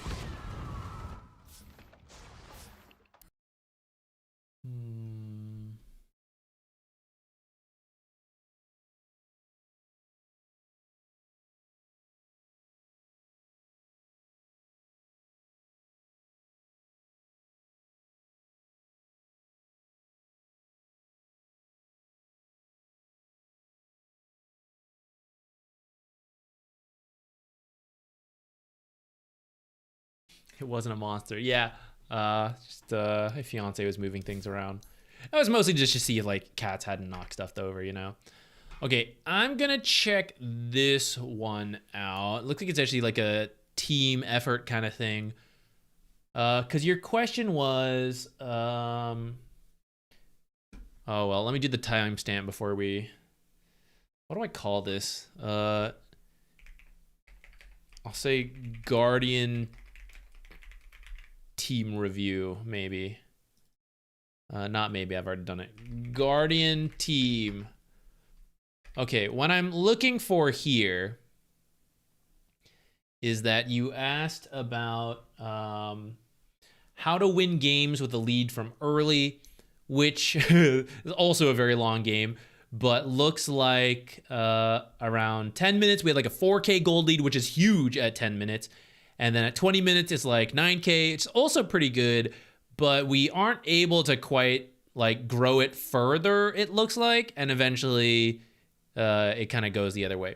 So maybe we just jump to 10 minutes, go forward up until we like start losing the lead. And as far as the gold video goes, the goal here is that sometimes people feel like I want to end the game early, but they actually grief themselves by grouping like way too soon and reduce a lot of farming efficiency. You guys seem to still grow the gold, at least for the first 20 minutes, so that might not have been strictly the problem, but maybe a little bit. 30 seconds to showtime.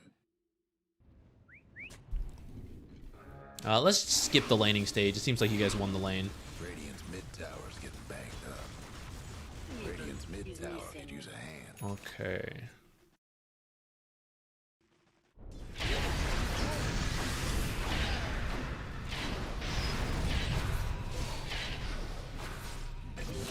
On the way with ult. I actually think you ignore this. It's kind of close though. Killing spree.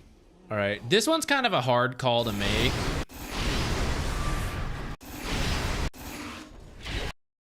But you chose to walk over here.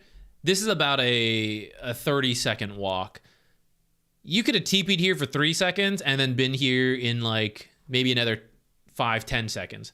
So that would have gotten you in this fight sooner if you want to join, and I would do that. But I wouldn't have had Exorcism. So it's true that like by walking, I kind of got here when Exorcism was available. But I think instead you just ignore bottom. Like you lose these heroes, darn. But what you get is pushing this wave in. This gold is 150 right here from the creep wave. Let's say they die. Actually, they did die, and we're going to see their gold in a bit. But I would estimate this to be about 500 gold if you lose these two heroes. So 150 for the creep wave. And then if they are not here, you will take this tower. Not only will you have a very healthy creep wave, plus you attacking, but you'll have Exorcism soon. So if they're still like dragging things on here, and this is their mid laner who TP'd here, who's going to come mid to defend? Probably some weak-ass support, and then you'll run them down with Exorcism. So to me, I am trading two heroes who are probably pushing a little aggressively, a little bit more than they should. So it's kind of their, I mean, I just jumped in. I don't know what happened, but it looks like they overcommit, their own mistake, and it's baited Lina, which, I mean, okay, let's take advantage. Let's just take this tower.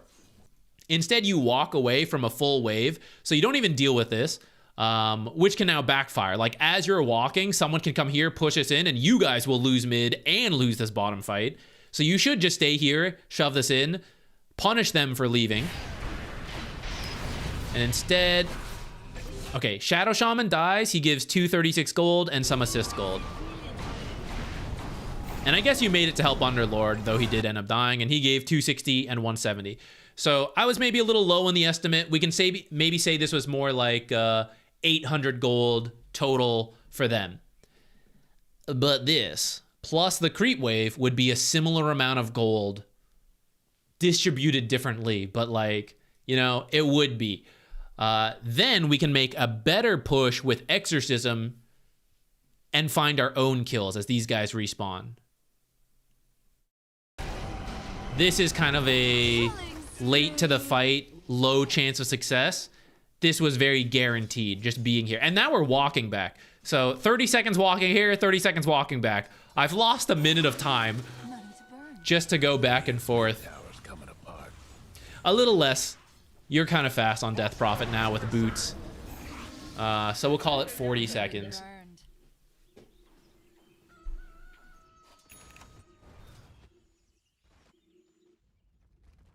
Okay, can't leave mid until the catapults are dealt with.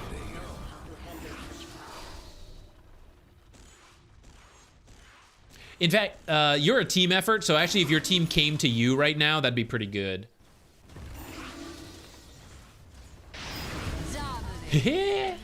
All right, take this.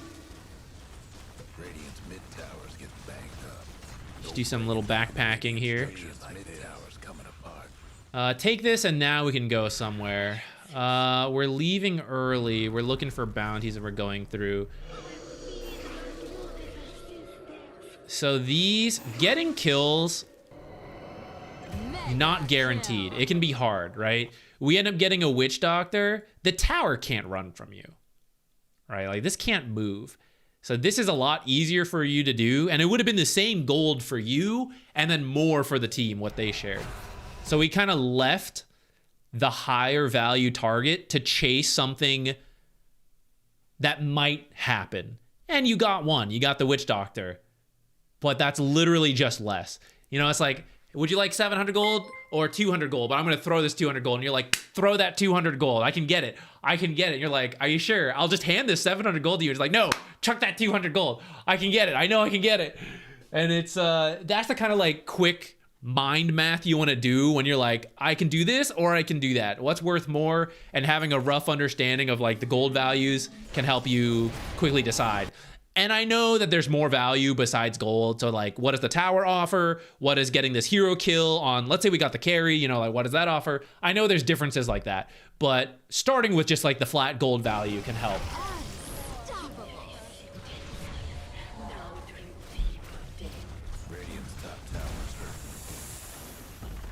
All right, the team is taking top.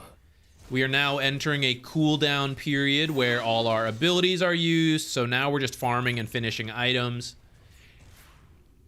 If you guys did want to play super fast, a cool build would be if you did the Greaves build and then he went for different auras, which he is doing Greaves, so we're not going to maybe do that. But that could have been cool. He could have done like Pipe Crimson. You could have gotten Guardian Greaves and then been super fast together. All right, we're back to try to get this mid tower. Mid tower is hard to get into Lena because of her Dragon Slave. That's another reason why leaving it was really painful. Mid's also the hardest tower to get if the enemies want to defend it.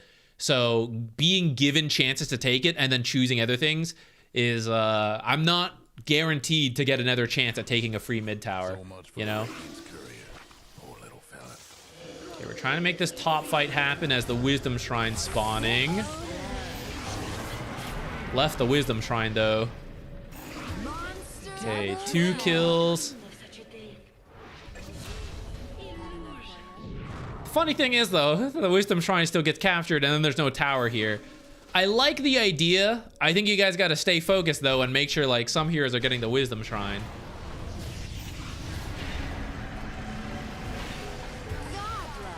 Okay, we get this kill. And then we go mid and take that, right? Right? Right? Shadow Shaman, Objective Gamer, right? Yeah, yeah, yeah. All right, not bad. So this is kind of what I wanted to look for. The team trying to play fast, But then how much are we going to be together and miss out on like bigger map movement farms? So I want like coordinated efforts, go drop shit and then back out, you know, scatter. So we're together. We took this 36 seconds on exorcism, but everyone else has stuff. I still think now is a good time to step back and reset because like we have a lot of earlier we were talking about fake money. This is fake money right now. Death Prophet looks insanely rich, but she's actually in line with everybody else because this is not actually spent. So we have to take a breather, get the money. She also doesn't have exorcism, so it's not like, oh, this Death Prophet's terrifying. It's like, actually, this is a reasonable Death Prophet. Like I can kill this, especially when there's no exorcism. So now's a good time to relax a little. If we force it, it might still work out because everyone else has their stuff like we were talking about. These Serpent Wards should actually be drafted a little further because we're not really looking to fight. We're just going to take this tower, and if they push us off, we'll back off. We just hit the towers. This is like really hard.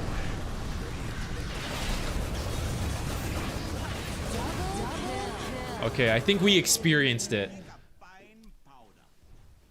Remember, you are 10k above the enemy team. So in a fight out here, a fight over here, a fight here, fights in these areas, pretty easy, 10k lead. Lifestealer's not in the fight, but let's just say Lifestealer was leading this, and he's like, I'm going to take the tier 3, guys. How fast can a Lifestealer with 6k hit a tier 3? He doesn't even have his Radiance, right? This is where you can kill enemy heroes, but the base is actually harder because the base is a static level of power. And then you combine the dynamic power of heroes with the buildings. And when you guys are diving a tier 2, it's already hard enough for the net worth you guys have to take a tier 2, but you're doing it, so like that's cool. But then you're like, well, what if we also dove a tier 3 into their high ground, right? It's like you're taking on way too much, even though you have a gold lead. Like you are stronger than the enemy heroes on their own, not into all these buildings. And the only way you will throw fights is by trying to do that. If you relax and take a fight out here, take a fight here, take a fight here, take a fight here, all of those will work for you with this gold lead. Outside of like the pickoffs where it's like, oh, they found one guy, right? That's different.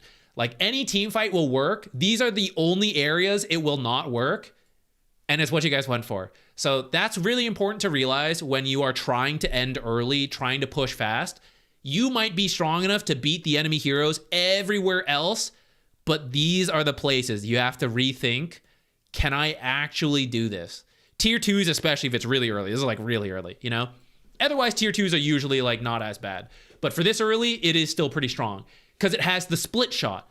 And so all of your heroes, despite this 10k lead, right? This is still a 1000 health warlock. A split shot tier 2 will kill him if he stands under the tower the whole time. It will kill the shadow demon, a shadow shaman, right? Underlord and Death Prophet are probably going to lose at least half their health to fortify. You go 20 minutes down the game, they'll tank through the entire fortify. They don't care. They'll tank this fortify. They'll tank this fortify, right? Because you're just way stronger at that point. You have passed the static level of the buildings, but we're not at that point yet. And so we lose a lot of momentum on that.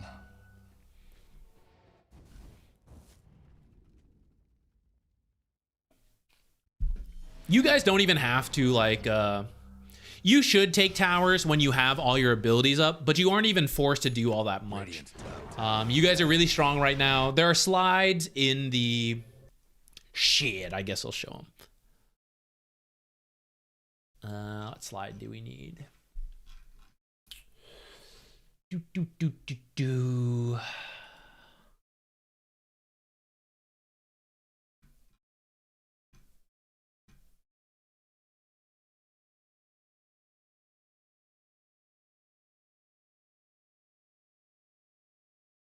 Okay. You guys are trying to skip this step to some degree, which is like not always the best call. You guys are so rich, you're actually able to skip some of this stuff, but you shouldn't skip all of it. So if you just take this tower and then you steal access of these camps, when we add up all the farm on the map that the Radiant now has access to, it's 3,000 gold a minute. And then the Dire has 2,000 gold a minute, assuming everything gets farmed. I know we're like doing some estimates here. In 1 minute, that doesn't really mean that much. You pick up a small gold lead. But the longer the time goes, you start to build a more meaningful lead. And that extends even more as you take more and more of the map. So if you imagine you lost all these outer towers, which is what we're getting to in the game we're watching, right? You guys are taking a lot of the map, so you're really restricting what they can farm. If you give that just a minute or two, you will start to build a really big gold lead. But the faster you try to push it and like give absolutely no downtime, which means absolutely no farming time, you risk losing it rather than like let yourself absorb the map that you have won and farm that. You are giving it up. The other slide that we need to go through here. So this leads to you guys are the ones doing it. This example I had set up here is like one team is grouping up and taking buildings, and we're just going to assume 5 manning because it's easier for the math. And I'm going to skip through all the animations here to save time. So in this case, you guys are actually the team doing it, which you can do as long as you're smart about how you do it. And this example was like what you should do as the losing team. So you guys are pushing into a tier 2. This is all the farm you can get. This is like the 2 creep waves that spawn in the minute. These are the jungle camps in the area. And maybe you don't feel comfortable like going for more. So that's the money you can get. If the Dire tries to defend, then they have less access to camps and they get the same creep waves. So they're going to end up farming less than you. Even if this takes a long time, the Radiant will never really lose the lead because they have access to more farm than the Dire does. This is why the Dire team, when they're losing and they keep trying to defend, and then you lose the fight, it gets worse and worse. Plus, there's actually a tower here, so the Radiant can eventually get this tower for 690 gold. The Dire can never get anything besides a team fight, which if they think they can get, then like that's why you defend. But in a lot of cases, you're losing too hard. You have no chance of winning the team fight. That's off the table. There's no objective to get, right? You don't get the 690 gold. Only the Radiant can get it. So if we count the 690 gold, then for this push, like when you sit here for a minute, the Radiant comes out pretty ahead. Like they continue to grow the gold lead because they get the tower and they get more farm. That's why the Dire is not supposed to defend. Like if you're losing really badly, you're not supposed to defend. You're supposed to just give this up and go farm other things. Because now you have 2 creep waves and all the various jungle that you have time to get to. So that ends up actually building a gold lead depending on how much you can actually farm. So in this case, if it's just the farm, it's not enough for the Dire to catch up. But if they actually start taking like tier 1s or tier 2s in exchange for this one, then you start like reclaiming the gold lead. Like the gold starts shifting back towards the Dire. These values are all based on the starting values. So the lane creeps actually scale up over time, and so do the jungle camps, but I'm ignoring that for simplicity's sake. I don't think we have to talk through this stuff. This is just kind of like repeats depending how much. Oh, but this is where, okay, so this is the other thing we really need to think about in this case. So that was assuming the Dire completely ignores top. But if you can actually delay top, this is where the Dire can come out pretty far ahead. So you send as few heroes top as possible. Less than what Radiant has. And if a team fight breaks out you want to take, you all TP back, and you can do that because that's your base. And so what you're trying to do here is extend how long this takes. So even if you're not quite taking the towers, but they're not getting the gold payoff of the tower, then they can only farm so much on the Radiant, which leads to this 952. And the Dire has access to like 2,000 gold. So if you can delay this for 1 minute, you gain 1,000 gold. If you can delay it for 2 minutes, it's 2,000 gold. You know, you just repeat. However long you can delay this tower push and force the Radiant to be stuck here for too long, that's where you lose the gold lead. And that's what I want to caution your team of like, are trying to end super fast. If you spend too long doing it, you will actually fall behind. Which is why you guys have a really good lineup. it's worked so far. Like, you guys go to tower, you take the tower, you back out. It's good so far because of how fast it is, because you have heroes that are so good at it. You just need to be careful this doesn't happen to you. Also, though, the enemy has been trying to defend when they shouldn't be. They're not prepared to defend. I think that's all we really need. Oh, but actually, for your Underlord can be part of this example. When Underlord is able to like stay back here and defend what the Dire is trying to do and farm the waves, just bounce back and forth, but still show up to the fights, this is what allows the Radiant to then spend longer sieging another part of the map, because you don't fall so far behind, because you're not losing all the rest of the map.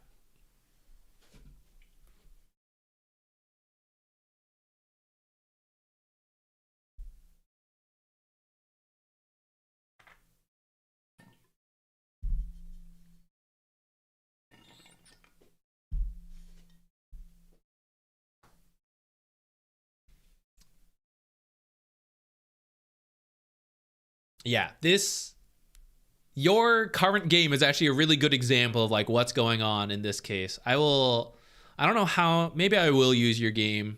I will at least jot it down. The problem is it's currently working.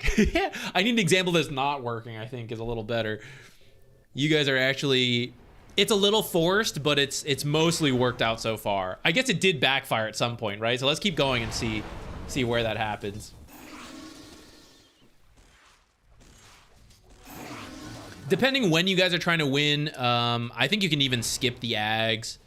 Just do auras.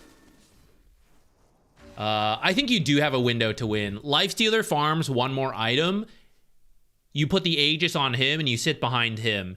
You have a team-oriented build. You have like the Guardian Greaves and Atos and then something else. He has 2 auras. This guy has like a blink and a glimmer maybe. This guy's got like solar or whatever.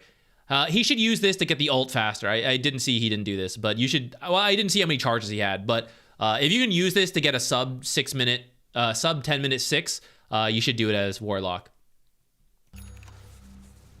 But yeah, you guys could probably end with the first Roche with the gold lead you're building, but you don't have to. You could still wait for the second Roche, going back to the idea of farming everything on the map, building the gold lead.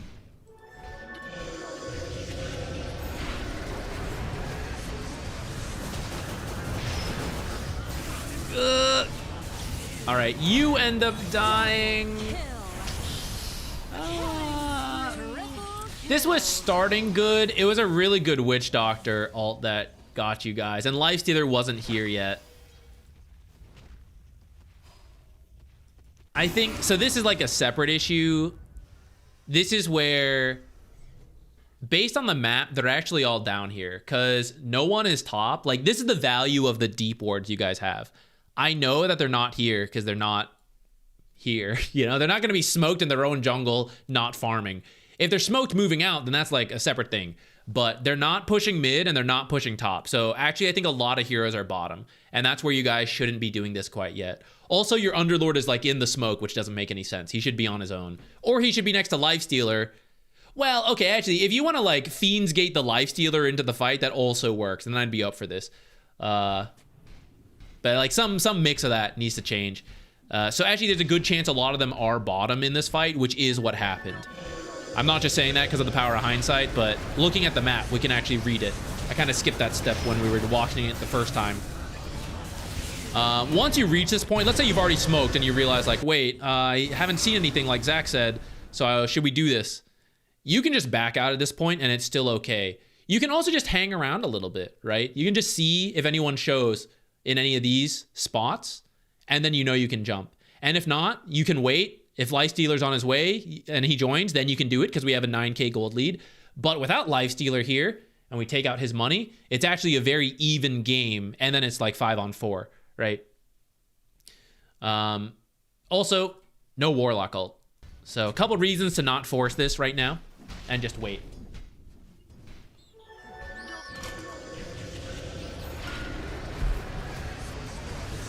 How important are objectives like Tormentor or Roche with this farming? Very, very important, but kind of finicky in a pub game. So this is actually a coordinated team thing. So for example, right now would be great to just like, let's get Roche and then let's use Roche to get Tormentor. If the enemy has no chance of getting Roche, which this lineup is one, like with the lead the Dire has, the Radiant can pretty much not do Roche. So you could just push it off, get the 20-minute Tormentor, and then go do Roche. Those two objectives alone in just straight up gold will give you over 3,000 gold. But you will also get the permanent buff of the Shard. And then Age is not permanent, but it's 5 minutes. So for example, you win a fight at 20 minutes, you go take the tower. Off of a winning fight around 20 minutes, you probably have 30 seconds to do whatever you want, and you choose to get the tower, they respawn, our 30-second window is over. If you get Tormentor or you get Roshan, we go from 30 seconds to 5 minutes to infinite because the shard lasts forever, right? You always have a permanent advantage over the enemy until you throw it, I guess. But that's why those are typically more prioritized by all the like top teams rather than tier 2s if it's like in that window where everything can happen. Plus, it's also just worth more money. I think a tier 2 is like 670 gold. I was doing the math and I can't remember it. The tier 2 is like just less than the others. I'll show you this slide as well. These are all the values of some of the bigger things. So like, yeah. I mean, even ignoring the like permanent value that I just talked through, just the raw gold value of Roche, the raw gold value of Tormentor is better than a tier 2, better than a tier 3. I know there's like map control in this stuff, but there's also map control in this stuff that you can just use to get a tier 2 or multiple tier 2s afterwards. Dire's mid tower won't last much longer. I'm out of water again. All the cups on my desk are empty. All right, let's see when you guys lose this and then probably move on. Let's see how I feel if we keep doing more. All right, after Tormentor, Roche is great. All we need to look at is the mini-map, actually, for this kind of stuff. So what you guys are at, you guys have a big gold lead. We have a lot of the towers. Still 2 tier 2s left. If we can just break middle barracks, we can. If we want to go through the tier 2s, can also do that. I'm looking for Roche right now. You guys are technically strong enough to just brute force it. Like if you just go straight to the objective, because you have a big enough gold lead, it'll probably work. At the same time, it is safer to get a pick off.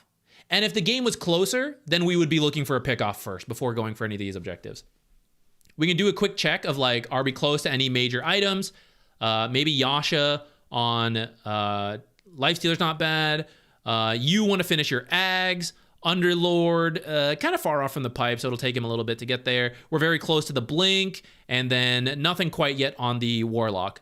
So I would estimate about a minute for all of you guys to finish those items and just be a lot stronger. The gold lead will probably still be about 9 to 10k, but talking about the fake value of items, we have 3,000 fake value on Death Prophet. We have 2,000 fake value on Shadow Shaman. So we want these items to finish, and then we'll feel a lot stronger. And then with that, we will then look for the enemies to split up, find a pick off, get an objective, or again, try to brute force it maybe.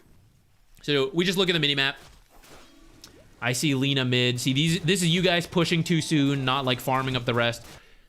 The amount of gold on your half of the map is enough to finish all the items we talked about. You don't even have to be stealing from the enemy that I usually push you guys, right? The Shadow Shaman can get the Blink from this chunk. The Death Prophet can get her stuff from this chunk, right? Lifestealer can continue to farm from this chunk. Underlord can go wherever. You know, Warlock can go whatever. Someone can defend lanes, push stuff out. Alina just took a tower for free. So that's something else we have to address. While we're in this like down period, like let's finish these item timings, make sure you're protecting towers, push things out.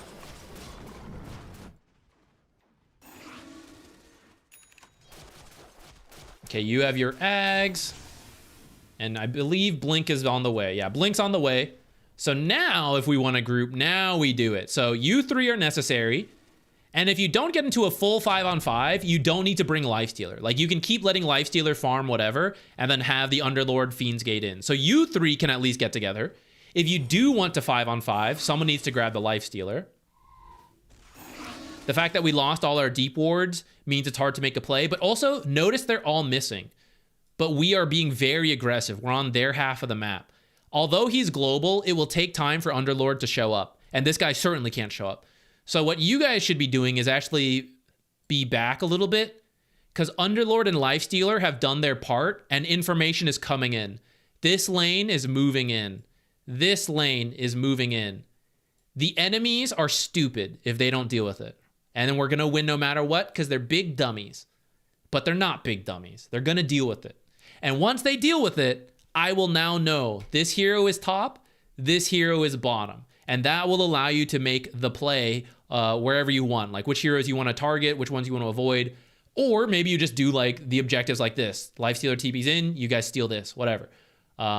You need information. Right now, if you guys just run in here, it could be 5 heroes. You go here, it could be 5 heroes. That's how you guys lost that fight here. You didn't have any information. You ended up going into 5 heroes. You lost the fight. You didn't have enough information.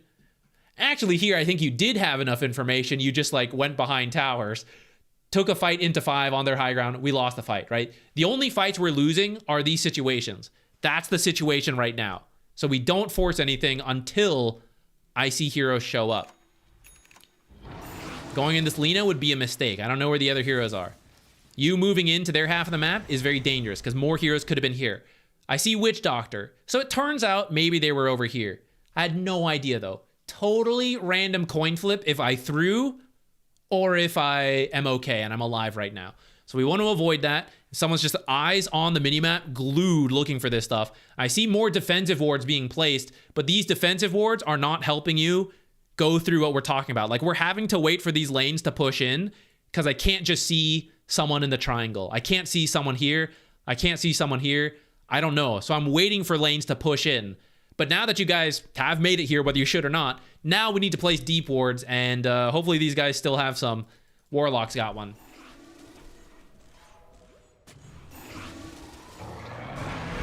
Oh shit, they're here.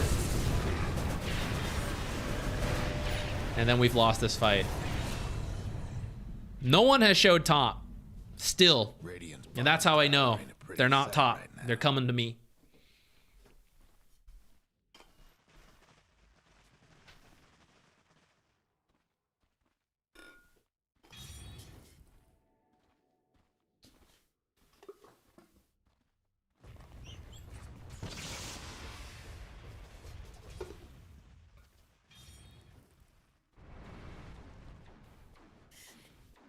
That's true. I wasn't paying attention at all to the Death Prophet facet. I think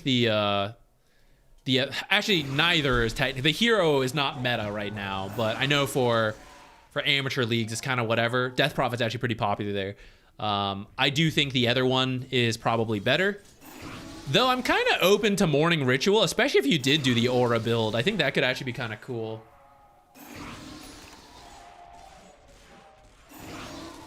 All right, what time is it? How long have we been streaming? I started a little later because I got sidetracked by some stuff.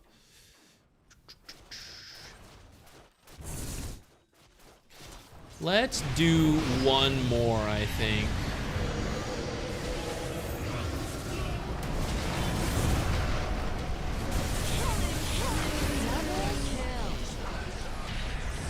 What won you this fight is your gold lead.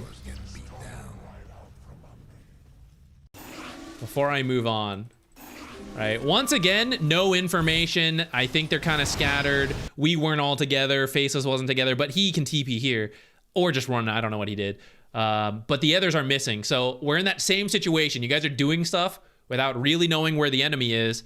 But this time, you guys are mostly together with Shadow Shaman on the way. And also, we still have like a 7k gold lead, right? So fights are just easier for us. And we have finished some of the items. So like Manta got finished. Ags is done. And I guess he's still working on some of it. Also, we didn't get wrecked by Witch Doctor Ult. That was another reason we won. I think some of the losing fights you guys had, Witch Doctor Ult shredded you guys. All right, let's do one more and then we'll stop for the day. If you guys want to submit some games. The Dire might want to mine their top tower. Well, that's an older Techies guide, isn't it? I think it's probably still mostly true. Dire's top towers. Oh, the hero got some changes, though. Towers getting banged up. By the way, guys, this is what I mean when I say, like, there's only so strong you can be at the start of the game. Not that you guys can't take tier 3, as you guys showed, but this is quite slow compared to the solo TA from previous game, right? She had more net worth than, like, the 4 heroes hitting the building, because it was so much later at that point. Maybe I can highlight that example later.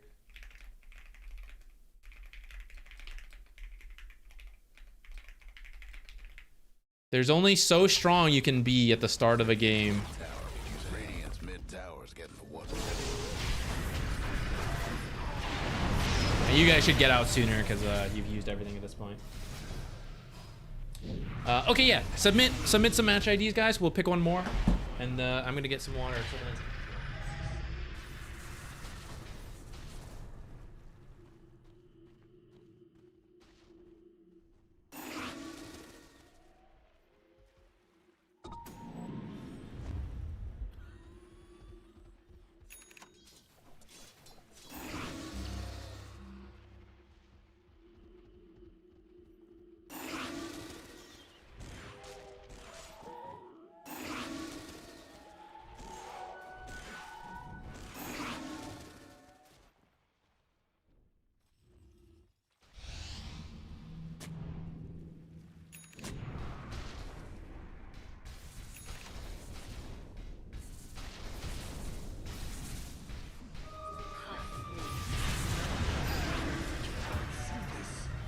Guess what's happening to Dire's bottom tower? I brought a free.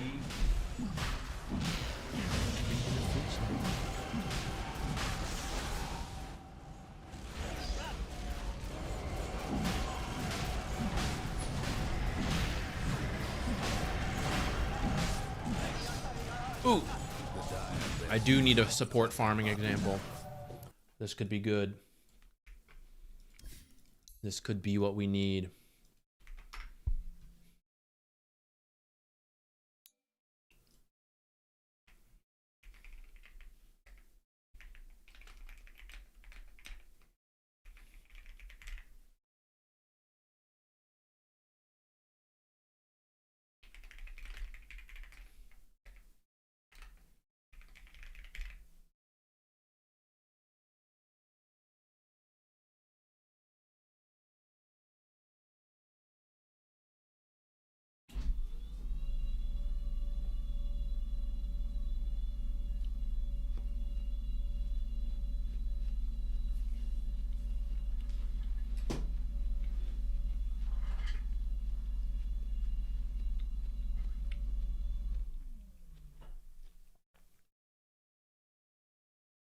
All right, this one, Skywrath 5 is doable, especially for pubs. It's usually a little bit better in position 4. And then you asked about farming, which is exactly what we're trying to add another example of, some support farming. Now, where should we go to start looking for that? We're kind of winning. 30 seconds to go.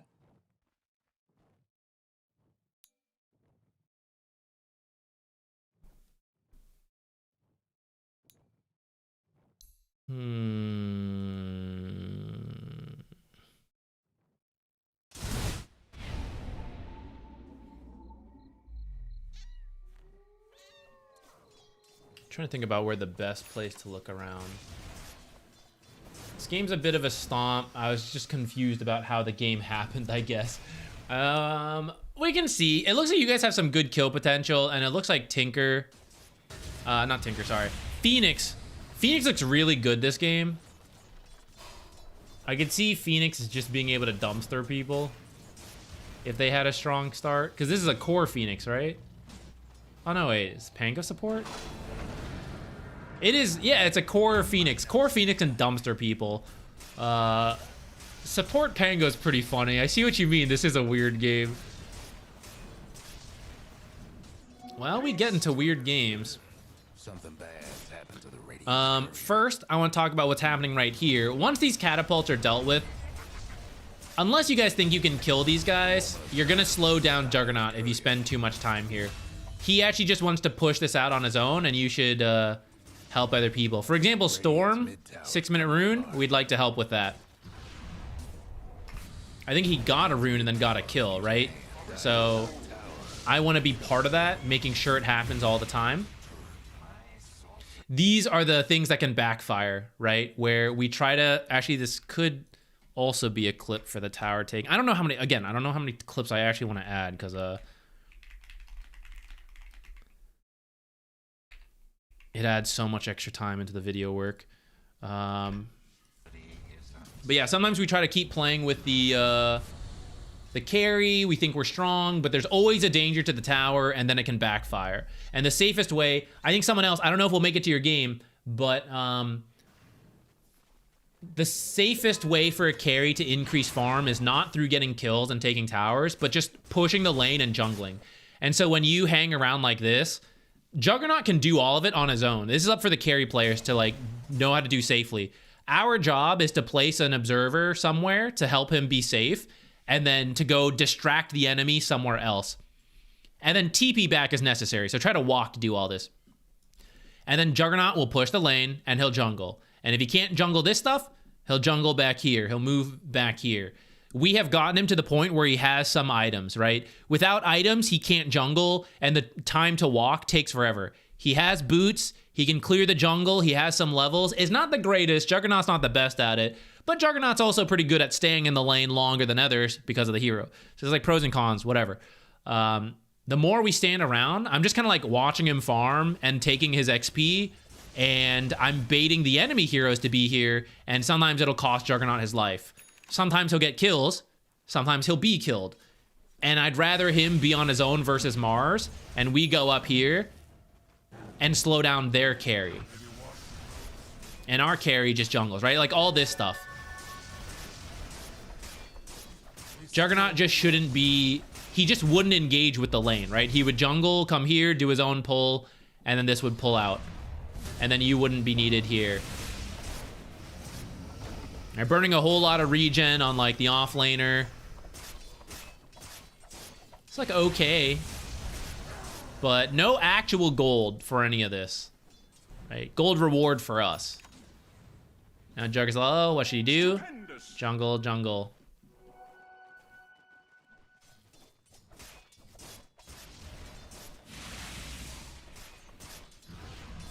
Why is this one gonna work? Because Storm's here. Now, partly, I got him low. I admit, right? Like, through your harassing, it became easier for Storm Spirit to do. But with a rune and then you guys smoke over, you could have like 100-0 killed some of these people. Like Juggernaut didn't even use the Omni Slash.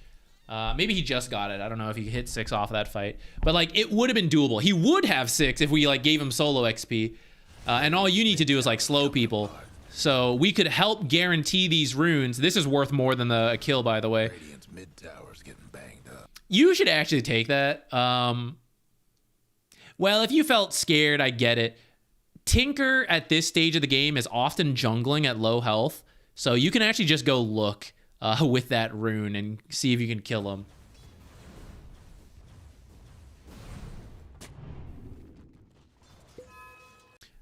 Okay, Storm is gone. So shove this. The longer you give Tinker space, there's a couple ways you can slow Tinker down. Find him in the jungles. Slow him before he has 6. Once he has 6, the more often he has to change spots, the worse it is for him. The longer he can like finish doing this, go home, do this, go here, go home. Like he gets to do it on his own time. It'll be very efficient. Okay, I go here. Oh shit, I gotta go mid. TP over. Okay, do that. Go home. I'm gonna go here. Push in the next wave. Oh god, okay, I'll TP over. Right? Every time he is sitting, rearming and all that, he's losing time. He wants to be very efficient. Like, I completely finish this. I completely finish this. I finish this. I go here. I finish this. He wants that time. The more we shove things in, he has to change his position. Also, once he gets here, you can't farm very well anyway, so you might as well do it while he's gone. It'll help you in that sense. The longer you're here, you can't do other things. You're actually killing your catapult, but you could actually get a good chunk of tower damage if you were to push this wave in. Versus Tinker, it probably won't happen, but this is actually a very good situation for you. Astini recently did a video on this, which I think is worth watching. It's really hard to coordinate in pubs, but there are instances where you can solo do it, kind of like this. The situation you are in is very good for your catapult and very bad for their catapult, but you're actually killing your own catapult right now when you should be building a large creep wave, and you could take the tower with that on your own. Again, versus Tinker, probably won't happen. He's like one of the few mids where it's like guaranteed to protect this. A lot of other mids will be gone, for example, the Storm, and bye-bye tower. We have seen this happen several times today. Earlier Luna replay, right? She wanted to finish doing this stack. Morphling with a catapult wave and a decent wave just completely killed this. I think like 10 minutes in the game, he soloed this tower. Something like that. There were other examples that I now completely forget, so I will end there and we will move on.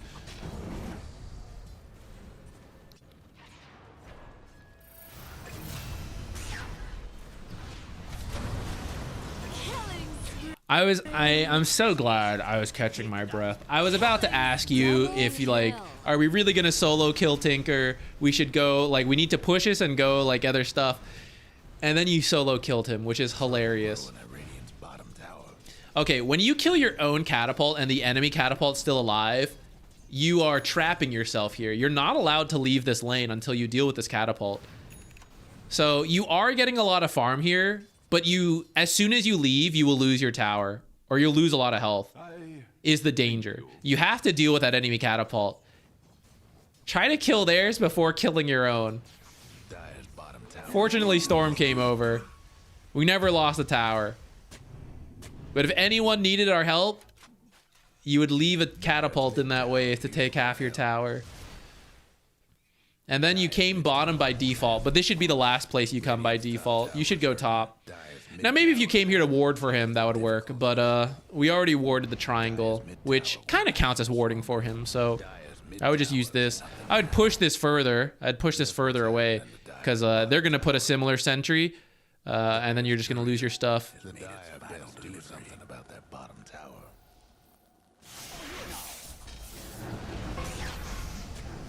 All right, so this kind of stuff. This is what we like. Why? What if everyone lives? Nothing happens, we stalemate here. So who's stalemating here? Off lane, mid, and 2 supports. Off lane, he's here early, I don't know. Off lane, support, carry, and Tinker's here too. There's actually 5 of them. So in this situation, we're actually coming out ahead because it's 4 versus 5. And usually Mars would still be here thinking about teleporting. It's Mars versus Jug. They're both solo farming. But typically, that benefits a carry more than an offlaner. Not always. But we were winning our lane, so it should benefit Juggernaut more than the Mars. Which is why, once I was winning this lane, I want to leave. I want this to happen. Because who's splitting XP? Weaver carry. With 4 to 5 of his teammates, or I guess 3 to 4 of his teammates, 4 to 5 total, right? All his farm is getting cut. You think Tinker is watching Weaver farm? Look at those machines. They're stealing his farm. All the XP, even if they want to give it to Weaver, it's all being scattered. Juggernaut is 5 times more efficient than Weaver right now. And the longer that happens, the better. And if we're winning, we're actually likely to get kills up here. And actually, it goes our way, right? But if we don't get kills, it's fine. If we get killed, then we have a little bit of a problem. But we are the aggressors, so we can simply choose, don't go too aggressive, you know, and then not give up kills. Mega kill. Double kill.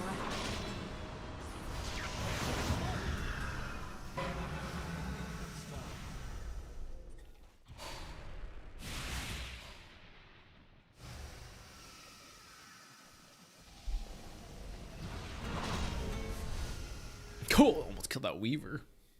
I didn't think that would happen.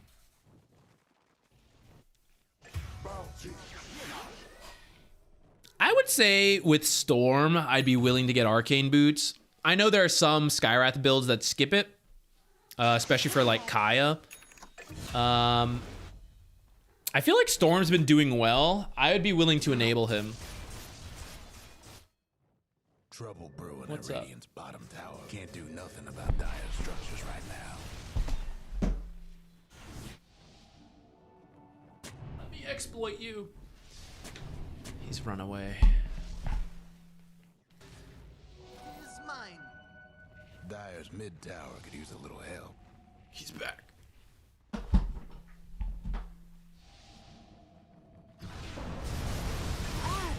Unstoppable. He's trying to run away already. He's not going to be here very long.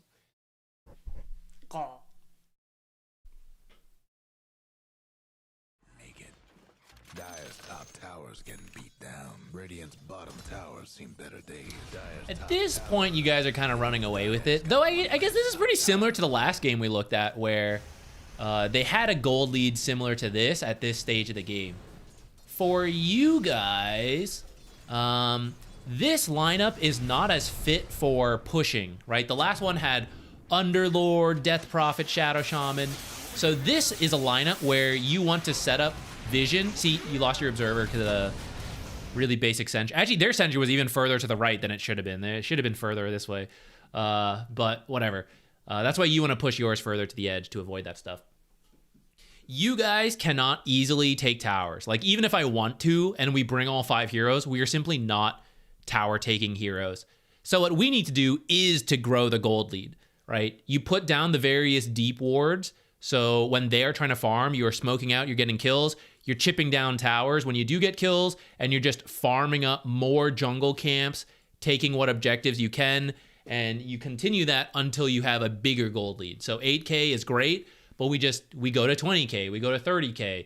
We go to the point where Juggernaut, who is our best tower taking hero, is ready, and he's not ready right now, you know? So we just need to get to that point, but also not let them free farm, so keep finding what kills you can. But you can't force it. You can't force the objectives. You're making me nervous.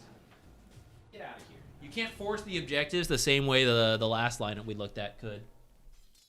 I feel he's being ignored a little bit, and when he feels he's ignored, he sometimes pees on the floor, and that's why I'm kind of like... What's happening to Dire's bottom tower? Toughened up their structures. Radiant's top tower's in bad shape. myself, not for the cause.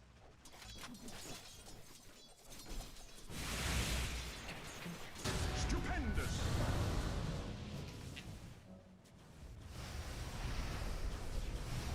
It also depends on the enemy team. So not only is this lineup not great at like forcing objectives, but then their lineup is like amazing at preventing it and taking team fights around it. So you have like the heal to deal with chip damage. You have great wave clear on Tinker and Rubik. And then if you dive, like Arena, Overgrowth, and then the robot still and the bugs. There's like so many tools that make it difficult. But again, out here, easy fights. Out here, easy fights. This actually did work. As I was saying this, you know, a dive happened. I did lose a hero for it. That death, by the way, the 2 kills you guys took, worth here, and then the kill you gave here. Usually it's not so extreme. You just had some like crazy kill streak this time around. But that is the danger of coming out ahead and then forcing these big fights. It's like any death is very costly to the winning team, and why it's safer to do it like outside. For your part, you need to recognize the importance of having deep wards in this kind of game, because your map is dark. For being the team 12K ahead, how do we only have like the 1 ward, you know? That's our part.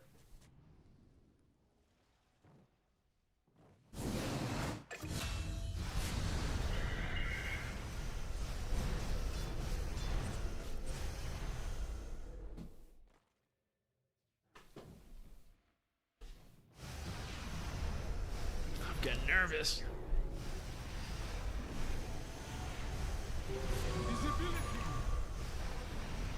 This kind of jungling's super hard.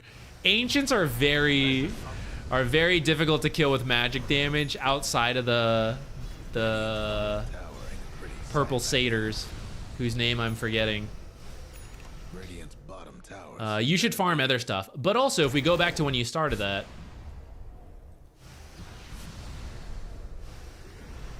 So stack and farm that is fine, and then just move on. Enemy stuff. I want to steal their farm. Actually, we don't even need to leave this.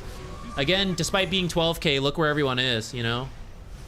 Your Pango support is moving out. Like, Jug's farming backwards, Storm's here. You guys have moved in, but like, as part of holding areas and growing a gold lead, rather than farm your own passive jungle, like farm next to Phoenix, you know? So that if someone shows up, you might be able to get a kill, you might be able to protect Phoenix.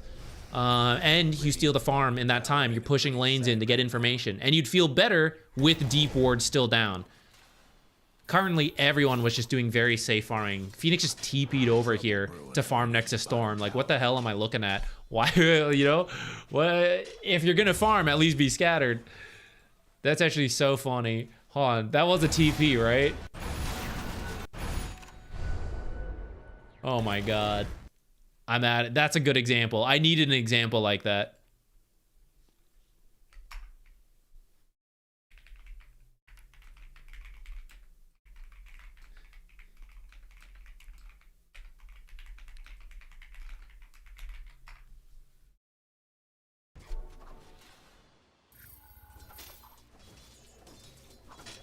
Radiant's bottom tower ain't a pretty sight right now.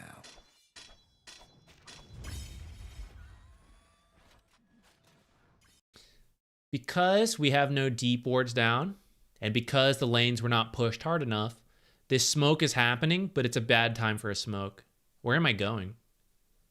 I mean, I know I'm going in here, but like, what am I gonna see? Hopefully not 5 heroes, because I only have 3 heroes.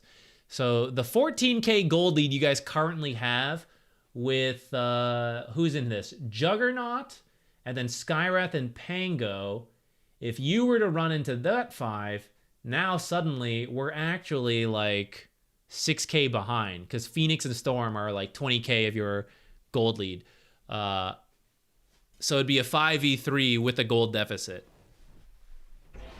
And I'm just going to hope I don't run into that, because this is a totally blind smoke. Where should I go then? You should just smoke to this team. You 3 combined with Storm and Phoenix, doesn't matter if there's 5 heroes here. If there's 5 heroes, we have a 14k gold lead. So just go behind them. And if nobody is here, then you will take these towers. Because we split up, Storm actually dies first in this fight. Despite that 14k gold lead, right? Now the rest of the fight is still working out, because you were like, you found Tinker, you solo killed him. It's still kind of okay. But they got an even fight being 14k down, which is kind of like, how did they do that? How did a 5-on-5 go evenly when we're 14k ahead at 24 minutes? Because it wasn't a 5-on-5, right? Storm died first because we went one wrong way and then we had to turn back around. Guess what's happening to Dire's bottom tower? Dire's bottom tower's getting the business.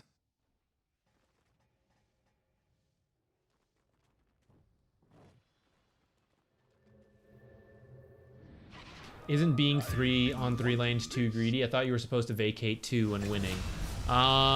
It really depends on what's happening and the heroes involved. When the enemy has a lot of pick-off heroes, you do have to be careful about showing in 3 lanes. Usually playing 2 lanes is best practice, but there are times it's possible to play 3.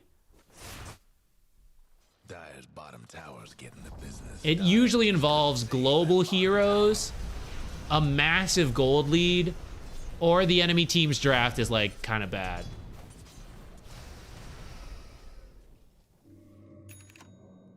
When should support start looking at deep warding? I think at any time. So the very start of the game, there's 2 wards. That usually goes in the lane, like mid lane, and then one side lane. That's fine. 3rd ward goes in the lane that didn't get one. 4th ward onwards, you start reaching the point where you can already deep ward. Like, as we get to 6 minutes at a high level, six-ish minutes, we got power rune stuff going on. We got people thinking about stacking, jungling here, carries, feeling the lane is bad, moving here, all that kind of stuff, right? More movement is happening. You can already start deep warding. I place my first deep ward a lot when I'm like rotating for the power rune. So like I'm Skywrath 4, let's say. Let's go back in time. You take a tower, another great time to deep ward. You take this tower, put one further back. Where's the carry gonna farm? Somewhere back here, somewhere over here. Go place that ward. But let's say I'm playing the lane and I decide to go for the power rune, you know, somewhere around here-ish, and I'm up here. Then as I come through here, I might place my deep ward in this area or like somewhere here, be involved in the rune. Maybe I'm position 5. I put one safe ward for my Juggernaut, and as I come through here, maybe I'm placing a deep ward. Maybe I'm putting it like in the lane. That can be your first deep ward. This would be about as early as you do it. For a lot of pubs, if you do it a little later, like you start doing it around 10 minutes, that's okay. The reason between 5 and 10 minutes is really good is because it's nighttime though. And a lot of people are still in the lane. So later on, people are always like, do I smoke to deep ward? Like, how do I do it without dying? Let me tell you, between 5 and 10 minutes in most pub games, where are the heroes? There's 2 here, there's 1 here, there's 2 here. How can I verify it? Because the lane creeps will see it. And so it's super safe to just run in here at nighttime. There's reduced vision at night and people are still laning. The later you go, people will be in the jungle more, and then it'll turn daytime between 10 to 15 minutes. So then what? Am I waiting till 15 to 20 minutes for nighttime again? That's kind of tough. Yeah, it's doable, like especially off a winning fight. You can still do it in the day, but it's easier to get the first one down at night while everyone is still in the lanes. So that window is a really good time to do the first one. And then before the first one expires, you can do the next one. Like once you have one deep ward down, it gives you information to place the next one and then repeat forever. And only when you lose both deep wards do you now have to like create a scenario by winning a fight or pushing in lanes to be able to go and place a new deep ward. Okay.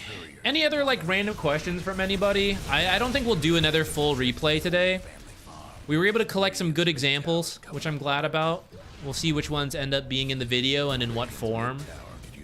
I haven't really decided how to... We're gonna do a test recording tomorrow and see... Actually, I still have to finish some stuff on the slideshow, so I guess I gotta do that, and then we'll see what time in the day we're at.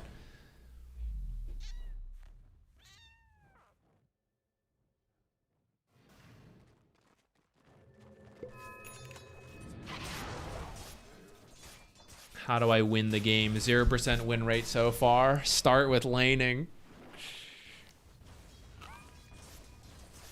Do well in lane. Wait for gold video to come out.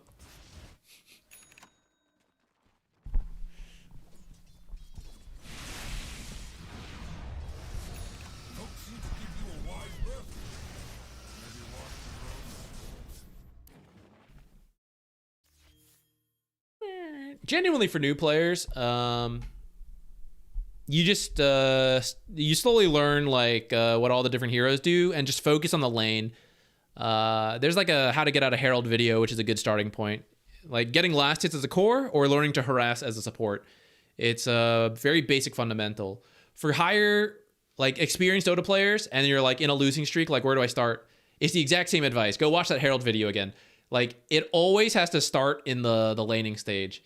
Is the best place to like refocus yourself. Jupiter's standing on my computer and we'll see if he stands on the power button. The stream will end if he is. You always do that because it's just the easiest place to begin if you're on a losing streak. Trying to imagine some like 30-minute hyper-specific situation is not going to help you in the general trend of like winning or losing. So start by having a good lane, reduce your hero pool, and like, okay, every time I'm going to have a good lane. Here's how I'm going to do it. I'm getting very good at it. And then you can start thinking about other stuff. Don't scratch that. Jupiter lately has been scratching a lot of my foam sound panels. I got to get something different when we move. I got to get something more cat resistant.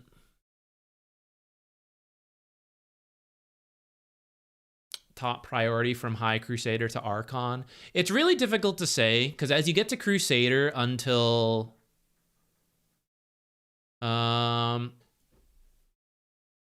really Crusader up to High Archon, there's a very wide range of skills. Some people are really good at laning, but really bad in the mid game. Some people are really good late game fighters, understand map movements really well, and just like do not know how to itemize worth anything. There's a huge range of skills. So really, to me, that period of time is very much about just stabilizing all your skills. Like, just go one to the next and be like, I have to be average at all Dota skills that I know of. And if you feel you're average in all your Dota skills, then you can start working on, like, you know, just start working on anything. Start working on laning, start working on whatever. The other thing I will mention, which is true for a lot of Dota... Man, come over here.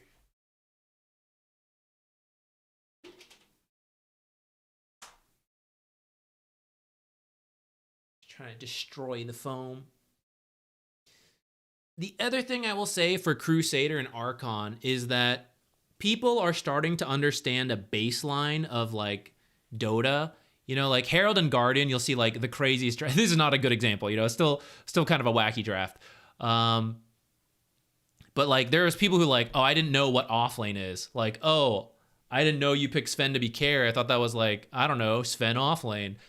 That's Herald new player stuff, you know, or they just don't care. Guardian still has a little bit of it. There's still like big holes in the skill sets. Crusader, I mean, obviously there's still room to grow, but Crusader, there's starting to be like a flat skill floor that people know enough about the game, but not enough, like a lot of it. They know what they know, and it's hard to see beyond that or to like start creating scenarios. So like, I guess this is a long way of saying that this bracket is very reactive. This bracket knows how to play a winning game to a degree, but they don't know how to play losing games, and they don't know how to create winning scenarios. It's just like, if I happen to win the lane and this guy happens to do well, like, it works. And if I lose, I guess we just lose, right? So if you are in this bracket, starting to understand, like, how do my actions affect others? How does this hurt the enemy carry? How does this help my mid? Like, turn it into a team game and not just like 5 people playing their separate lanes and then stumbling into each other. Like, someone has to start making things happen in a sensible manner if you want to get like more into it. I still think just starting at the baseline skills and going through it will stumble your way forward. Just because, like, oh, I have a gold lead at this point. You know, I didn't understand what I was doing, but it worked. But, like, if you want to be a little bit more proactive about it. For example, in this game, Skywrath was... They all won their lanes, and then Skywrath just, like, watched Juggernaut farm. You know, like, Skywrath did not further, like, oh, let me go work with Storm. Let me allow Juggernaut to farm. We're still just in the, like, I guess I'm just laning and continuing to be here. He's not taking the proactive step. Not to flame you. It's, like, something you can work on. But you can see it from a lot of them. You know, like, Tinker's losing. Do they go help stack Tinker? No, they're like, man, that Tinker sucks. And they keep playing their own losing lanes. Then they all keep losing in their lanes. No one is moving around to help and to, like, change the status quo. They're all just, like, in the ride once the ride has happened.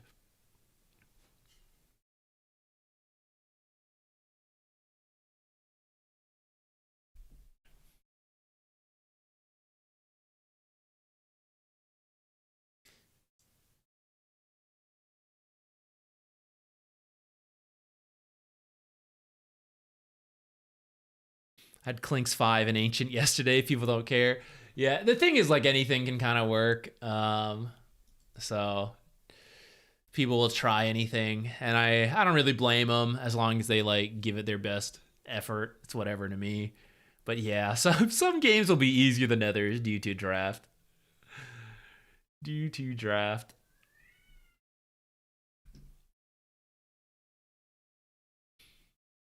All right. I am pretty tired. I think now is a good time to end. Yeah, he's Jupiter's ready for things to move on. Depending how tomorrow goes, usually we stream on Wednesday and do the replay reviews, but I really want to be done with this gold video, and I might just spend this week like powering through it. I'm gonna see how tomorrow goes, and if it's not like super fast progress, I may just take time off streaming to like finish this video, and then return to a more normal schedule at that. So we'll see. I will, I'll be streaming again at some point. You guys get the notifications. It might be Wednesday, it might not. But this freaking gold video is gotta finish so I can move on with my life and do other things. Do other topics, stream more, play more, all that stuff. But I want to be done with it first.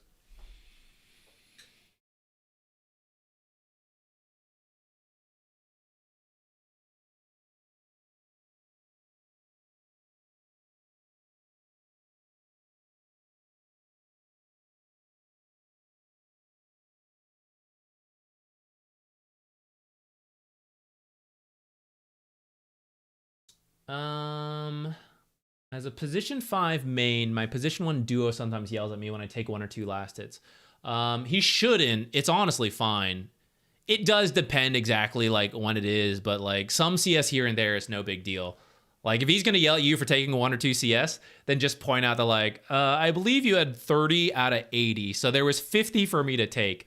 And that's really what it comes down to, is like there's 80 CS in the first 10 minutes, and carries will get somewhere between like 40 to 60, even in the best games. So the missing CS is what you want to take as a support, not the CS that the core could take. That is, in theory, the best. If there are times it's unsure and you go for it, it's also like whatever. They're not going to like lose off of 1 CS difference.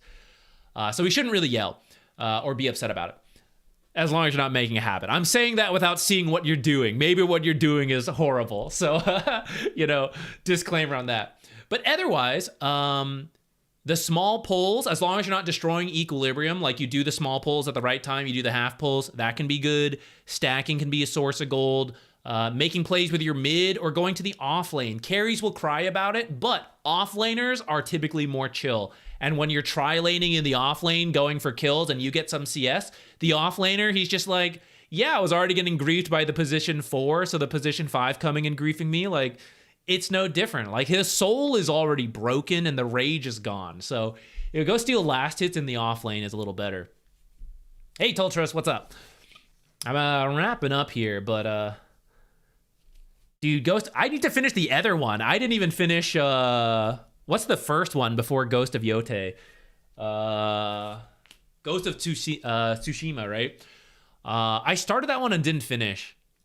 Maybe we could. I've been trying to relearn Japanese lately. Maybe we could play that game and just turn off subtitles and we just go full immersion into the game. That could be kind of fun.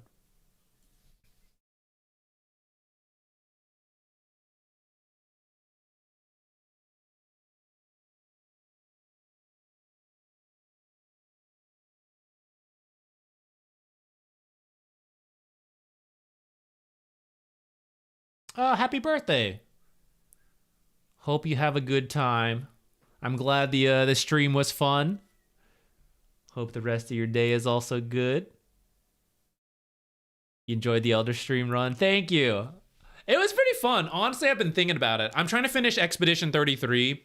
I hope to do more streaming, which includes variety as things settle down. I've just been really busy lately, partly with this gold video. So I'm trying to knock this out. This is the last big video I want to do before making things easier for myself as I sort the rest of my stuff out.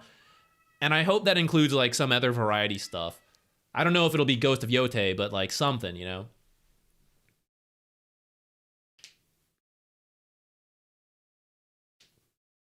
All right, for real, ending the stream this time. Jupiter's like losing it over there. I gotta go figure out what he wants. Is an upper limit for MMR you're willing to coach? I think it should go the other way. If there's an upper limit on people who like think my coaching is worthwhile, I'm down to chat with whatever. My MMR is at like what, 7K? I personally, Copium, believe my knowledge is above that, but I also can't prove that without having that MMR. So if someone above me doesn't want to like go with me, then that's, you know, I understand that, but I'd be willing to do it. At some degree, I guess there is a point where I'm like, I'm not sure I can give you value. And I would be honest with that before someone, like if someone signed up for coaching, I'm like, I'm not sure I can give you value that like someone else would be better. I would say that. I don't know what that number is exactly though. What do you think you should be if you went full tryhard? After I get married and after I move and we are settled in, I want to play on the EU servers and I want to see if we can break 10K or get to the leaderboard. That's kind of far off. I have no idea if we can or not, but I just think it would be a fun goal. And I kind of think we could do it if I spent more time playing. I'd like to think we can, but that might be like max copium. But I'd give it a go.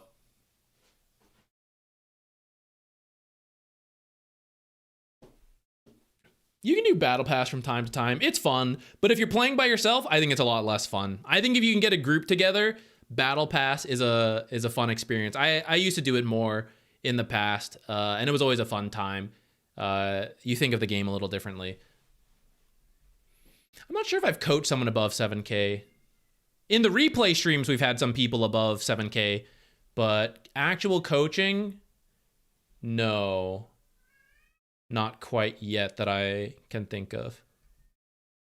I don't think so. I think the highest is about 6.5. I got someone at 6.5-ish from like Divine up. So like, think about that. Okay. I will see you all later. I am going to go eat. And again, I don't know if there will be another stream on Wednesday. We're going to finish the video and we'll find out from there. Okay. Bye, everybody. Hope you all had a good start of your week. I'll see you later.